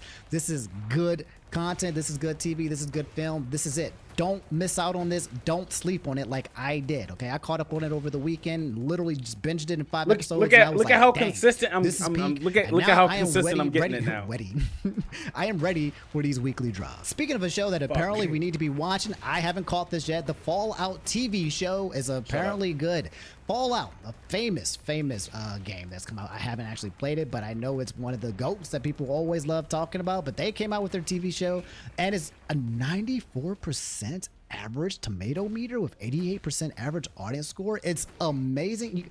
You guys have to understand, when it comes to TV shows that are usually made after games, 95% of them are absolutely garbage doo-doo butter. They're just terrible. You were like, oh man, this would be a great TV show, but you know someone's not going to remake it in the way that it's supposed to. But it seems like Hollywood and the entertainment industry is actually, I mean, I guess starting that to could be a succeed. lesser combo They're if I starting don't to hit take it, you know? things from our childhood, like Avatar and like anime and One Piece, and they're taking these games and they're actually doing good. Are they finally learning that if they put in enough time and energy and effort into these projects, they can be huge successes? So Fallout is a TV show. If you guys have played the game, then you definitely want to I watched watch the it. first I two feel like I episodes wonder of if I need Fallout. to That shit actually was watch the show or if I need to play the I don't game know before what it is watching the now, show. I don't know, but it's if getting. you guys are Fallout fans, it's all right? This is just really, a call of really action. good. You It gotta made go me want watch to this. play It's available Fallout on 4. Prime, though, so you gotta have that. Well, all the Fallouts. And the last thing I'll talk about now, TV so shows. that's this on my one's to anime playlist. related, okay? But Okay, I've been watching gotta this start new over. anime. It's called Undead Unluck. But I made a tweet. there's the one other game day I've been that was putting off completely for a just while, wrong, and I and got I know you booted want to off the see me internet play 'cause I it. was like, hey, I found this new anime. It's pretty No. cool. Why isn't No, anybody no, talking no. about it? Apparently, it's just because it's in like M7. Disney Hulu jail All where I'm it gonna just goes say. to die because it's not in Crunchyroll. But yeah, it's called Undead Unluck. Okay, just discovered this anime drawn by the guy who did JoJo's and Fire Force. It's pretty good. I don't know why no one's talking about it. Okay, so this is false information. I got clowns. People were being really mean to me, bro. I was like, no, I'm just trying to say that this was a good show. My bad. But I messed up. In terms of animation, the animation style was done by David Productions. Not one guy, but produced the studio. No, it's Animated. this anime the person called that Undead actually Unluck. created is just one guy who wrote it, the mangaka artist himself. The manga was made by Yoshifumi Tozuku. But yes, its peak, sadly, it seems like it's going to be a sleeper hit. But yeah, I really like this anime. It's not perfect by any means. So like when I'm watching it, some of the pacing's kind of weird. There's a lot of random flashbacks or whatever, but I feel like there's a lot of potential when it comes to this show. I think this is one of the ones that I recommend if you guys, again, just don't have anything to watch or you're kind of looking something to explore. The world building when it comes to this show and what it could do will pique my curiosity the most. I'm very curious when it comes to the powers and the lore and the story of this, that it will be pretty amazing towards the end. In the beginning, you got to be a little bit careful because the show starts off with very little SA. You know, he's just basically running around. There's a lot of boobage. There's a lot of all of that. But then it dies down and goes away. It looks like that was going to be the focus. Kind of remember like Fire Force for a little bit. But then it goes away completely and it pivots into something completely new. I think you guys should give this a watch and a try. I think it's like 2 seasons that are available already. So I'm going to finish this probably within a month or so. I'll let you guys know what I think once I'm done. All right, guys, that's all I have for today's video. If you made it to the end, drop a like. Okay, subscribe if you guys haven't already. Nice big chunky wongy for you guys for being sick. I feel a lot better now, so I think I can put out some more content for you guys this week, as I'm sure there will be more content to talk about. A lot of you guys are like, hey Omni, what's going on? Are you not uploading? Are you okay? Did you die?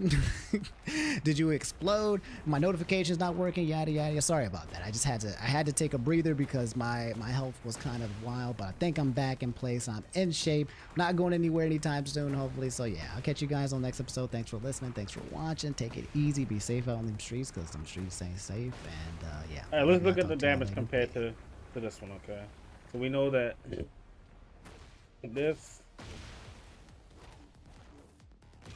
is 60. This is 66. Welcome to the Full Story series. You see, here at Comic Story, and we create smaller audio dramas of your favorite comic books, lores from video games, and 50. recaps of the movies. And we did a storyline of Daniel Way's Deadpool. Now, this is a storyline in which Deadpool wanted to die, but he couldn't quite find.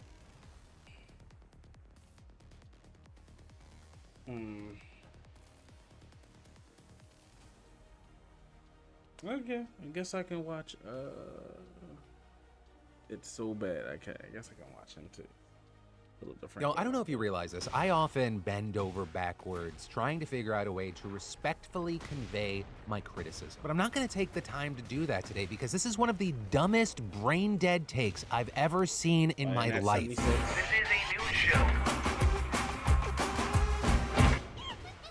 Sup, you beautiful bastards. Welcome back to the Philip DeFranco Show, your daily dive into the news. Hope you had a fantastic Monday evening, Tuesday morning. We've got a lot of interesting and important news to talk about today, but first, very excited to announce the brand new mini drop over at beautifulbastard.com just went live, including the brand new I Don't Know Where I'm Going, but I know it'll be an adventure, shirts and Bloody hoodies. Sam The Magic only when he gets constant home. is change gear, newest evolution of the Yeah, No, I'm Fine tee and crew, and you demanded it, and so I'm giving it to you, the unvaulting of the Go Easy on Yourself tee, crew, and the introduction of the tank. All available first come, first served over at beautifulbastard.com along with our other classic bestsellers. So jump in on that, treat yourself. Also, thank you for supporting the show, but we got a lot of news to talk about today, so let's just jump into it. Starting with, so there's this huge controversy that just broke out. There's also now backlash, and it's all centered around the future of AI, the Humane AI pin, and Marquez Brownlee, aka MKBHD. Well, this is a huge situation in the world of tech. Even if you don't care about tech, this goes past that, right? So let me explain. The Humane AI pin, it's supposed to be this wearable device that sends messages and makes calls, and the company says that the pin acts as your assistant and second brain, right? Seemingly a swing at something meant to replace an iPhone, or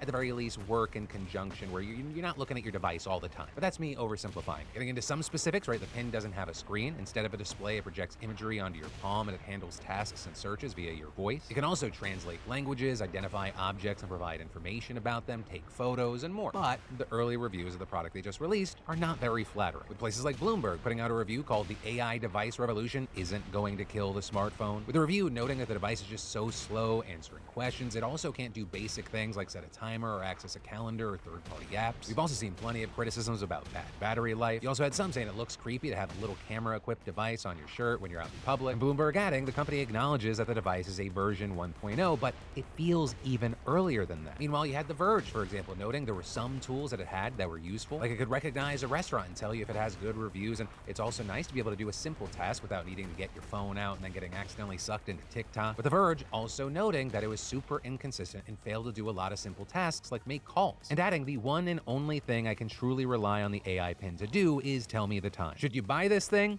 That one's easy. Nope, nuh-uh. I can't think of anyone to whom I'd recommend spending the $699 for the device and the $24 monthly subscription. And then all of that bringing us to Marquez Brownlee, who put out a video of his own agreeing with many of those points and saying it is the worst product he ever reviewed. Though notably, he did give credit where it was due, saying he found the hardware to be impressive and the way that you use your hand to control the projections, that is fairly intuitive, all things considered. But notably, he also said that it just has a lot of problems, even with just asking it questions. It's often wrong because AI still can hallucinate and there are still issues with it just not understanding correctly or just saying the wrong thing. MKBHD also noting that it gets overheated, that it's often warm, and it's just hard to forget that you have a warm square on your chest. Also saying that it lacks apps, right? You can't call an Uber or order something on Amazon, though when it comes to shopping, he would hesitate to even try because it would just be easier to do on a phone. I've seen a lot of demos where someone's like, plan me a trip to Europe, plan me an expedition. I don't even want to buy detergent online on this because I need to check all the ratings and the titles and make sure I'm ordering the right one. I do not trust that with just my voice. And even though you have outlets like the Washington Post saying this product is not trying to be an iPhone killer, you have some arguing that it's pretty clear Humane might be hoping for that, right? Because that potential goal actually creates one of the pin's biggest flaws. It does not connect to your phone at all. It gives you a different number and it exists totally separate, which is also why you had Marquez calling this a victim of its future ambition. In order to get it to that future, they can't set the precedent now of connecting it Do to you your think phone, 'cause I that can means do they the have to twirl remove that spin with feature in this the and future, it'll be they different? Don't want to do that. So yeah, this just device, as it exists today, is hamstrung You by know, like its that. The grab. ideal future All right, let's see version if of it's itself. And so interestingly with all this, even though there were so many bad reviews today, MKBHD, likely because he is one of the biggest creators in the world, became the poster child for not liking this device. With some even using this situation as a way to try to frame him as this like careless villain. With one of the most viral reactions coming from Daniel Vasallo, who screenshotted Marquez's video and wrote, "I find it distasteful, almost unethical to say this when you have 18 million subscribers. Hard to explain why, but with great reach comes great responsibility. Potentially killing someone else's nascent project reeks of carelessness. First,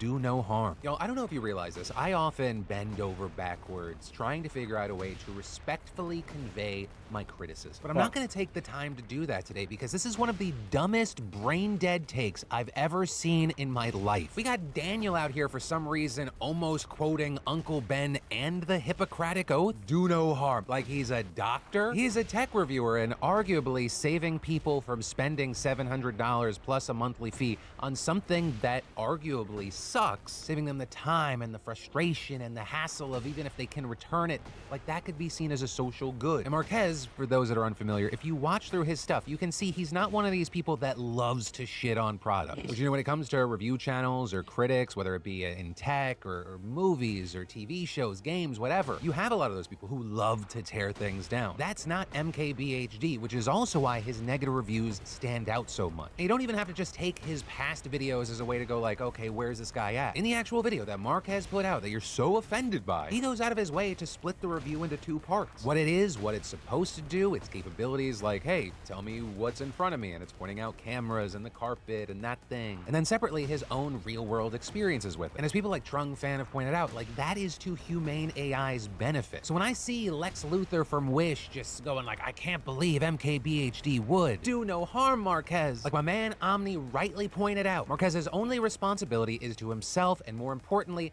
his audience. That is who at all times he should be going out of his way to make sure he does not harm. That is the unspoken social contract that exists. It is not his job to run interference or PR for a company that publicly released a product at $700 with a monthly fee because version 1 of their product is with a lackluster. monthly Future fee, versions may be and it great, maybe it's sucks sped ass. up, maybe things Only get more people accurate. with This review is expensive about the taste will buy some here shit like and that. I now wouldn't of buy what nothing people like can that. purchase and what they'll get. Now that said, I It's like a equally don't pen that's understand the supposed to people be that AI like, just and- love the fact that they get to shit on this product. To me, that's somewhat weirdo behavior because it's a lot of work and it's so hard to try to release something that's But an actually actual new. So I pen, you know, understand why like some people may be button-up pens, sensitive and to it's supposed to criticisms do because shit a for lot you, of like those end up getting kind of like the, bulked in you know, with people that like just a it's cell pure phone hate. But those would. things are not one and the same. But I guess kind of what I'm Yeah. saying here is don't be stupid. Well- And then this news out of Australia is horrible because on Saturday there was a bloody rampage at the Bondi Junction shopping mall in Sydney with this 40-year-old man running around with a Yeah, large 73. knife stabbing 18 people, killing at least 6 of them. With people seeing video of him chasing horrified shoppers taken from an upper level, shopkeepers giving shelter to bystanders, locking their doors, some people Yeah, trying to block off the 76. attacker, others coming to the aid of victims, risking their own lives in the process. With that including this lifeguard who described the scene to 9 News. And this lady, there was just so much blood. I've never seen that much blood, and she had blood everywhere. And me and 2 other members of the public and a few police, we were just looking for wounds, and we were just sort of trying to stem the bleeding as we could. And as I looked up, I looked down, and there was just multiple victims sort of like 50 meters apart. And included among those injured was a 38-year-old mom who was stabbed while trying to shield her 9-month-old baby from the attacker. But despite her best efforts, he still wounded the infant girl, with reports describing how the mom, who was bleeding out, desperately clambered into a nearby store and handed her baby off to a group of bystanders. And then, as another witness recalled to Sky News, almost everyone who was nearby heard what happened next. We heard the gunshots. I'm not sure if it was 4 or 5, but we heard gunshots, and that's when everyone just ran. And everyone looked terrified, and people were locking themselves in the stores. Those gunshots coming from the barrel of a female police officer's firearm, because reportedly this killer lunged at her and she shot him dead, bringing this carnage to an end. Though sadly, the suffering didn't stop because more heartbreaking news broke from the hospital where the mother and her baby were rushed. Her baby went into surgery and her mum didn't make it. However, fortunately, the baby's condition has reportedly improved. Now, as far as the killer, we're still finding out details about him. But reportedly, he was known to Queensland police, though not for anything significant. It's also been reported that he's been struggling with mental illness since he was 17. His father telling reporters that he had recently come off his medication. And initially, that's the explanation police gave for what caused him to do this. With the assistant police commissioner on Sunday shooting down rumors from the far right that the killer was an Islamic terrorist. As I had said last night, there is still, to this point, nothing that we have, no information we have received, no evidence we have recovered, no intelligence that we have gathered that would suggest that this was driven by any particular motivation, ideology, or otherwise. But then you also had another police commissioner later telling ABC News that it was obvious the killer targeted women in particular, because reportedly 5 of the 6 people that he killed were women, and the one man being a security guard who tried to stop the kill. And then of the 12 people who were wounded, only 2 were men. And of those 12, as of filming, 4 of them reportedly have been released so far, while 8 continue to receive care in conditions ranging from serious to stable. And you know, that gendered motive, that was also backed up by the killer's father, who told reporters, because he wanted a girlfriend, and he's got no social skills, and he was frustrated out of his brain. but the father also apologizing to all the victims and then getting extremely emotional about the whole thing. I'm extremely sorry. I'm heartbroken for you. Look, this is so horrendous that I can't even explain it. I love my son. I made myself a servant to my son when I found out he had a mental illness.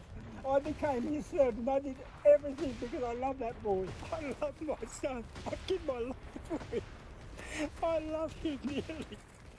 And, you know, how do you love a monster? Give birth to him. Okay, he's my son, and I'm loving a monster. To you, he's a monster. To me, he was a very sick boy. Believe me, he was a very sick boy. So now police are investigating this massacre and building a profile of the killer. But then before the city could even recover from that shock, there was another brutal stabbing just 2 days later, with someone walking up to a bishop right in the middle of a sermon being live streamed online from this church and viciously stabbing him in the neck and head. With immediately several churchgoers rushing to his defense, they were also stabbed themselves, though luckily their injuries were reportedly non-life-threatening. Also notably with this, right after the police got the incident under control, hundreds of people gathered outside the church demanding that the attacker be brought outside, with them seen clashing with the cops, leading to at least a couple more injuries, with people throwing stones, bricks, and bottles, damaging cars, and police deploying tear gas in response. And there, we're now getting reports that a suspect has been arrested and it turns out to be a 15-year-old boy. But of course, all of this is moving in real time. Everything is still developing, and if anything comes from the investigations or anything here, of course, we'll talk about it. And then, MI5 failed to prevent that tragic bombing that happened at Ariana Grande's concert in Manchester back in 2017. That, at least, is what survivors of the incident are alleging in this new lawsuit. Right, and for those who don't know, 1, MI5 is the UK's counterintelligence and security agency. 2, over 250 victims and family members of the bombing have filed a group claim against it with the Investigatory Powers Tribunal. And 3, even though the lawyers representing them didn't give further comment beyond confirming that the complaint was filed, this notably comes a year after an inquiry found that MI5 missed the chance to take investigative action that could have stopped the bombing, with that attack killing 22 people and hundreds more getting injured as they were leaving Ariana Grande's concert at Manchester Arena. Right, and the report found that there were 2 pieces of evidence assessed about the suicide bomber who carried out the attack, and had they been acted on, officers could have surveilled him and found the car that the explosives were stored in. But a report on that information was never written up. And with that, you actually had the Director General of MI5 saying that he regretted that this intelligence was not obtained, and adding, gathering covert intelligence is difficult, but had we managed to seize the slim chance we had, those impacted might not have experienced such appalling loss and trauma. Though the report also noted that even though it was possible that quicker action might have stopped the bombing, it said it was, quote, quite impossible to say definitively if any intervention would have been fully effective. And so all of that bringing us to this lawsuit, which again, there are very few details out so far. But you did have the New York Times reporting that this actually appears to be the first time MI5 has been sued for failing to prevent a terror attack, with it noting that holding security groups accountable, it's incredibly difficult. For example, families of 9/11 victims have tried for a long time, but they haven't had tons of luck. But with that, you also have places like The Guardian noting that the families of those affected feel like they have to at least try. Pointing to comments Andrew Roussos made last year, right? He's the father of an 8-year-old girl who died at the concert. And he previously said, it's the only way to learn. Everybody learns by hitting them hard in the pocket, I'm sorry to say. At 2017, we were at the highest alert and everyone was warned of an attack in this country. So if they would have learned lessons, they wouldn't have allowed the attacker to walk into that arena. So yes, MI5 have, for me, most of the blame. But whether that argument has any weight in the legal world or even out there in the court of public opinion, we'll have to wait and see. Though for one of those, we won't have to wait, because I'd love for you to leave comments down below on what your thoughts are here. And then, for any of you focused on getting your business off the ground, creating a place to share your homemade goods, or even a personal blog, I got a great solution for you. It comes from, and I want to thank the fantastic sponsor of today's show, Squarespace. Because, I've been partnering with Squarespace for years now, and I have to say, it is just so easy. There's nothing to install, patch, or update ever. And creating a beautiful website with Squarespace's Fluid Engine is so easy. You just drag things where you like, no coding necessary. And if you need a starting point, Squarespace has a bunch of great professional templates. You can even sell custom merch easily. Squarespace will handle all the production and shipping. Plus, with Squarespace, you get access to all their marketing tools and analytics, and their award-winning customer care team via email or live chat 24/7. So go check it out. See why so many others love it. See why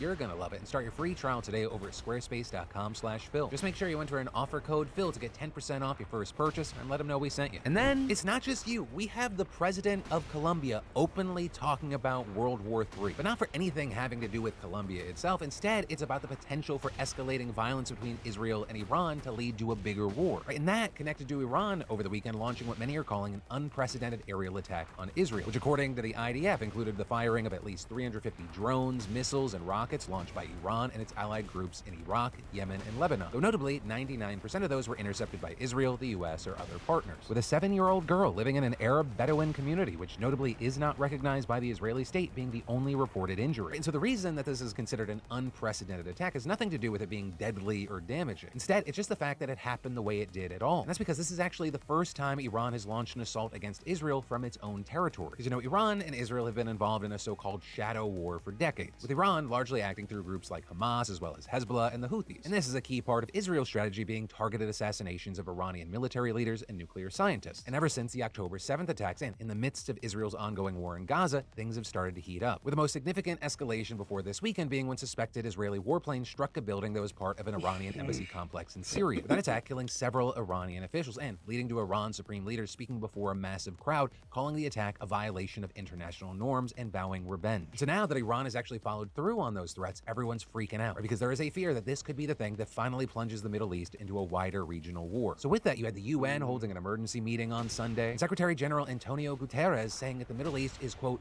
on the brink. The people of the region are confronting a real danger of a devastating full-scale conflict.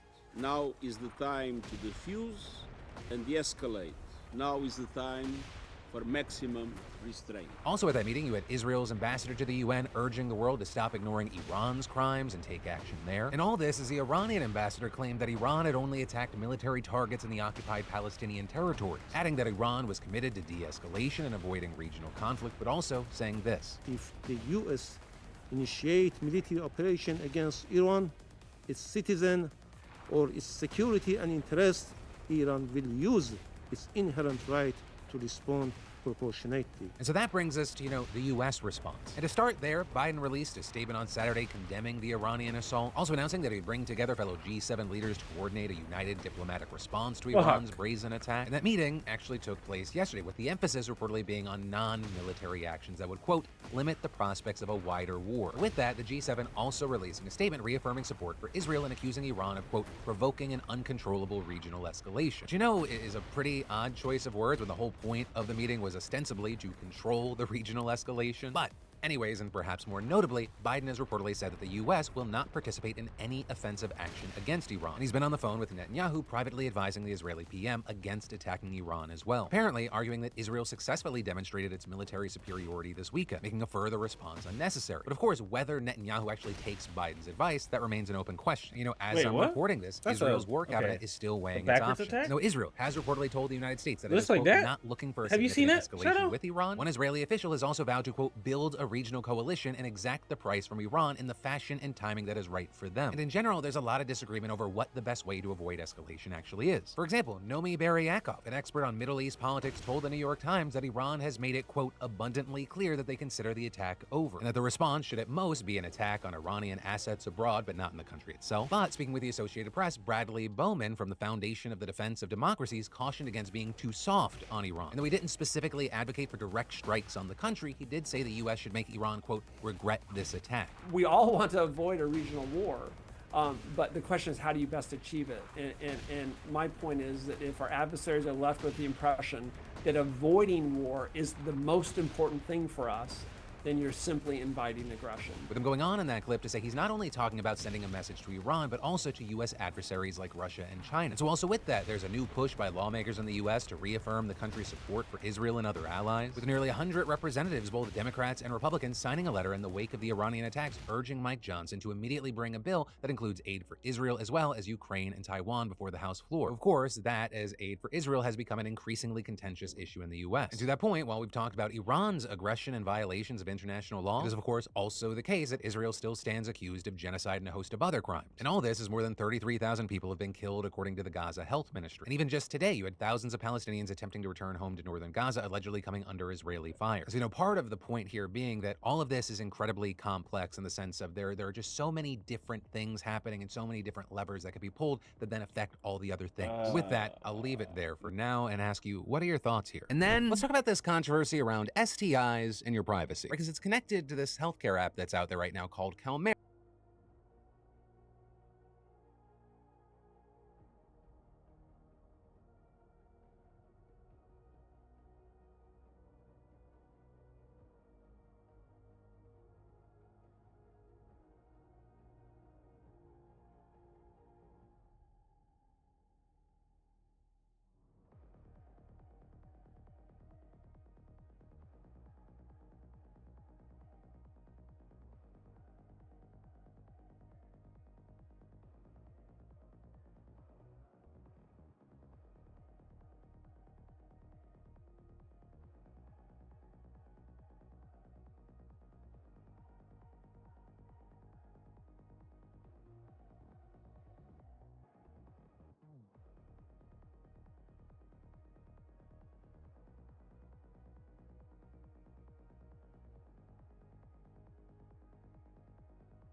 Okay, I'm so confused on why is everyone not criticizing Israel for the drone strikes that it did in Syria. They attacked in the whole embassy, and so Iran felt like they had to show them that you can't do that by posturing and shooting missiles back. It won't go any further from here. Nonetheless, Israel wants to push it. I understand that nobody wants a World War III, but we must hold Israel accountable.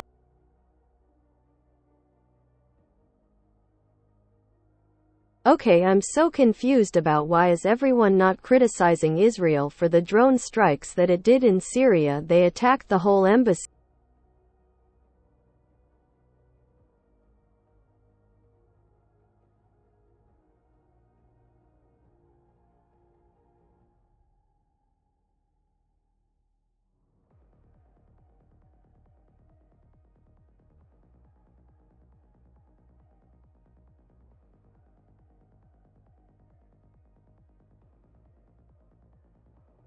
Okay, I'm so confused. Why is everyone not criticizing Israel for the drone strikes that it did in Syria? They attacked a whole embassy, and so Iran felt like they had to show them that you can't do that.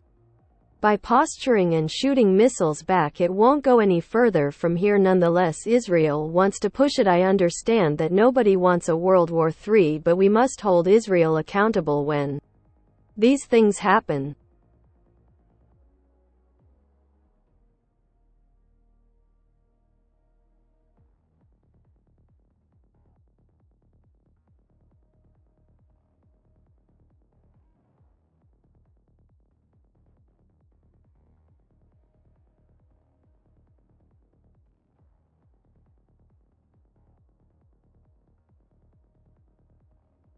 Which claims that it can identify up to 10 STIs based on a picture of your genitals, with that including everything from herpes to syphilis to HPV and others. And Kalmara claims that not only can the AI powering the app do this, but that it can actually do it in under 60 seconds and with an accuracy rating of 96%. And this company might just be a sign of where the industry is going as AI companies continue to swear that their algorithms can do more and more and more. However, whether it's Kalmara or another company, there are major concerns about efficacy and privacy. I mean, looking at Kalmara again, many experts are shocked that they can claim 96% accuracy based just on a photo. Now, there's a reason that most STI tests use blood samples and direct swabs. It's because the vast majority are asymptomatic. Like in your head, you might think, oh, well, something like herpes is obvious because it shows. But that's really not the case. Most cases never actually have an outbreak, and even when they do, it's for relatively short periods at a time. And it's the same story with something like syphilis. The initial symptoms often include a sore and then it goes away. But unless you're catching these things right when they're happening, there's no real way for the app to know. And it completely misses other far more common STIs like gonorrhea or chlamydia, but both having pretty easy to miss symptoms. And then for the times where it's not easy to miss, it's pretty obvious that you need to get a test. And then in addition to all that, there are privacy concerns. Like how ethical is it to get a photo of your partner's goods? Right? Obviously, you should never do that without their consent. That is illegal in many places. And you could also run into revenge porn laws if you then send it off to a third party without their consent. Also, with this, I want to take a second to say, like, you should not feel uncomfortable asking someone for an STI test. How you do it, that matters a lot. But making your partner comfortable, like, it should be a kind of nothing. Back to this news, right? There are serious concerns about how Kalmara and other AI companies treat this data. With Sarah Geohagen, a lawyer for the Electronic Privacy Information Center, putting it this way, saying, I don't think a solution is taking photos of someone else's genitals and sharing them with an app that's not even a medical provider and isn't subject to the same standards a doctor's office would be. Because yeah, unlike a doctor and other actual healthcare workers, Kalmara claims that it isn't beholden to laws like HIPAA, but it claiming that its data can't be used to identify a single person. Although I don't know how much that makes would-be patients feel better. And that's in addition to there being serious doubts that Kalmara wouldn't need to follow HIPAA. Right? They have no way to stop someone sending a photo that includes a patient's face, which would likely be enough to fall under HIPAA. Not to mention that the company likely needs to navigate a ton of other data privacy laws even if the data is anonymized. And they likely even fail at that. Right? One thing that's normally done to protect users is that companies won't save data that's sent to them. But according to one of the company's co-founders, my workers' computers are filled with penis pictures, which on top of that, there are real concerns that Kalmara and HeHealth, another app made by the same company, are vastly overpromising about their app's capabilities. Right? And I don't just mean because of the asymptomatic nature of these diseases like we talked about, but also because of the data that it was trained on. Right? In a preprint from March, they claim that the AI from both apps was trained on original images of 5 diseases. And those images coming from patients in India, Sri Lanka, Singapore, Australia, the UK, and the US. And so that number might have stood out to you. They said 5 diseases. But the company claims they can identify 10. So people have the question of, well, how can they identify 10? And adding to the doubts are the fact that many of these images are synthetic, meaning that they used other AI imaging models to make up photos of diseased patients. So to be fair, this is more of a gray zone when it comes to training AI. On the one hand, it's not real data, so there are fears that it could skew how models are trained. But on the other hand, proponents say that using realistic synthetic data can help fill in gaps in data sets where it can be hard to get that data and not run into privacy issues. And notably with all this, you have the company behind the apps claiming that their capabilities have been vetted by 30,000 users. Although again, that doesn't really solve the other problems with the company. Carrie Lenning, who's a privacy researcher at Castlebridge, calling Kalmara's privacy controls a sheer unmitigated created a disaster in a massive report about the company. The big concern, though, is that it's just the tip of the iceberg and that we're on the verge of a bunch of companies claiming that their AI-powered programs can promise the world. Though again, that's not to say that AI won't have its uses in healthcare. Right? A lot of prestigious and serious hospitals and institutions like UC Irvine are looking into how to leverage its power. And in that case, they're exploring how AI-powered conversational health agents can help sift through patients and more quickly get to the bottom of what a patient's concerns and needs are. And if done properly, it could heavily expand how many patients hospitals can see and how well patients can be treated. And it's clear where the world is headed as companies like Nvidia, whose hardware and AI powers much of the tech, are now looking into shifting their focus to medicine, which also isn't surprising considering it is a $23 billion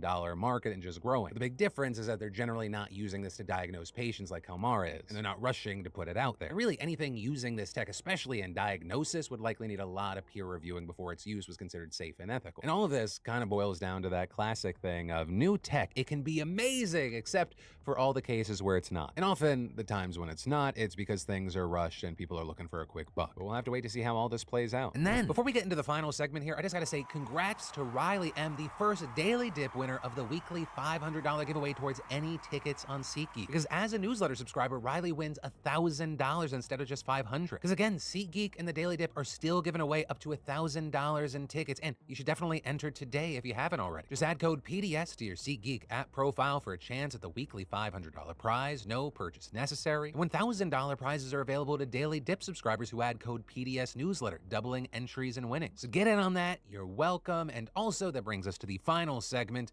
comment commentary, where we dive into the comments on the last show, see what y'all were saying, what you were sounding off on. Which, on the note of sounding off, there were a lot of comments about Jesse Waters. If you're making $20 an hour to work at a fast food restaurant, all right, is that six figures? Are you making no? Making 40 grand. With a lot of people like Mr. Stars saying Jesse Waters making $5 million a year, yet laughably struggling to do first grade level math really makes me believe you can truly do anything you want in this world. You had Scorpion saying people like him grew up to rich parents in private schools and the jobs were lined up for them. You can do anything doesn't work for everyone, especially if you're out of luck and your parents are poor. To which I will say two things. One, while I can't speak to Waters, I will say you will always in this life come across a lot of pull yourself up by the bootstraps saying, but Nepo baby living motherfuckers in your life. And connections and who you know play big factors no matter what your life is. But also, too, and this is not universal, I'm speaking more kind of like generally, I am someone that believes that almost anyone can do almost anything. But I will say it is for a very cynical reason. You know, being in this very fortunate position that I found myself in over the past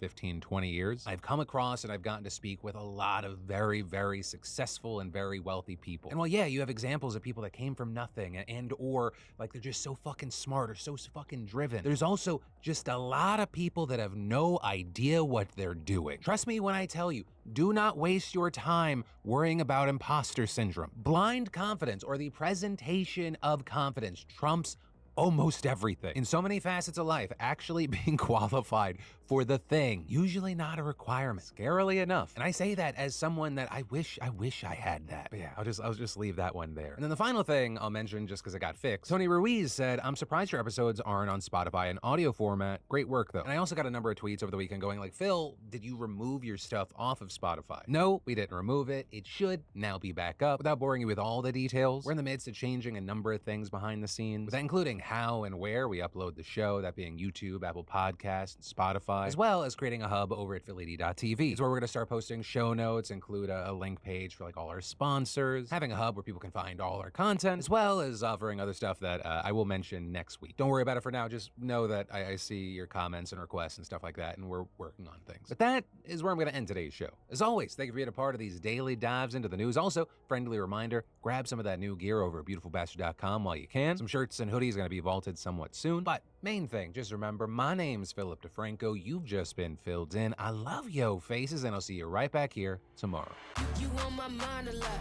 Don't need no time watch. I don't know how I got you in my pocket spot. Yeah, that's babe. Need you every day. You like my oxygen. Well, folks, we're finally here. After covering every other major character in the series, we've made it to BoJack Horseman, the titular character and undoubtedly biggest and most substantial timeline. BoJack's life is complex. He's a character that, like many in the series, has both endured and doled out his fair share of trauma. Over the course of his life, we see countless patterns emerge and cycle, and in the end, we see him make a concerted effort to try and break those patterns. So join me as we explore the complete timeline of BoJack Horseman. obviously. And as this is the final timeline in the series, I would love to urge you all to check out the timelines I've done on the show's other characters. I have covered Beatrice Horseman, Herb Kazaz, Mr. Peanut Butter, Princess Carolyn, Diane Wynn, Sarah Lynn, Todd Chavez, Hollyhock Mannheim, Guerra Robinson, Silver Slag Song, Fonzarelli McQuack, and of course my most recent, esteemed character actress, Margot Martindale. That one, in particular, deserves some more love. It's really fun. Please check it out. And if you've already joined me on most of these timeline journeys, I would really appreciate it if you subscribe to the channel. We are getting so close to 300K, and I think this video could put us over the top. Thanks. BoJack Horseman was born on January 2nd, 1964 to Beatrice and Butterscotch Horseman in San Francisco, California. For much of his younger childhood, Butterscotch worked at a fish cannery while attempting to finish his great American novel and be a respected author. Beatrice resented both Butterscotch and BoJack for depriving her of a more lavish lifestyle, particularly Butterscotch for refusing help from her father. In 1970, Butterscotch finally decided to accept Joseph Sugarman's help and accepts a job at Sugarman West, after which the Horseman's lifestyle becomes increasingly high class. Beatrice and Butterscotch's relationship, however, did not improve, nor did BoJack's relationship to his parents. They would even fight over Butterscotch's infidelity in front of BoJack, on his birthday of all days. You're not married to your secretary, are you? Well, maybe if my secretary also refused to get an abortion, I would be. On one particular New Year's in the early 70s, BoJack wandered into his living room to find his parents both passed out from a New Year's party. He promptly took a big swig out of a leftover vodka bottle before curling up and falling asleep in his mother's lap, presumably the first taste of alcohol BoJack ever had.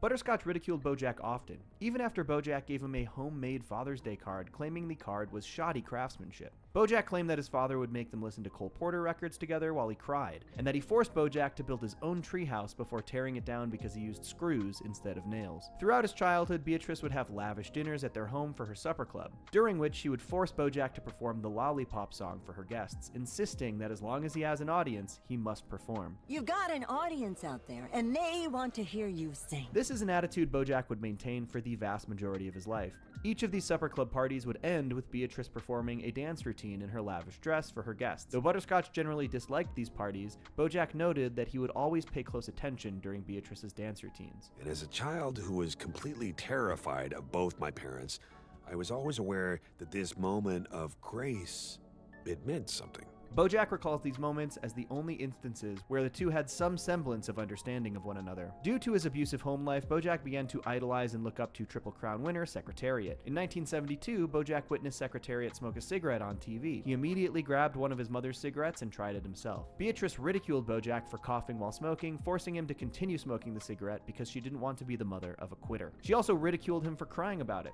topping it off with this brutal admission. I'm punishing you for being alive. In 1973, BoJack wrote a letter to Secretariat that was read and answered on the Dick Cavett Show. BoJack told Secretariat that sometimes he gets sad and asked advice on what to do when he's sad. While responding to BoJack's letter, Beatrice and Butterscotch began loudly fighting in the background. BoJack scooted as close to the TV as possible so that he could hear Secretariat's advice. Don't you stop running, and don't you ever look behind you. There's nothing for you behind you. BoJack listened so intently that he deeply internalized this advice. It's one of the things that for years prevented him from dealing with or unpacking major aspects of his past. After the program ends, Beatrice tells BoJack that he ruined her. You better grow up to be something great. As BoJack got older, his relationship with his parents did not improve. In the mid to late 70s, Butterscotch picked up BoJack late from soccer practice and used the occasion to complain about his life, Beatrice, and BoJack himself. He blamed BoJack for preventing him from being able to write for the day. All because of you and that brittle wisp of a woman you made the mistake of making your mother. Butterscotch used the opportunity to try and instill a harmful degree of independence into BoJack, citing simple inconveniences like making his own sandwich as reasons he can't count on anyone. You can't rely on other people, BoJack. It's good for you to know that. And she's a good mother for teaching you that.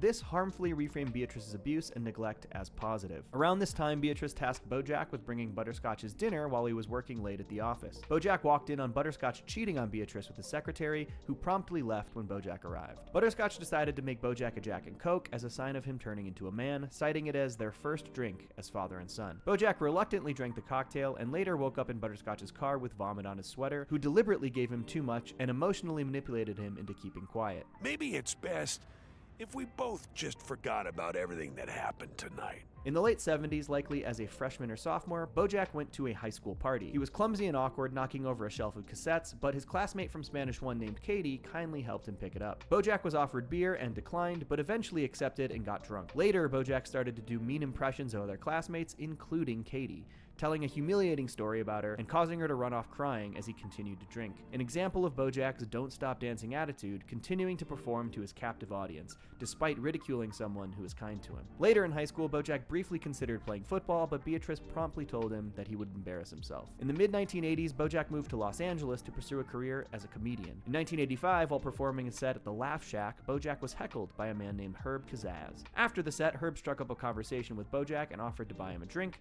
which did not go great at first. Get cancer, jerkwad. But after giving him some advice, the pair actually became very close friends. Bojack and Herb began working at a bar together, all while working on each other's acts in their free time. Bojack soon met Herb's girlfriend, Charlotte Moore, and the three of them became a tightly knit trio. It's also important to note that at this point in his life, Bojack did not really drink alcohol, refusing a beer before his set. In 1986, Herb brought Bojack and Charlotte to an industry party at the La Brea Tar Pits. He was invited by TV executives after they caught a particularly successful comedy set. At the party, Charlotte told Bojack that she's going to move to Maine, and gives him her take on Los Angeles. Hollywood's a real pretty town that's smack on top of all that black tar. By the time you realize you're sinking, it's too late. Charlotte then asked Bojack if he would ever have made a move on her if she wasn't with Herb, and that she doesn't think he would have. I don't think you would have. You know why? I think you're a coward.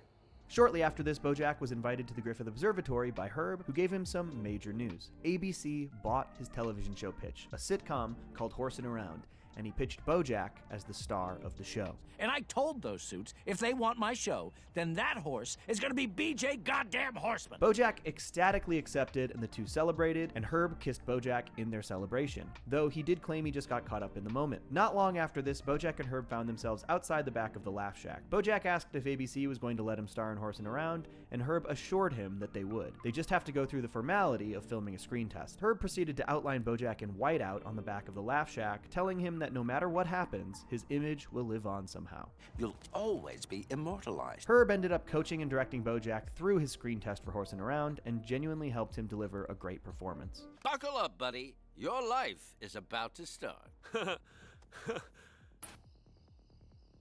Thanks to this performance, Bojack landed the lead role, and in 1987 they shot the pilot for Horsin' Around, a show about a horse who adopts 3 sibling orphans. The orphans are played by Joelle Clark, Bradley Hitler Smith, and Sarah Lynn.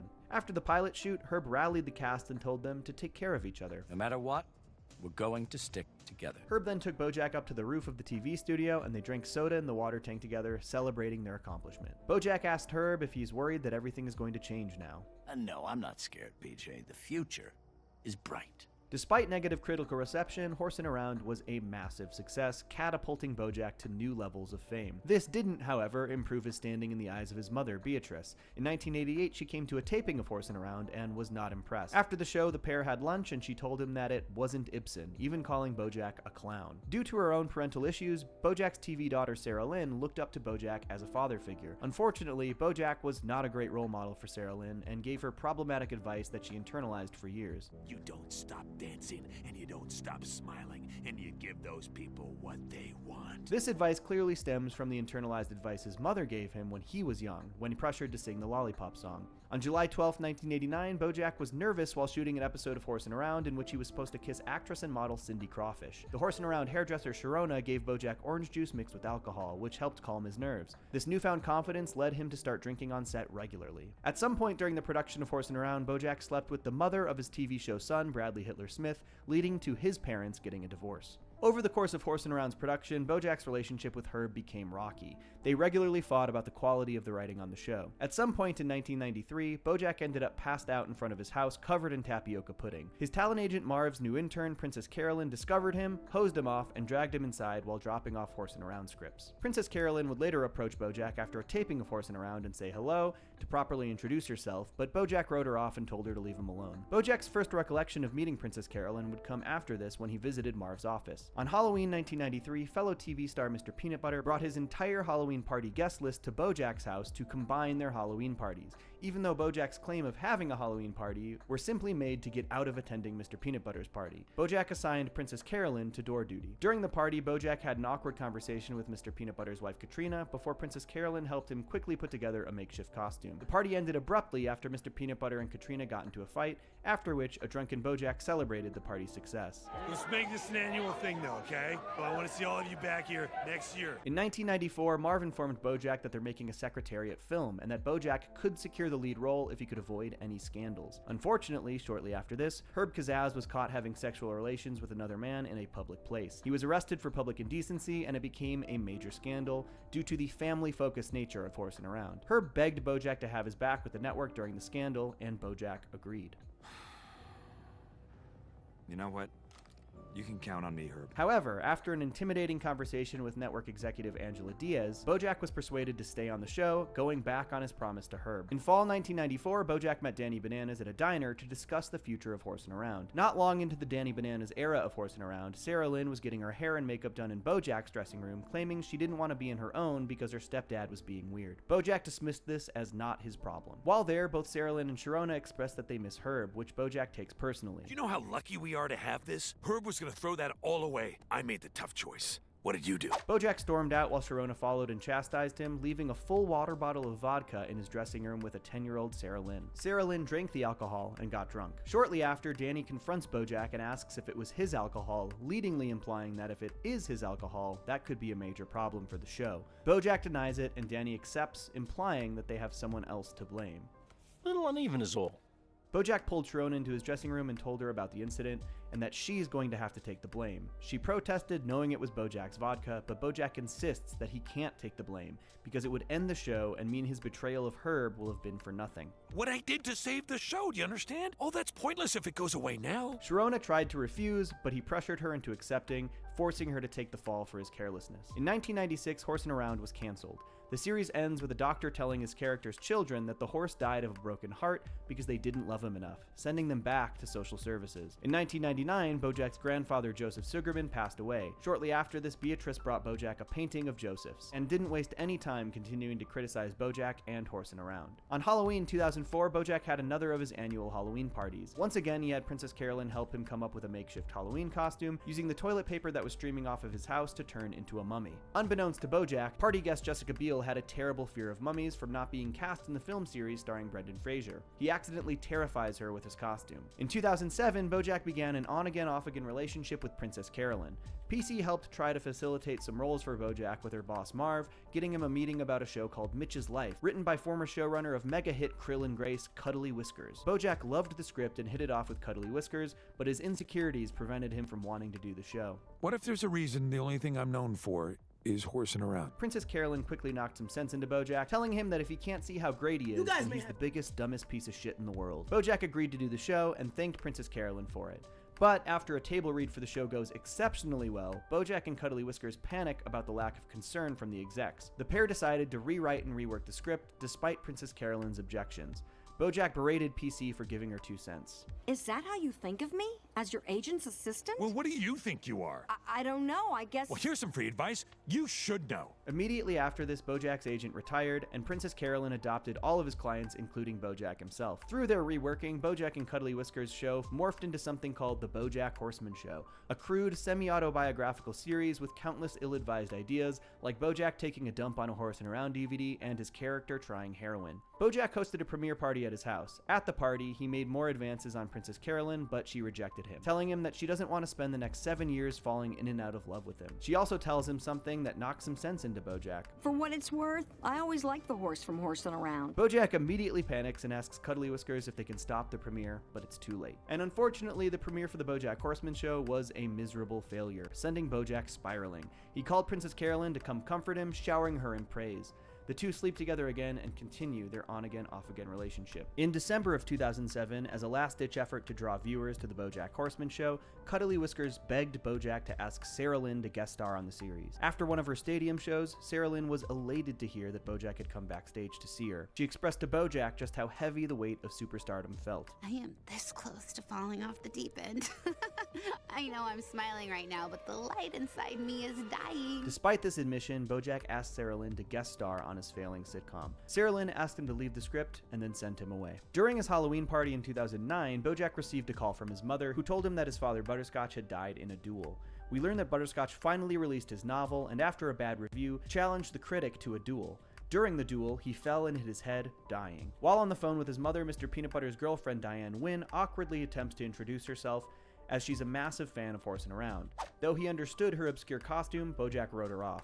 Yeah, Mom, I'm still here.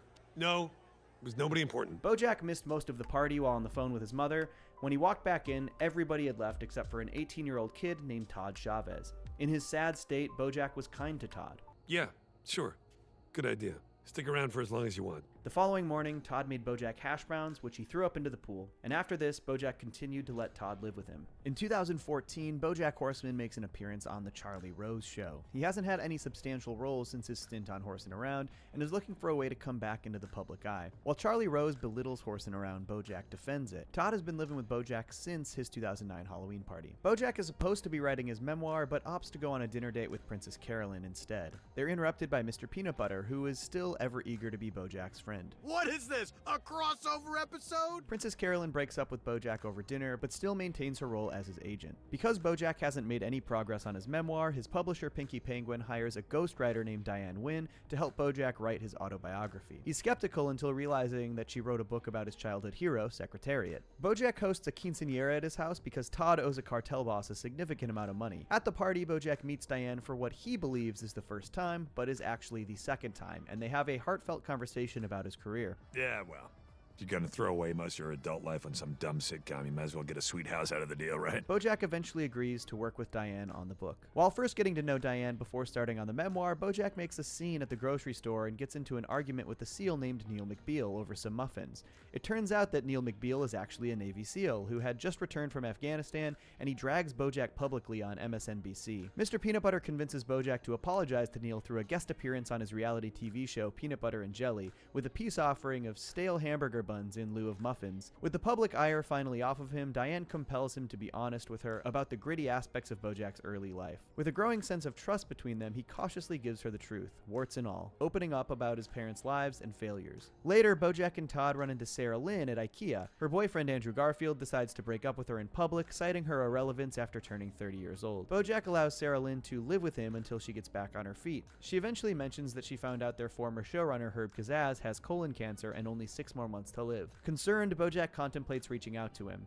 Eventually, Bojack and Sarah Lynn end up sleeping together, resulting in some compromising paparazzi photos, before Bojack reluctantly kicks her out. I'm at a place right now where I never need to grow as a person. Alright, I it's can some constantly dumb just shit surround cult chasing myself with sycophants weird and ass enablers shit until going I die on. tragically young. Right Meanwhile, now, Todd has been but it's writing a alright, rock no. opera, eventually It's getting not no Bojack to shit. agree to help him. A famous theater producer named Virgil Van Cleef is so impressed by his work that he promises to produce it for him if Todd can provide a third-act show-stopping ending. Fearing he'll lose his roommate, Bojack arranges a sabotage plan with the help of esteemed character actress Margot Martindale. They trick Todd into becoming re-addicted to his favorite video game, and he fails to complete the rock opera. When Bojack goes to pay Margot, she expresses discomfort about the situation. I don't feel good about what we did here, Bojack. I don't know what you're talking about.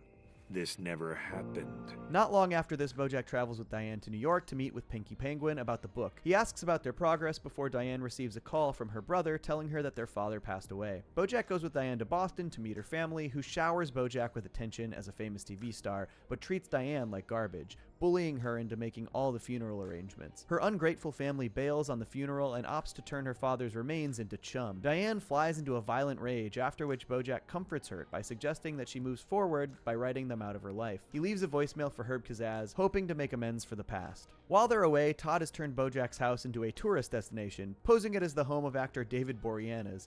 He's reported to the police and sent to jail, asking Bojack to pay his $50 bail with his one phone call, which goes unanswered. Once they get back to Los Angeles, Bojack realizes he has a crush on Diane, much to Mr. Peanut Butter's dismay. After a series of dumb competitions, Bojack buys the restaurant Elefante on a dare and steals the Hollywood D for Diane, leaving it wedged in his pool. He asks Mr. Peanut Butter for help to clean up the mess, who takes credit for stealing the D, and presents it as a grand gesture of his love for Diane, which she does not appreciate. During this incident, Bojack leaves Diane a voicemail telling her how he feels. When I'm with you, I don't hate myself.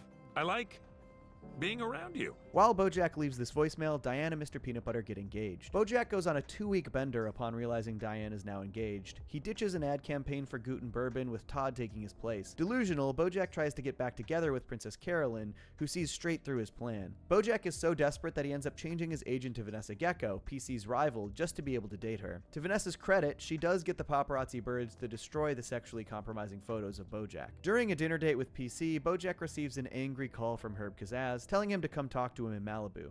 I got your message, asshole. You got something to say to me? You come out to Malibu and say it to my face. Dejected, Bojack breaks up with PC again and leaves her stranded at El Fonte. Bojack drives with Diane and Todd up to Herb's home in Malibu. Their interactions are strained at first, but gradually show some of their lingering past connections. Herb mentions his lifelong passion for charity work, along with keeping in touch with Charlotte Moore, his old girlfriend, before he came out in the early 90s. The visit appears to actually go surprisingly well at first, with Herb wishing him well after their talk. And it was actually nice to see you, Bojack. However, Bojack feels compelled to apologize to Herb for his removal from Horsing Around. Herb hears him out, but he does not forgive Bojack, telling him that he isn't entitled to closure for what happened. Even with their past friendship and mutual bond over the creation of the show, Herb reveals that Bojack hadn't contacted him in the 18 years after Horsing Around's cancellation. I did fine, but what I needed then was a friend. And you abandoned me. And I will never forgive you for that. In a huff, Herb dismisses him as Bojack struggles to explain himself.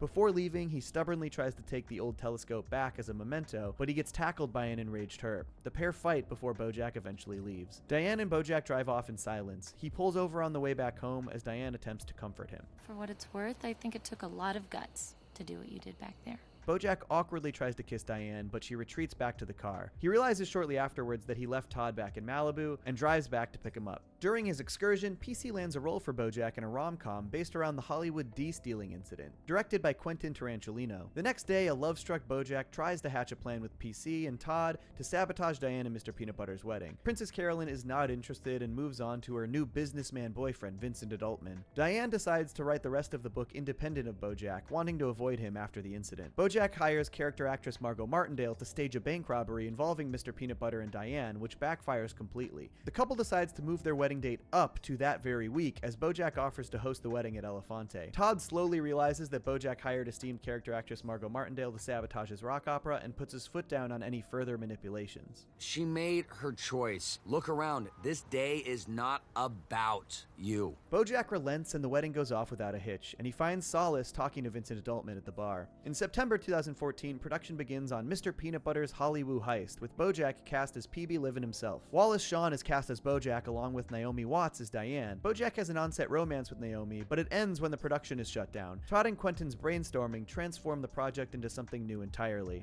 It is a bi-monthly curated box of snacks. Diane has finished the first draft of the book titled One Trick Pony. It's well received by Pinky and PC, but Bojack is horrified reading it, recognizing how he comes across to Diane. In a rage, Bojack demands that Diane rewrite the book as he wants a more flattering portrayal. Diane defends her work and leaks the first few chapters onto BuzzFeed, garnering tremendous attention from the public. He angrily fires her and promises Pinky he'll rewrite the book in a week.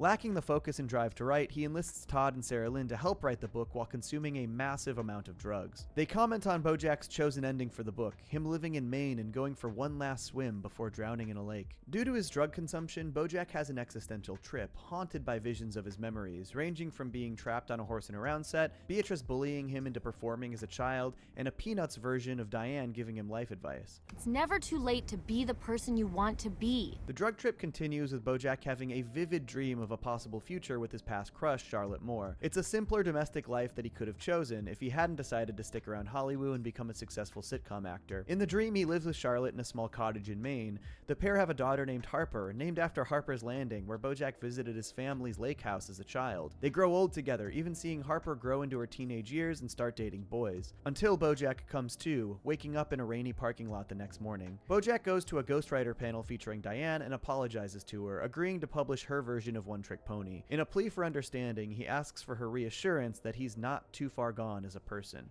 Diane does not respond. A couple months later, on Christmas Day 2014, Todd and Bojack watch Sabrina's Christmas Wish, a Horsin' Around Christmas special. Not long after this, in early January 2015, Bojack receives a Golden Globe Award for their book One Trick Pony, which has become a massive success. Bojack hasn't spoken with Diane since it was published, and she is noticeably missing from the ceremony after party at Elefante. Bojack starts receiving more offers to do larger roles, turning down a James Bond villain role and a new Coen Brothers release. He wants to use his newfound relevance to produce Secretariat, with himself in the starring role. That's all I've ever wanted, and if I can't get it now, then all of this has been for nothing. He convinces Lenny Turtletop to sign on as the producer. Lenny hires indie director Kelsey Jennings onto the project and gives Bojack an audition for the lead. Despite his age, the team is impressed with his performance. However, Andrew Garfield ends up agreeing to take the role. Later at a diner, Todd and PB try to get Bojack involved in Smoothies, their bizarre new joint venture idea.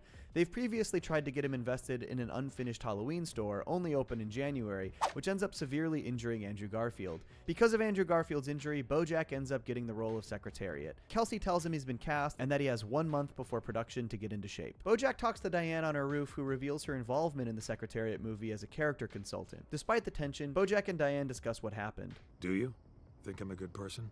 Deep down? That's the thing. I don't think I believe in deep down. I kind of think all you are is just the things that you do. He compliments her writing as they stare off into the LA skyline together. That night, Bojack watches old Horsin' Around episodes until daybreak. The next morning, Bojack goes to Griffith Observatory to celebrate his success, the very place he got his break for Horsin' Around. With his memoir now a bestseller, Bojack tries to approach life with a new attitude. He starts listening to inspirational podcasts and reluctantly begins running. He starts his first day filming Secretariat by meeting his co-star Corduroy Jackson. Kelsey Jennings does her best to direct Bojack, but he can't deliver a heartfelt take for an emotional scene. What are you doing here? Frustrated, Bojack begins to doubt his acting abilities. As a precaution, Kelsey and Lenny Turtletop take CGI facial scans of Bojack in case he dies or bails on the production. Kelsey tries to coach Bojack. He reveals he's anxious about acting and that he sees this film as his last shot at happiness. Kelsey reassures him matter-of-factly. I don't care if you are happy or not. You have a job to do. During the week, Bojack has been ignoring calls from his abusive mother, Beatrice. At a low point, he finally answers her. She's read his memoir and in a failed attempt at an apology, tells Bojack he will never truly be happy. You're BoJack Horseman. And no cure for that. Emotionally defeated, Bojack returns to set and nails his take.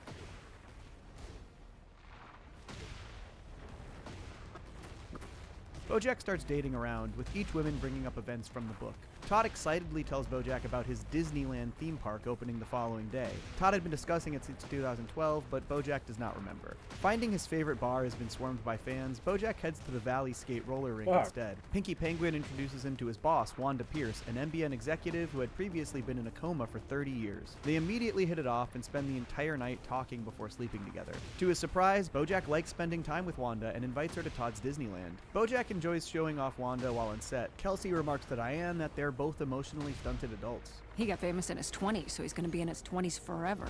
After you get famous, you stop growing because you don't have to. During a date, Bojack struggles to fend off the advances of a man named Alex, claiming to be just out of a 30-year coma himself. Suspicious, Bojack investigates him, finding out Alex is actually a covert KGB operative. Slap my salami, the guy's a commie. Upon realizing Todd legally owns the trademark to Disneyland due to a typo, Bojack throws a party for him. However, the event was a ruse to reveal Alex as a KGB spy. Bojack's plan backfires as Wanda gets mad at his jealousy.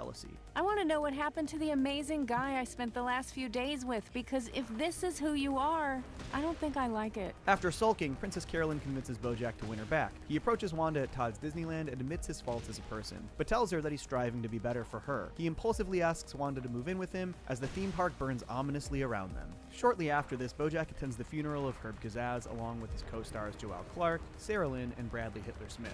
Henry Winkler delivers a eulogy as Bojack sneaks away to talk to Charlotte. She leaves, but invites Bojack to contact her if he's ever in New Mexico. Bojack reconnects with the Horsin' Around cast at the funeral gathering. They find out Herb left behind a treasure hunt for them, leading to a prize called Herb's Gold. To honor his last wish, Bojack convinces the others to do the treasure hunt together. The hunt leads them to a storage locker in Van Nuys. Bradley finds a suitcase marked gold, which is empty minus some fur left behind. Sarah Lynn reveals to them that Herb finished a manuscript before he died and asked her to publish it for him. Bojack figures he may have been murdered by Henry Winkler for the manuscript. Back at the gathering, Bojack confronts him. Henry admits to the group that he did steal the manuscript, but only because it was so awful and would damage Herb's legacy. The carpenter's boy was a hungry boy, hungry for crumpets, but also hungry ...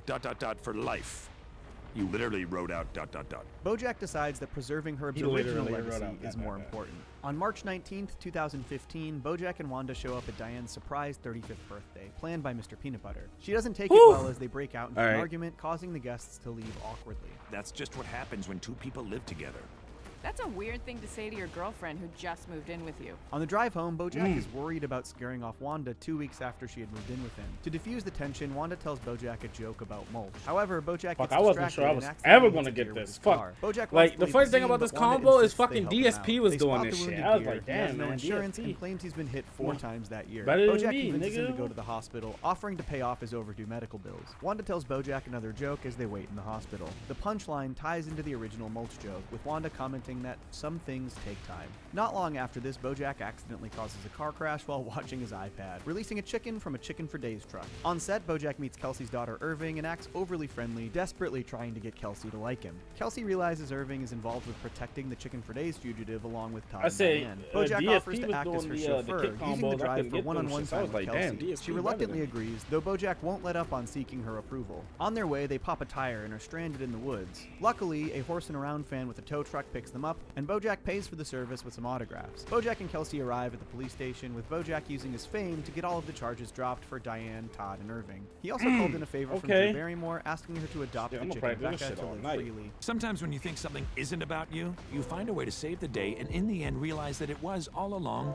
all about you. Bojack and Wanda hang out the next morning when he surprises forward her with a back gift, first. his own beeper, so they can communicate during the day using tech that Wanda is used to. They promise to meet for dinner that evening before Bojack accidentally says he loves her. Bojack immediately panics. No, I don't. Not wanting to go home to face Wanda, Bojack goes out for drinks with Corduroy, who vents to him about his own past struggles with autoerotic asphyxiation. Bojack eventually sneaks back into the house and Oh, tries this one? to explain, but Wanda settles things without You an want me to do argument. that one? You don't love me. That's okay. I don't love you. The following morning, Bojack tries to discuss things further with Wanda, but she's not bothered by it. He presses on, wanting her to admit that she loves him first. Later on set, Corduroy asks Bojack to hide his choking supply kit to prevent old habits from returning. This gives Nah, Bojack that's a not gonna terrible do it. idea. He wants to pretend he's going to dangerously autoerotic asphyxiate himself so that Wanda will ask him to stop, proving that she loves him. Wanda sees through this. Now, if you love me, you probably wouldn't want me to do it. Okay, I get it. Bojack doubles down, creating an elaborate Rube Goldberg-style sex machine. Wanda finally You just want asks me to do Bojack that? to open up about the issue, though he stubbornly refuses. Before Bojack accidentally chokes, Wanda Yeah, admits she okay, loves him okay, too, okay. but sets a boundary. You need to be responsible for yourself. That doesn't sound like me. I know, but if Maybe you love we me can find too, another way like you won't that. do it. Bojack returns to the studio And lot just to give Corduroy do his that. kit back. Shockingly and 73. sadly, Bojack finds Corduroy dead in his trailer. Secretariat's production has been put on hiatus in the aftermath. Bojack goes on a national book tour with Diane and PC to promote the new paperback edition of One Trick Pony. During a trip to Alaska, Bojack and Diane answer questions from the audience. Diane name drops Nah, beloved 'cause I TV wanna- star Hank Hippopoulos, stating he's I wanna done get worse the- things than Bojack. This wanna causes a get the- news frenzy yeah. and stirs drama between Bojack, Wanda, Diane, and Mr. Peanut Butter, as Hank is the star of an NBM talent show running alongside Mr. Peanut Butter's new game show on Wanda's network. Diane attempts to get an expose published I want in that Vanity consistency. Fair, but despite interest, it quietly goes away. Bojack asks Diane to drop it, and they argue about the book, as Bojack has some lingering resentment about how it all went down. Diane apologizes to Bojack, stating she needs his emotional support to get through this media circus. But this is bigger What? than No, you I'm not and me. watching it. And It's I just need a- you in my a- corner some now because I analysis don't video. have Something I anybody watched else. Not long time after ago, this, but Bojack agrees to be whenever a I guest on finish a video, like it'll just play something randomly, even if it's something I already watched. So I like autoplay.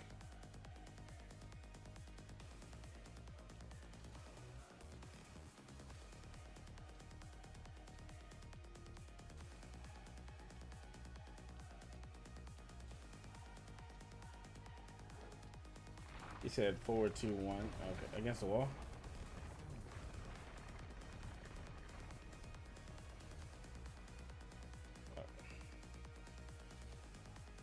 Okay, so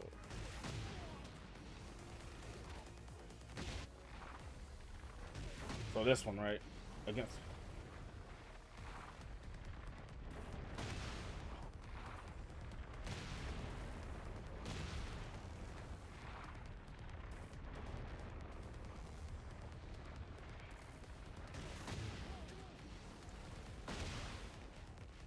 Okay, so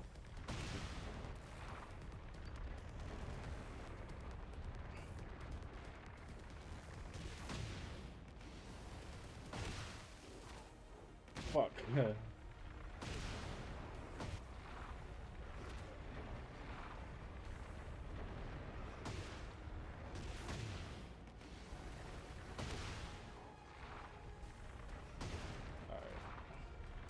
So you want me to do 2-1 kick, so that right there, and to okay.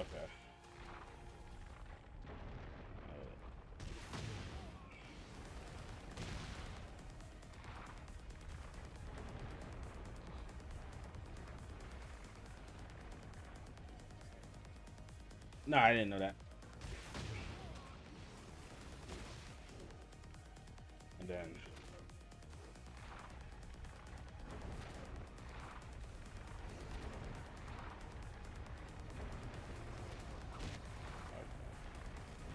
all right.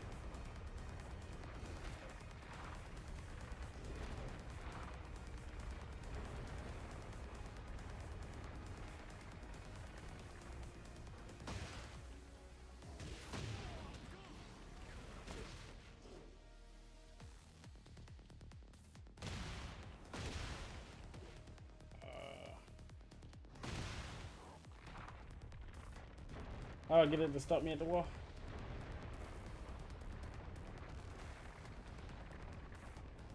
Alright.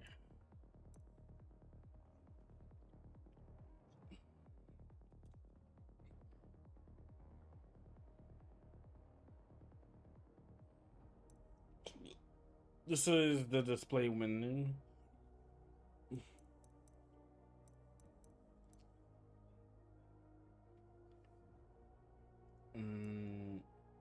Easy restart present.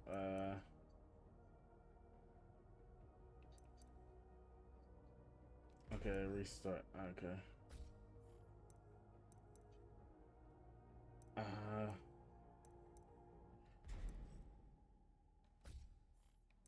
I don't see it.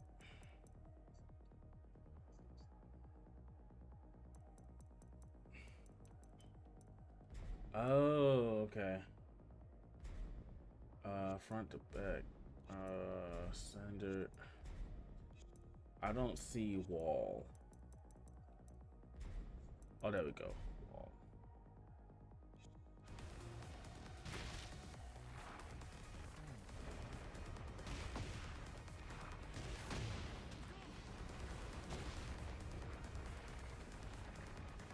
Okay, this one might be a little hard because it already starts me in run animation.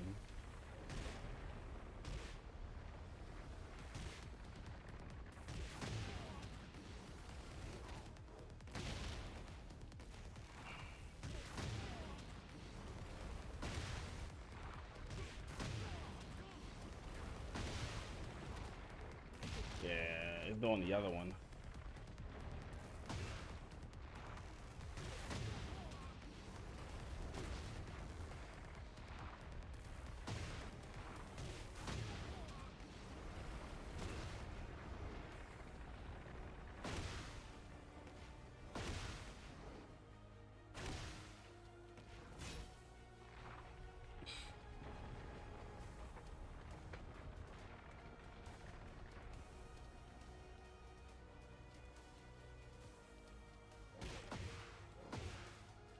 You said one plus.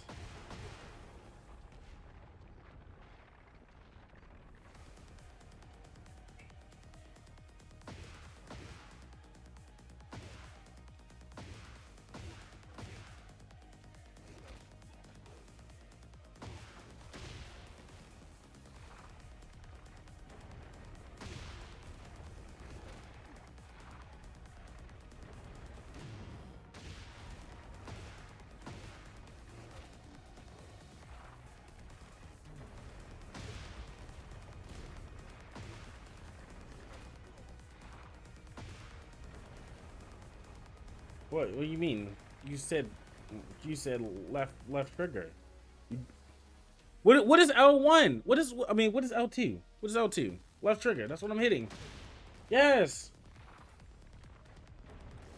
No.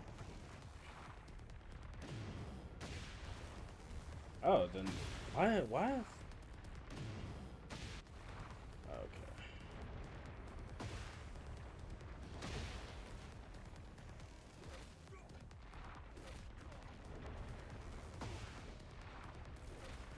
Yeah, but when I hit these two buttons together, it makes me grab though.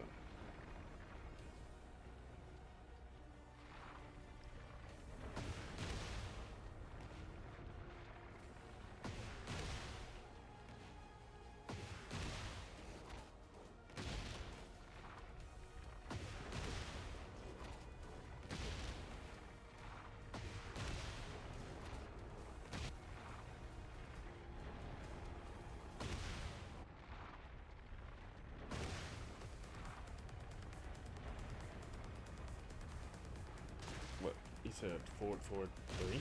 That one?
So this one.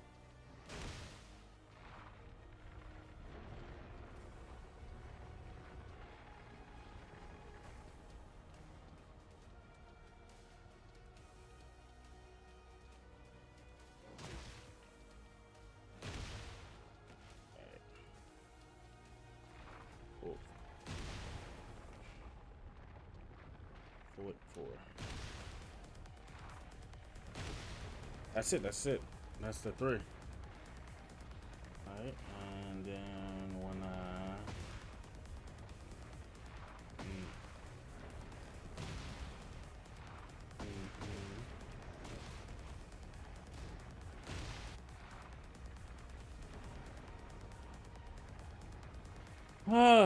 alright.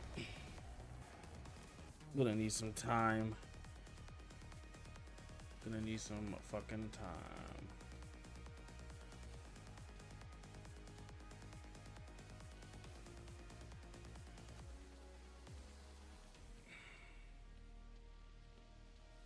Let me put on something so I can listen to while I'm trying to do this.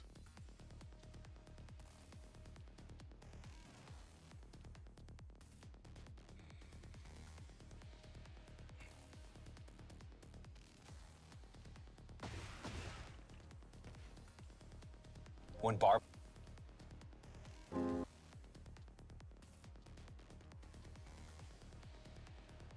Snap.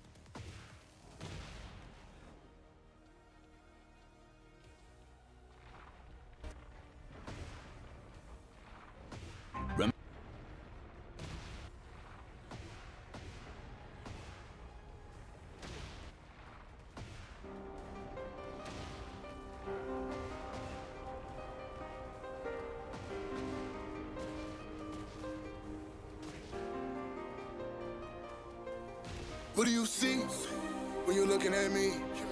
I'm not like you, no, you're not like me. I think it's getting real now. And it's time we speak. Think it's time we dead this beef. I'm not you and you're not me. I thank God he made us different. Yeah. I thank God he made me different. Yeah. That's okay, that's not no issue. I just came to close the distance. Coming to stand for something that's bigger. I can't stand for more division. I thank God he made me different than you. I'm not with the populace, or the popular thought my prerogative. See the way of the world do the opposite. Seeking wisdom and that's what the Solomon. Trying to deal with emotions I bottling. From all that hatred and what they been hollering. And my pain for them is empowering, powerless if I don't ever acknowledge it. It's really amusing. I've been treated like I'm not even human. Mutilating what you see as a mutant. I wake up to violence, I didn't even choose it. Type of thing to make you look at the news like at any moment I really could lose it. Papa taught me that my word is a weapon, and later I learned that this world full of shooters who ready to pull a trigger with a tenant perception. They speaking with no repercussion, discussion inspired the tongue of the reckless. They don't worry about who they affecting. Are you one of them? Check your reflection. Cause this type of thing severs connections. Think it's time that we made a correction. Where it's coming from is a rejection. Man, I get it, I do. I used to be judged and hated because my complexion. The feeling reciprocated in reality. All I wanted was acceptance. And some people that I could connect with. While our difference is making us better, I learned that life is about being different together. So what do you see when you're looking at me? I'm not like you, no, you're not like me. I think it's getting real now. And it's time we speak. Think it's time we did this beef. I'm not you and you're not me. I thank God he made us different. Yeah. I thank God he made me different. Yeah. That's okay. That's not no Is that what you wanted to say? I just came to close the distance. Coming to stand for something that's bigger. I can't stand for more division. I thank God he made me.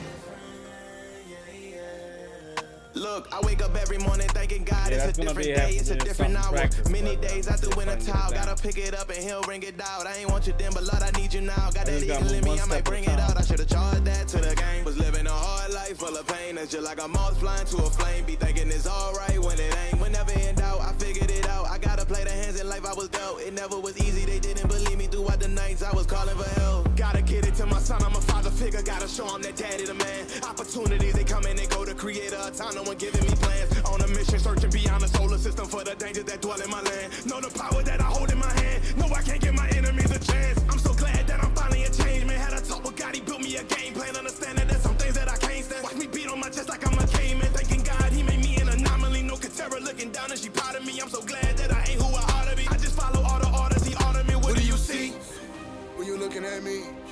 I'm not like you, no, you're not like me. I think it's getting real now. And it's time we speak. Think it's time we did this beef. I'm not you and you're not me. I thank God he made us different. Yeah. I thank God he made me different. Yeah.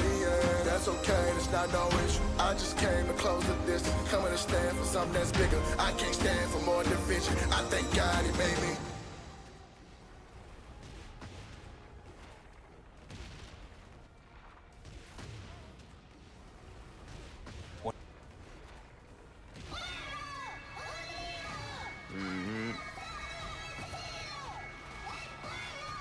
I look up. One more damage. Yeah, and I take my time, nigga. I'ma take my time, whoa.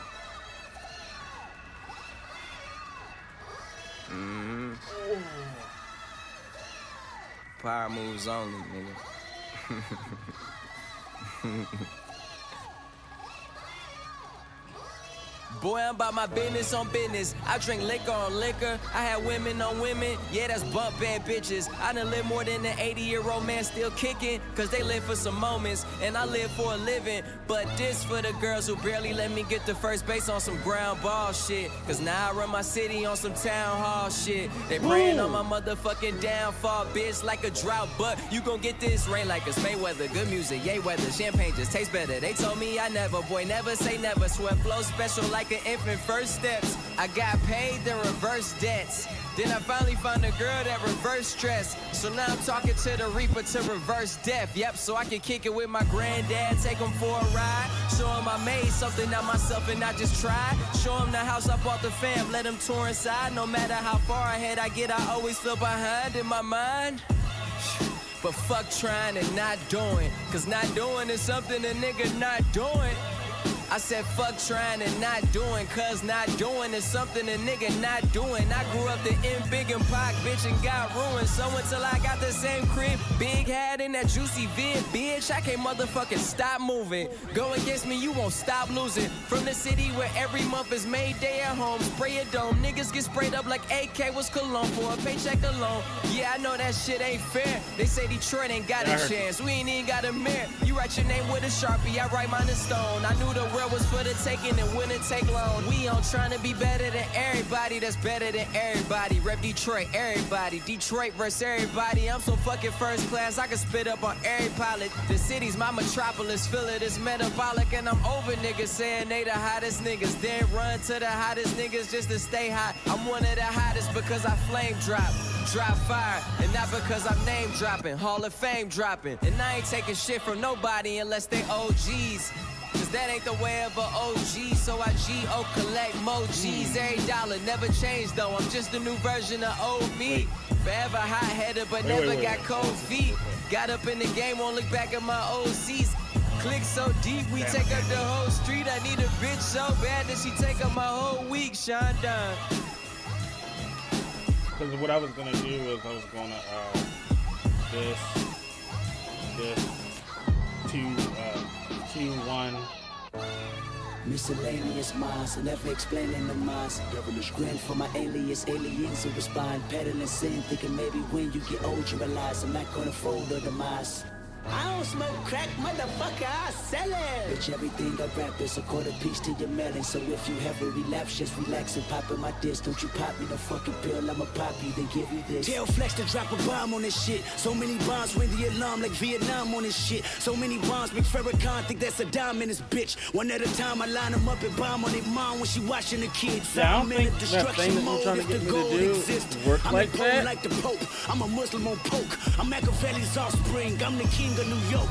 King of the coast. One hand, I juggle them both. The juggernauts all in your juggler. You take me for jokes. Live in the basement, church pews and funeral faces. Cartier bracelets. For my women friends, I'm in Vegas. Who the fuck y'all thought it's supposed to be? If Phil Jackson came back, still no coaching me. I'm uncoachable, I'm unsociable. Fuck y'all clubs, fuck y'all bitches. Your Instagram can gobble these nuts. Gobble a dick up to your hiccup, my big homie corrupt. This the same flow that put the rap game on the crutch. West. I see niggas transform like villain Decepticons. Miley's probably turn these niggas to fucking Lindsay Lohan. A bunch 81. of rich-ass white girls looking for parties, playing with Barbies. Wreck the Porsche before you give them the car key. Judgment to the monarchy. Blessings to Paul McCartney. You call me a Black Beetle, I'm either that or a Marley. I don't smoke crack, motherfucker, I sell it. I'm dressed in all black, this is not for the fan of Elvis. I'm aiming straight for your pelvis. You can't stomach me, you plan on stumping me. Bitch, I been jumping for you, put a gun on me. Bitch, I put one on yours, I'm Sean Connery. James Bond with none of you niggas climbing 100 mil in front of me. And I'm gon' get it even if you're in the way. And if you're in it, better run for peace sake. I heard the barbershops being great debates all the time about who's the best MC, Kendrick, Jigga, and Nas. Eminem, Andre 3000, the rest of y'all new niggas, just new niggas, don't get involved.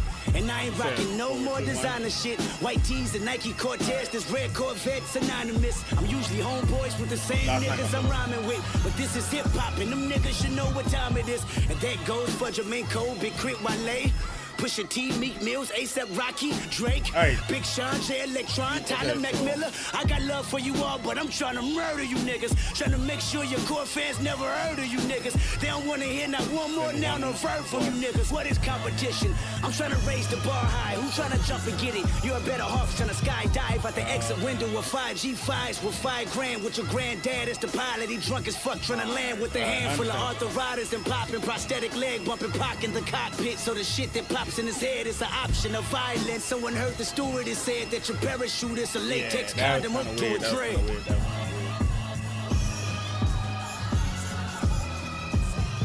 West Coast. You can check my name on the books. I earth, wind, and fire, the verse that rained on the hook. The legend of Dorothy Flowers proclaimed from the roof. The tale of a magnificent king who came from the nooks of the wild magnolia. Mother of many soldiers. We live by every single word she ever told us. Watch over your shoulders and keep a tin of beans for when the weather turn the coldest. The Lord is our shepherd, so our cup runneth over. Put your trust in the Lord, but tether your Chevy Nova. I'm spitting this shit for closure. And God is my witness, so you can get it from home. To all you magicians that's fidgeting with the cobra, I'm solid as a rock, cause I came from a rock. That's why I came with the rock to sign my name on the rock. Draw a line around some earth and put my name on the plot, cause I endured a lot of pain for everything that I got. The eyelashes like umbrellas when it rained from the heart, and the tissue was like an angel kissing you in the dark. You go from blind sight to hindsight, passion of the Christ right, the basking in the limelight. It take time to get your mind right. J Electricity, PBS Mysteries, in a lofty place, tangled with Satan over history. You can't say shit to me. Alhamdulillah, it's strictly by faith that we made it this far.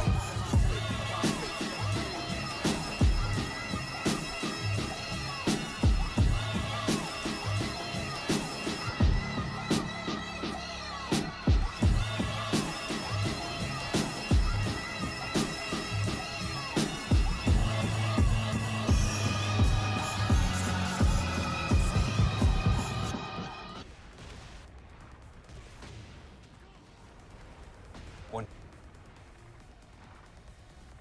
We may not know which way to go on this dark road.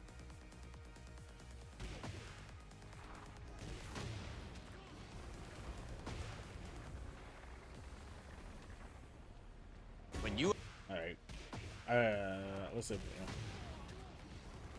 IRS. Whoa.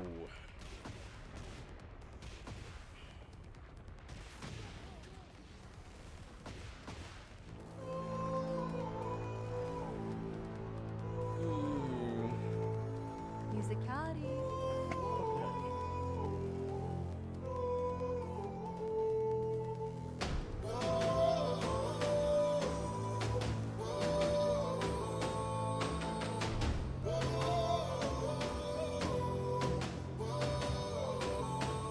I used to be scared to be great.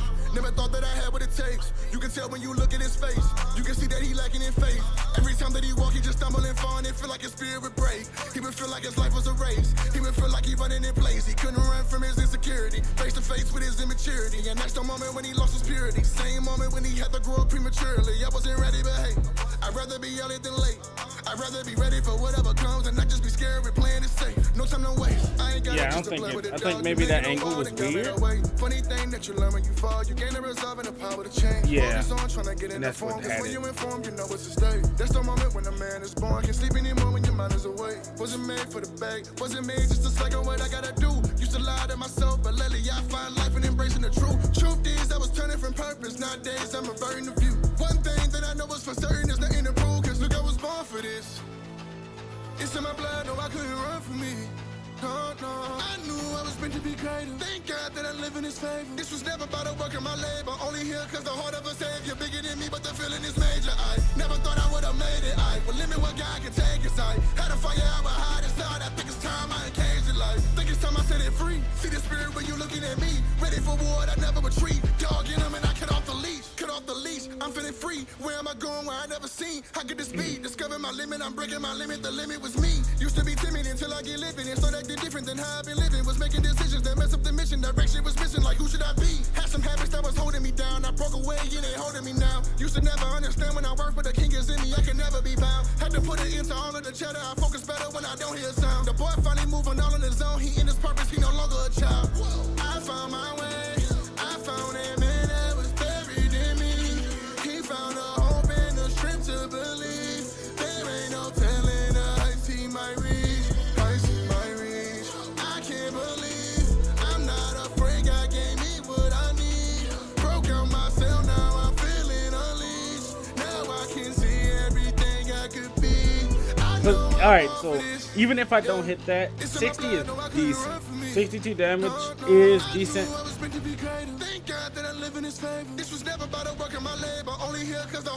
No, I'm saying like 60 damage is decent, so.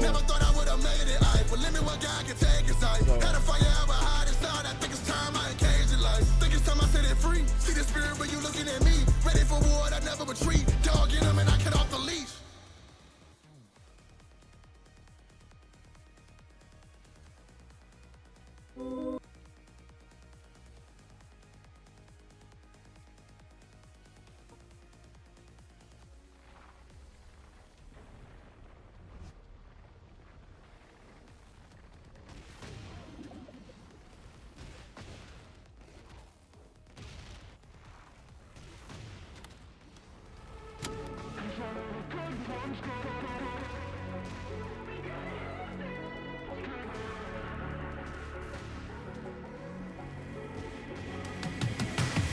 Till I'm black and blue, look me in the eye. Fill me with your poison, you've been feeding me a lie. I'm addicted to the pain and I don't think I'll be giving it up. You can erase my past, erase my sins. I've been through hell and back and no one wins. Just when you thought you had it all, nobody cared and nobody's there to hold you. When redemption calls, I fear my wings will lose the feathers. Only the good ones go to heaven. Walking the great white halls. If only we could have been together. But only the good ones go to heaven.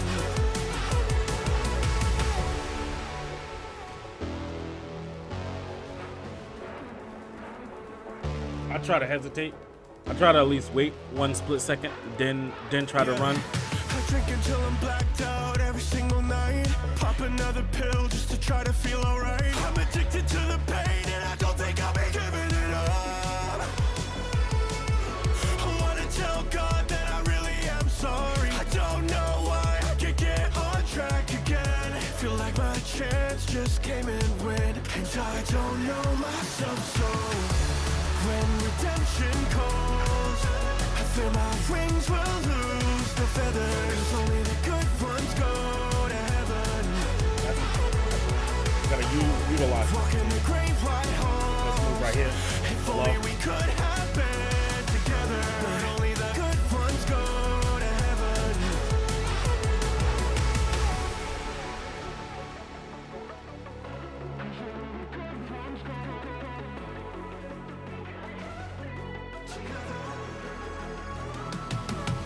My whole life was wasted up down.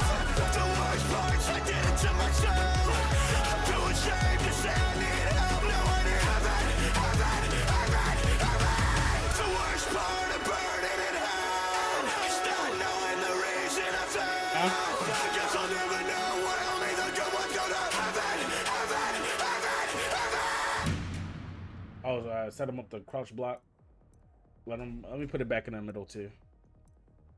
Default position.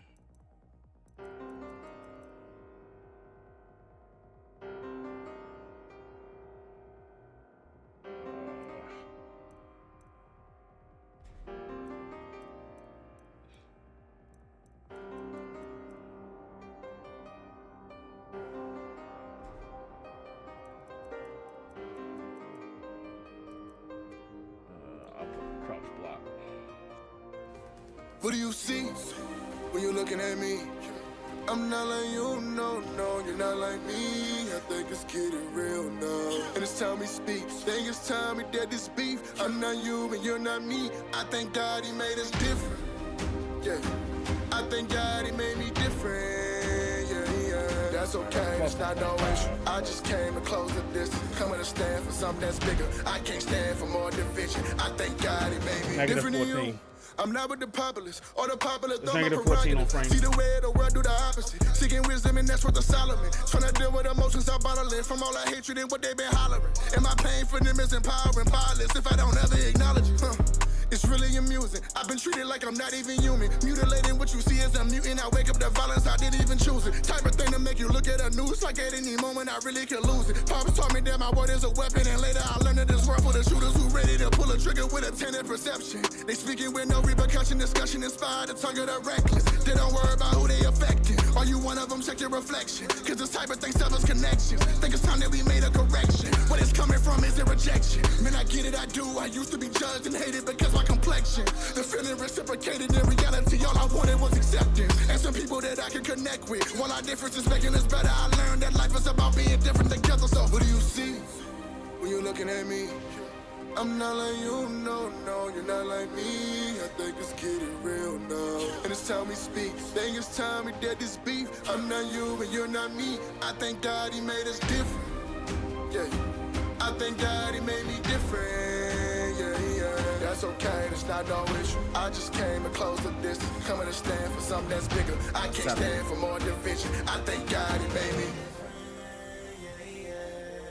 Look, I wake up every morning thanking God it's a different day, it's a different hour. Many days I threw in a towel, gotta pick it up and he'll ring it out. I ain't want you then, but Lord, I need you now. Got that eagle in me, I might bring it out. I should've charged that to the game. Was living a hard life full of pain, that's just like a moth flying to a flame. Be thinking it's alright when it ain't. Whenever in doubt, I figured it out. I gotta play the hands in life I was dealt. It never was easy, they didn't believe me throughout the nights I was calling for help. Gotta get it to my son, I'm a father figure. Gotta show him that daddy the man. Opportunities, they come and they go. The creator of time, no one giving me plans. On a mission, searching beyond the solar system for the dangers that dwell in my land. Know the power that I hold in my hand. No, I can't give my enemies a chance. I'm so glad that I'm finally a change. Man, had a talk with God, he built me a game plan. Understand that there's some things that I can't stand. Watch me beat on my chest like I'm a caveman. Thanking God, he made me an anomaly. No Katera looking down and she proud of me. I'm so glad that I ain't who I ought to be. I just follow all the orders he ordered me. What do you see when you're looking at me?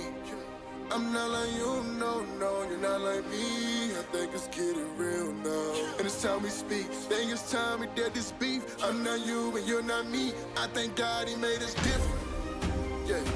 I thank God he made me different. Yeah, yeah. That's okay, that's not no issue. I just came to close the distance. Coming to stand for something that's bigger. I can't stand for more division. I thank God he made me.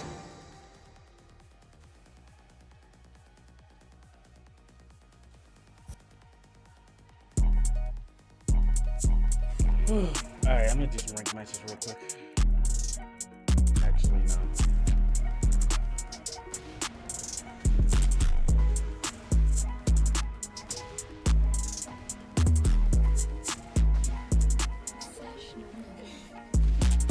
One blade for the ones tryna hate.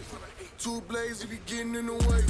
Three blades, it'll put him in his place. Pack him up, then we send him on his way. Oh, please don't try my hand. Don't you test me, that's unhealthy. You might lose your head. How you step in, don't act reckless round my team. Whoa, I'm too reckless. Unafraid, moving like I really got a death wish. Always been the type to roll the dice when y'all was resting. My life is like a drama, I'm young and I'm restless. Wow, can't stop now. Aiming for the top, gotta lock that down. Going up like a stock, even when I'm knocked down. If there's time on the clock, then I don't clock out. I've been obsessed with progressing toward my goal. The pressure was always hefty, but never enough to fold. I'm blessed with lessons I learned from these battles, fought on this road. See success when your purpose begin to merge with your role. But easy, please believe me, it's not easy as you think. This not Peachtree, you don't need me, then you're liable to saint. The cutlery ill, you get cut for a bill. On guard, if I don't charge, then my company will. Watch you pigs get slaughtered, wasn't cut for the meal. If you playing with someone who's starving, you get cut for a meal. I bring my circle to the table, ain't no cuts from the mill. I've been working like overtime until my cut is a meal. And I don't do this for myself, man, I do it to build. Something way bigger than me, that's why I'm out in the field. I got one blade for the ones tryna hate. Two blades if you getting in the way.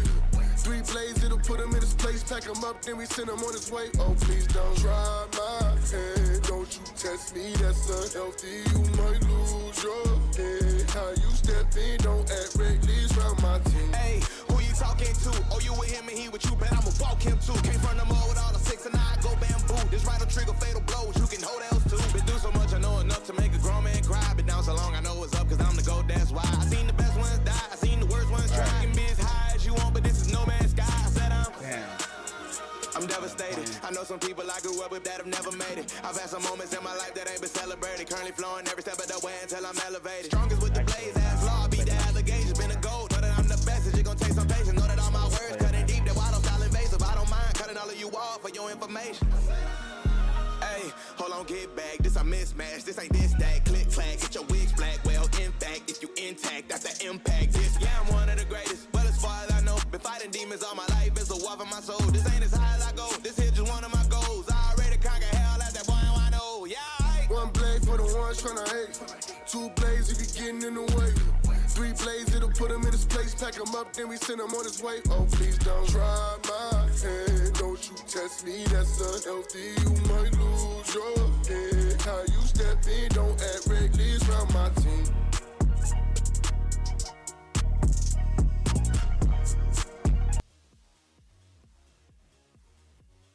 Look, I was down on my back. They never thought I would last. I didn't run out of gas. I'm giving all that I can. They didn't know I'm the one. Stood my ground when they thought I would run. Beat me down when they thought I was done. Beating death like the sound of my drum. Feel like I can go do what I want. Hey, liberated. Liberated, man, I come from the worst generation. Overcame all the worst type of situations. Liberated. Liberated, man, adversity only gave motivation. Now I'm marching while drumming for liberation.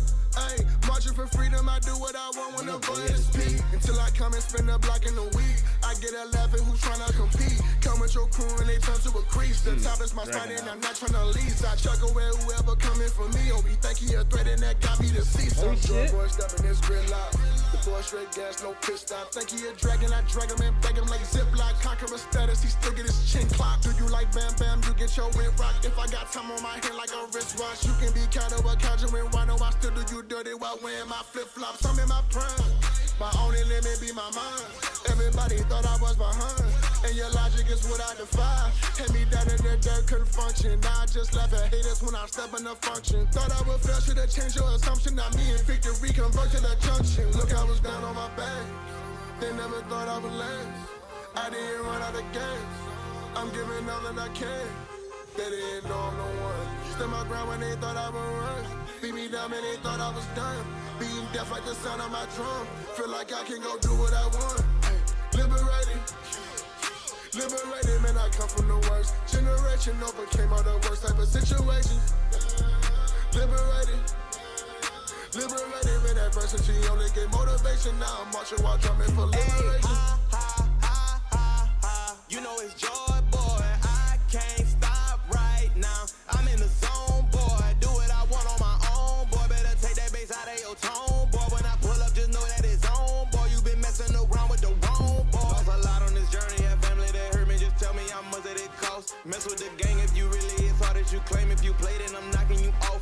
I got my gang on my side. I'm the number one part. I ain't lying. I'm speaking the truth. Said I can do it, so I went and did it. You look at me now, and I'm giving you proof. Said they gon' stop me. How you gon' stop the young goat? Boy, don't act like you don't know. Knocking their head out the ropes. Said they gon' see me. I really do live what I'm speaking. I told them the youngin' was chose. I gotta get to the 1P. These haters don't want me. I'm trying to be dripping in gold. Look, I was down on my back. They never thought I would last.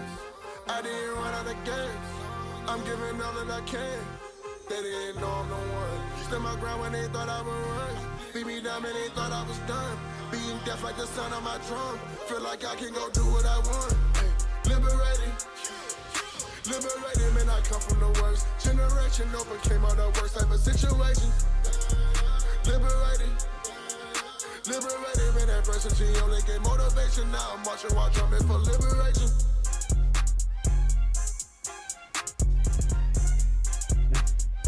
That last round was a perfect. He gotta get that rematch back.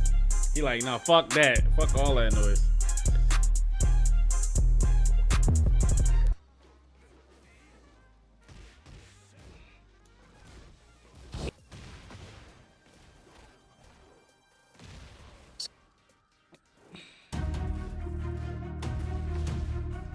Musicati.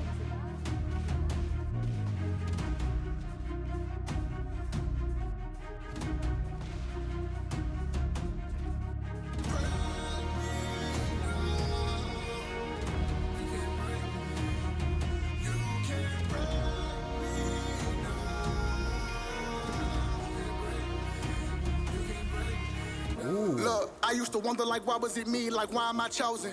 Left with a heart that's broken. Dealing with pain I ain't learned how to cope with. I never learned how to feel my emotions, but I learned how to channel my focus. Stay on my feet as I balance the motion. Life can change in a matter of moments. Lately, I can't say I know what to do with myself. All I really feel is rage. I walk in the rain on the path that might ruin myself. Surrounded by people who never love me. In reality, they ain't too good for my health. Thinking on everything done to me. Suddenly, I don't think about what I do to myself. I need somebody to wait. I need someone to come save me.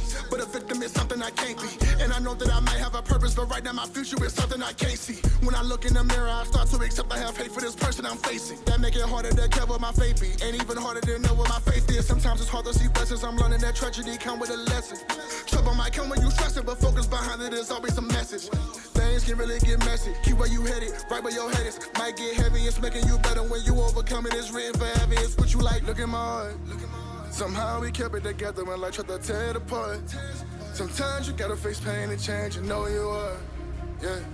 I can't let that shake me. My scars is what shapes me. It hurts but won't break me, no. You broke me down to build me up, and now we up. Can't take me down. I stay 10 toes down if I'm walking with God. I ain't running from nothing. Ain't no stopping them now. I was down for a while, wasn't down for the count, and now ain't no counting them out. Cause they count on me now, so I'm running my route. I gotta play my position. Blessed that me living is part of a vision. Lately the state of the world got me sick, and I feel like my mission is be a physician. I had to work on my flaws, had to better myself like it's laws. Started working myself like a dog, then I saw straight like clipping up fog. I was lost, now I'm found. What? In my journey to talk of the town, I was saved by that one with a crown. What? How I live, hope I'm making them proud. I know some people that wanted me dead. I used to call him a friend. Wanna do good, but that wasn't a trend. Now I see through a new lens. The cut off is real, removing the limb.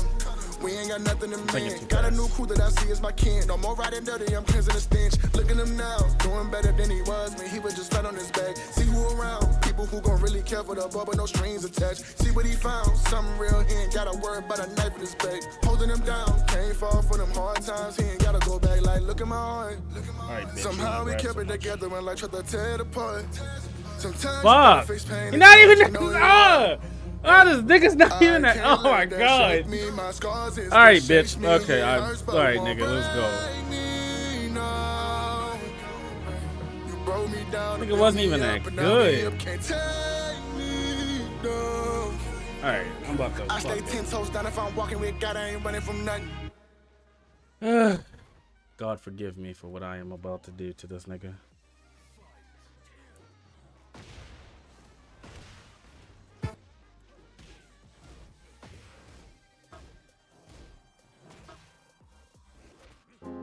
Lately, I feel like these walls are closing in on me. What the fuck?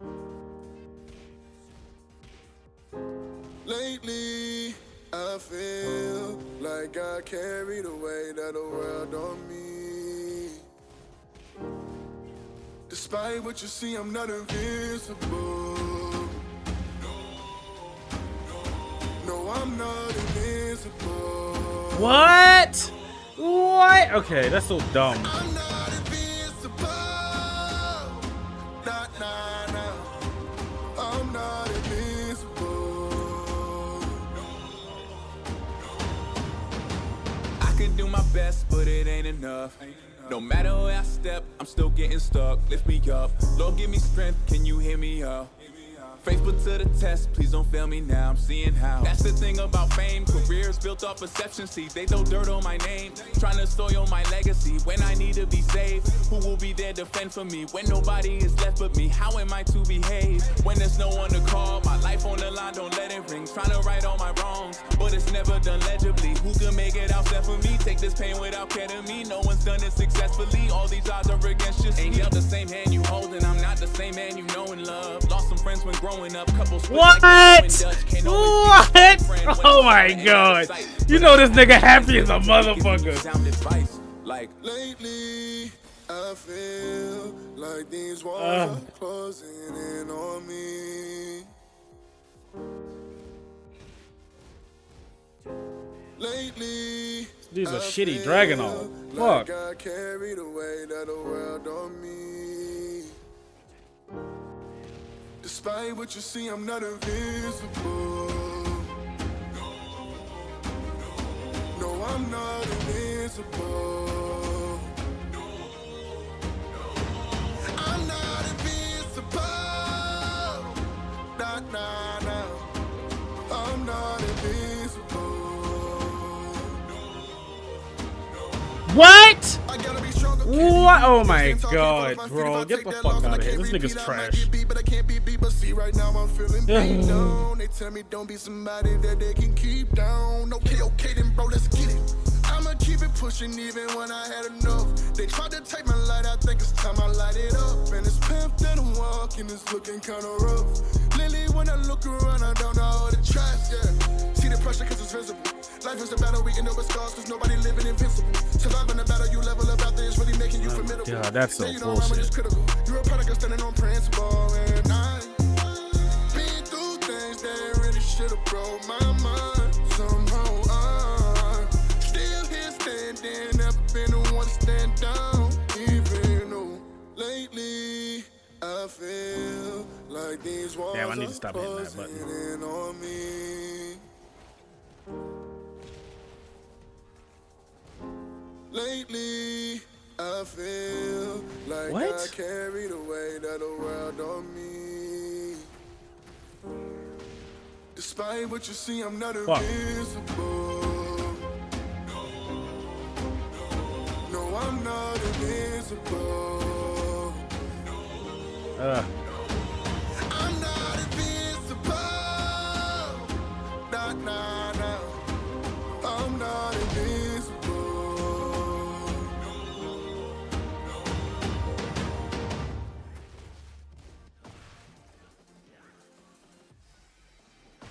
Whoa.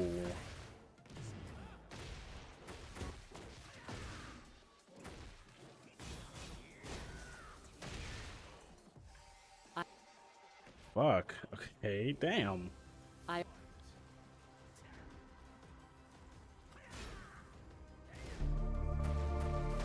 What is the true meaning of greatness? Is it success, power, fame? Or is it longevity, dominance? Two icons chasing a legacy, neither scared to fail. The strongest from the east and the strongest from the west. Who shall prevail? Hey, if you say you're the strongest, then show me. I just need me a worthy opponent. If it's up, then it's up and I want it. Ain't no reason to savor the moment. But I bet he gon' start when I'm on him. I'ma ball every stop in his motion. If you tryna keep up, better focus. When I go pull his code and then doking. I'm going Super Saiyan 2. What can you do with Super Saiyan Blue? I am way more than you can handle. If you can, then you know I can too. Let me show him what Superman do. Think it's like my son get ran through. In the hand in this making this man too. I'd humble this man in his man's too. I got some angels and God on my side. Took me a while just to get to the top. I fight with a passion, I do that a lot. But just for you, I get you out of that guy. You and I form a whole new awakening. I wonder how far this phone could really take me. I've been till it break me. You don't ever wanna see me get angry. How you gon' manage here when I'm the man of steel? That's unbreakable. I'm so strong, it's not relatable. You a mini me. Might be heavyweight, but I'm used to lifting up infinity. Bro, not a guy, get your halo tryna play divinity. Son Goku, he a kid to me. And this is who y'all think is about to finish me? I'm the greatest. Like, what did you say? Like, bro, stop playing with me, you know I'm the man, yeah. You know I'm the greatest, so happy I made it. I don't know why I made it. They wanna say whoa, like staying on business. But this is not what I stand for, like what is the vision? They tried to say it was impossible, overcame the obstacle. Journey ain't optional, no. Why does it matter who better? It really don't matter, a secret vendetta. We can be at this forever. We cannot be beat if we sticking together. I'm just like you just like me. And really this fight kinda feel like a setup. Cause everything points to a different direction that we can aim to make both of us better. We both be a beacon of light through adversity. And we both get out heavy the burden be. I'd rather be brothers fraternity. We equally great, diversity. Fighting each other is not what our purpose be. I'm trying to go better than earth. Feel like the best, but what is that worth? Still gotta get up and put in the work. They wanna see me down on my backside. Wanna sink my ship and watch me capsize. I got fire in me, I've been baptized. Will you call me out when I backslide? I'm a humble beast, I'm an underling. I don't go to war, cause it come to me like it's something me. If they touch you, family, better understand they going underneath. They going underneath, trying to run through rewind battle. We could be a stronger team, we could work together for the greater good. Just imagine everything we could achieve. Just imagine all our hates that we can see. Elevate the places they ain't never seen. We two legends that stand together, we gon' show them how to build a legacy. We be the greatest. Like, what are you saying? Like, bro, stop playing with us. They don't understand, no. You know we the greatest. So happy we made it. I don't know why I'm hated. I be your brother that come from the west. They hating on us cause they know that we blessed. DJ Khaled, they gon' know we the best. They stop what we doing, they know that we next. When we sit at the top, they don't want us to rest. They want us to fall to the bottomless pit. When you sit at the top, they gon' come for your neck. We ain't going for that. Fuck.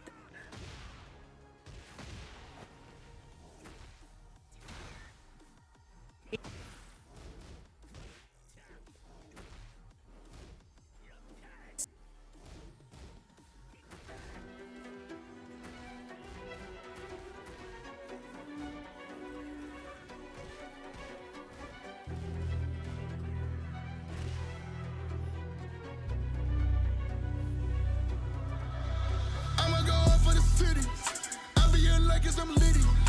If I can't keep it together, my brother got me, yeah, I know that he with me. If I fall, then I know he gon' lift me. Even when how we living get sticky, we just keep it a bucket and tricky. Then we put in that work, we get busy. I know I can't do this alone, no, can't do this alone, no. I know I'm not strong enough for my own, no. Not on my own, no, I know. Look at the city, it's hurting every day, it's something like life getting harder. I got the power to change it, I gotta do something like I Peter Parker. Good intentions under all my decisions, but I'm still the one that get caught up. When my back against the wall, just know that my brother the one that I call up.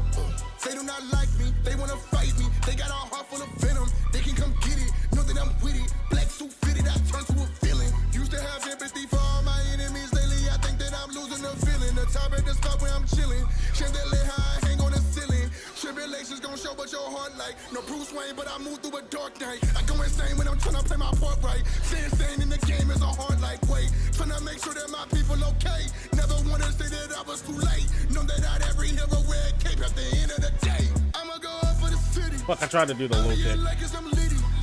If I can't keep it together, my brother got me. Yeah, I know they ain't with me. If I fall, then I know he gon' lift me. Even when how we living get sticky, we just keep it up, fucking ain't tricky. Then we put in that work, we get busy. I know I can't do this alone. No, can't do this alone. No, I know I'm not strong enough for my own. No, not on my own. No, I know. If my brother keep falling, I'm picking him up. Ain't gotta worry about me giving him up. We brothers forever, just different in blood. Hearing the hate, but I'm feeling the love. What a wonderful feeling it was. So I'm just like, hey, hey, hey. Talk nice when you talking to me. This pain in my heart make it harder to breathe. I flow to the city, my heart on my sleeve. Not a miss to my family tree. I ain't never seen that shit before. My journey started from a casualty.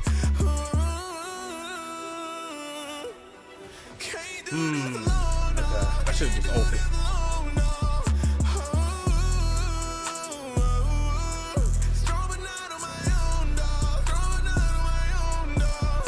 I'ma go up for the city. I be in like it's I'm litty. If I can't keep it together, my brother got me. Yeah, I know they ain't with me. If I fall, then I know he gon' lift me. Even when how we living get sticky, we just keep it up, fucking ain't tricky. Then we put in that work, we get busy. I know I can't do this alone. No, can't do this alone. No, I know I'm not strong enough for my own. No, not on my own. No, I know. Yeah, he got it.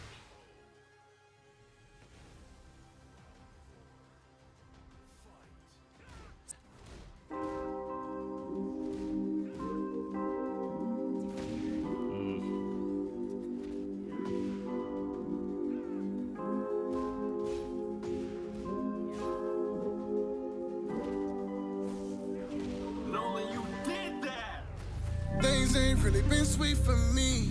I lost that piece of me. I don't think there's peace for me. That might not be meant for me. I know my heart not something they need, and your love not something I need. Tough love when you come around me. Wait, I'm the bad guy. That's what they need. Man, I lost too much. Can't afford to play around, cause that costs too much. I can focus on you, this for all of us. We gotta give it our all when it's called to fuss. When it come to drama, I'm no stranger. My road black like, what's up, danger? I lost love, I lost hope. But the things we lose be the things that make us stronger. Got me reminiscing on times I belong for. No, I can't go back for that. I can't run after that. I gotta leave that in the past. Mistakes that I made, I can never reenact. If I ever look back, I remember that. Things ain't really been sweet for me. I lost that piece of me. I don't think there's peace for me. That might not be meant for me. I know my heart not something they need, and your love not something I need. Tough love when you come around me. Wait, I'm the bad guy if that's what it is. What it is. If I gotta be the bad guy, I had some bad times, so I'm moving a little different now. Just another face within the crowd. Pain turned me numb. Feels like suffering is something I can't live without. Spend my days just looking around, trying to find a purpose, but I know that my purpose is not to please you. I don't need your love, man. I just wanna be sure that y'all don't go through anything that's worse than what I've been through. This world just don't feel right. I need y'all to understand, this universe is like a rubber band. Anything is possible until you snap, just like that. Feel like the devil just grabbed the upper hand. I'm on my grind again, thoughts into my mind again. Could've died for my sins, but I won't cross that line again. I'm really sorry that my heart turned cold. I just want my story told, because things ain't really been sweet for me. I lost that piece of me. I don't think there's peace for me. That might not be meant for me. I know my heart not something they need, and your love not something I need. Tough love when you come around me. Wait, I'm the bad guy if that's what they need.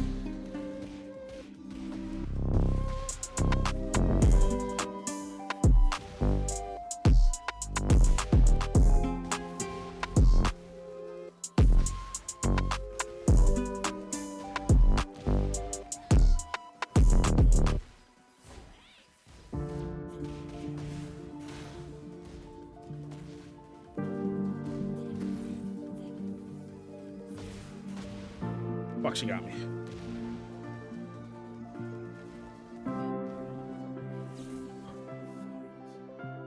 Believe you could be so much more. Made for the moment in the era I forged. Live from the minutes where the legends are born. And the myths are forever when they pen our lore. I hear every echo inside of the roar clear. I feel all the hopes inside of the same fear. The shadows that faded out, all the lights in the same years. When they tell us that it's gone, but yo, I'm still here.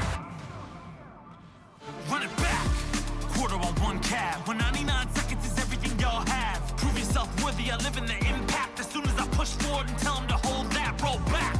I don't see any limit, they're lacking the vision and asking why the hell I would risk it. I'm basically different, I'm everything they say that I isn't. The arcade era live in my spirit. What? Don't tell me to move on, soon as all the pressure gets too strong. Feel like I was born here for something to prove wrong. When was that moment when you felt that sound and heard the crowd shake ground, screaming one more round? Let the lights flash over the main stage, I'm still brave, battling the giants that still made the will fate. Oh, I'm getting close to pulling it off in a fucking rank match. Evolve till I'm more than what they ask of me. Till I fly in ways you can't believe. Through a sky I know, on a blue horizon. In a dream I hope. My hands keep shaking, but my heart keeps strong. Though my legs keep aching, my voice keeps on. My soul keeps rising as I sing my song. I can hold my own till those clouds move on.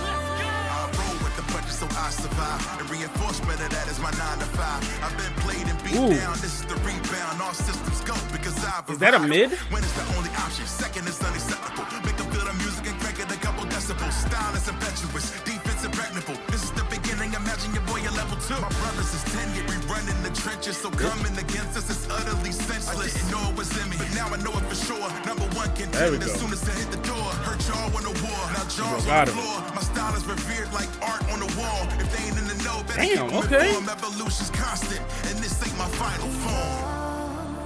Till I'm more than what they ask of me. Till I fly. Whoa, whoa, what was that? Through a sky I know, on a blue horizon. In a dream I hope. My hands keep shaking, but my heart keeps strong. Though my legs keep aching, my voice keeps on. My soul keeps rising as I sing my song. I can hold my own till those clouds move on. Oh, run this back, rush it down. I got next, I'll be strong. Prove myself, I'm still here.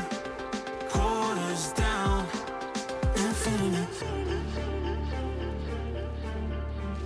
Infinity.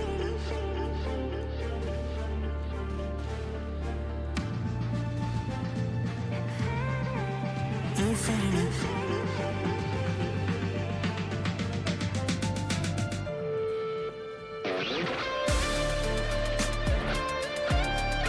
Can I pull it off? Yes! Oh.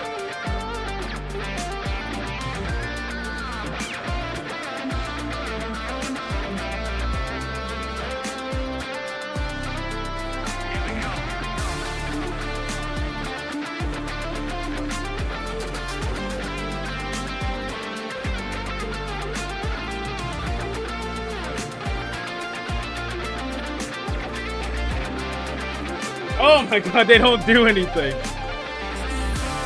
I know. She got me.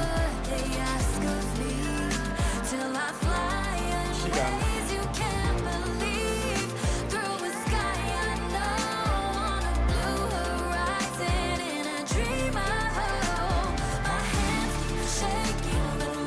I pulled off the comment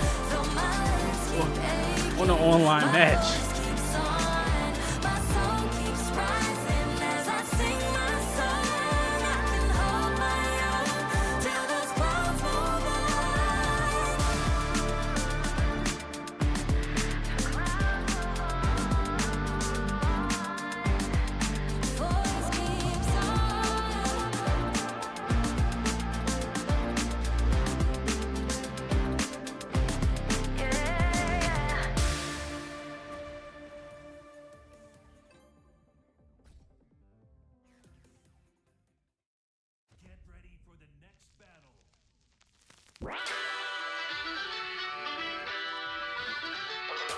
I told Bloody to get on Xbox.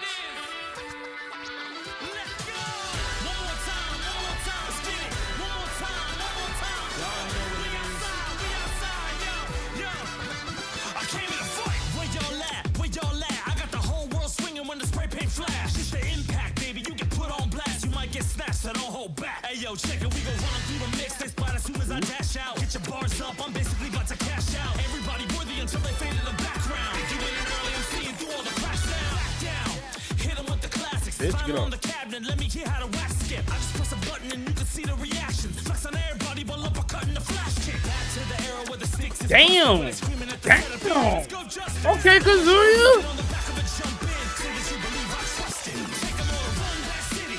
I'm too risky to let the comeback hit me. Don't get tricky until you see that shimmy and the crowd get busy singing. Run that city. Spray paint canvases like we keep on dripping. Flip that quarter and let the game bounce with me as the rounds keep switching, baby. Let 'em know. We outside, come on.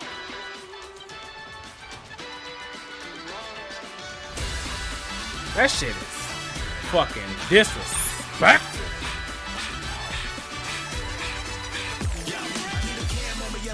Wow, is that all you gonna do? Wow, okay. Alright, so that's it, just spin kick.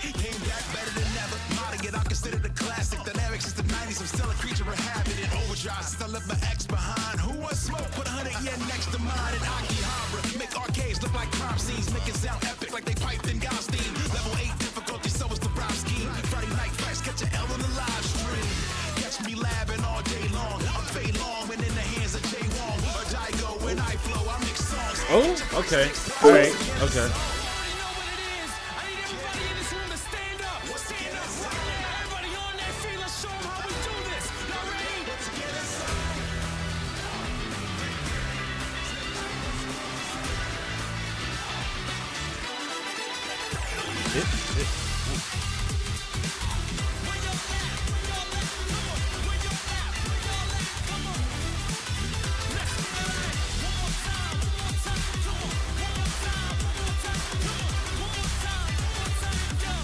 Get up, bitch.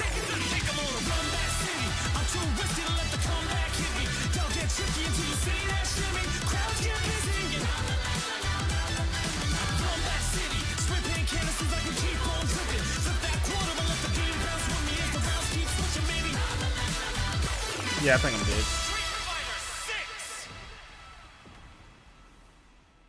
It doesn't. Then he can laser beam me on the ground.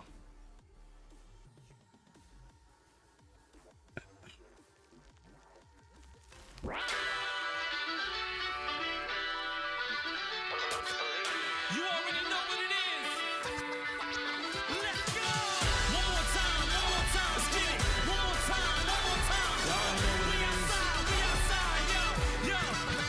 I came in to fight. Where y'all at? I got the whole world swinging when the spray paint flash. It's the impact, baby. You get put on blast. You might get snatched, so don't hold back. Hey yo, check it. We gon' run through the mix. They spot as soon as I dash out. Get your bars up. I'm basically about to cash out. Everybody worthy until they fade in the background. You in an early MC and do all the flash down. Back down, hit 'em with the classics. Final on the cabinet, let me hear how to wax skip. I just press a button and you can see the reaction. Flex on everybody, but uppercut in the flash kick. Back to the era where the sticks is busted, alright. where they screaming at the setup here. Let's go, Justin. This that make sure you get on the back of a jump in. Say that you believe I trust it. Take 'em all to run that city. I'm too risky to let the comeback hit me. Don't get tricky until you see that shimmy and the crowd get busy singing. Run that city. Spray paint canvases like we keep on dripping. Flip that quarter and let the game bounce with me as the rounds keep switching, baby. Let 'em know. We outside, come on.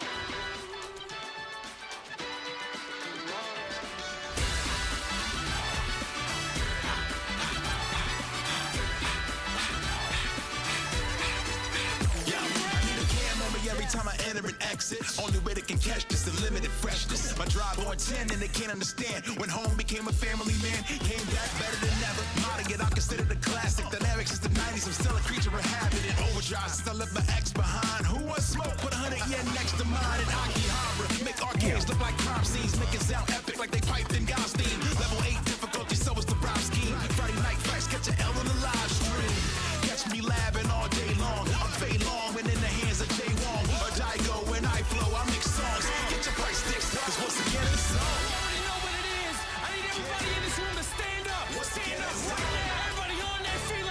The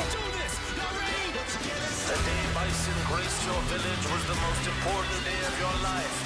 But for me, it was Tuesday.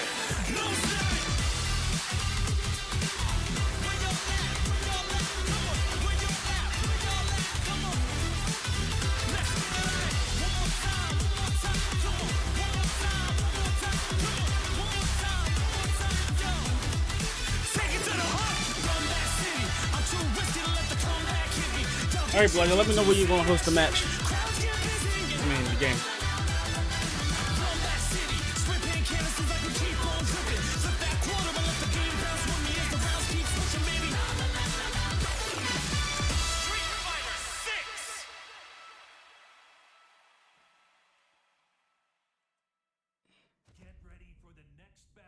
Oh, Zamasu Dragon Ball Fighters Z theme.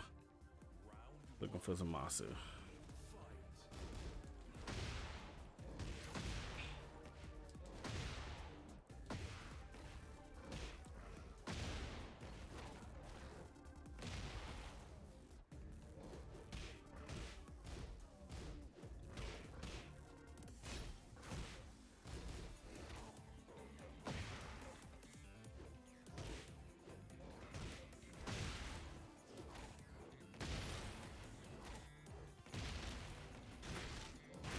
Damn.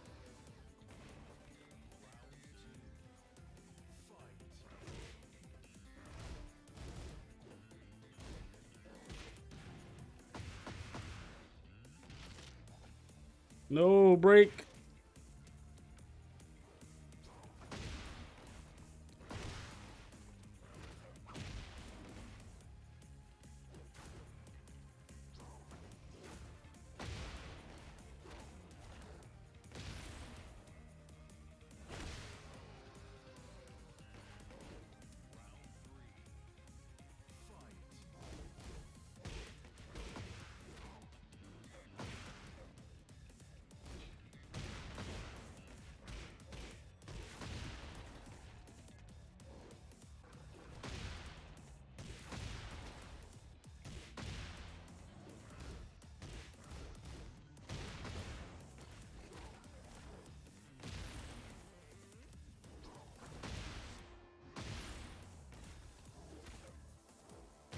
Damn.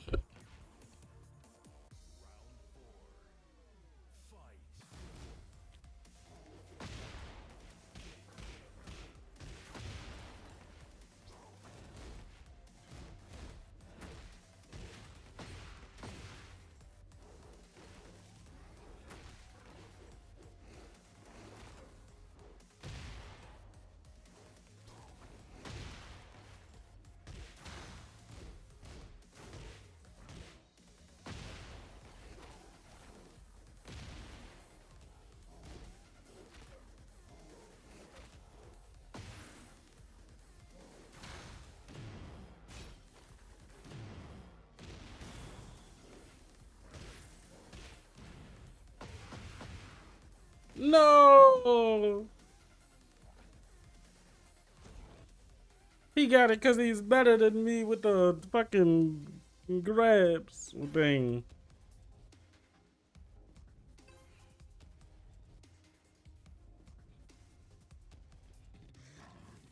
Zamasu, a Dragon Ball Z theme. Dragon Ball Z Fighters. There we go. Need to hear that godly shit.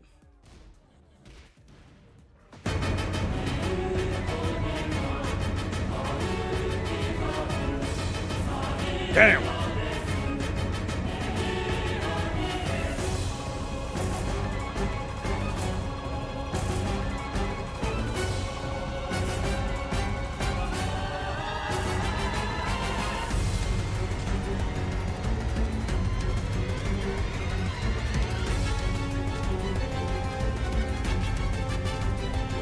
Damn, he got it first. Oh! I love Zamasu's thing. This shit's godly.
sweating.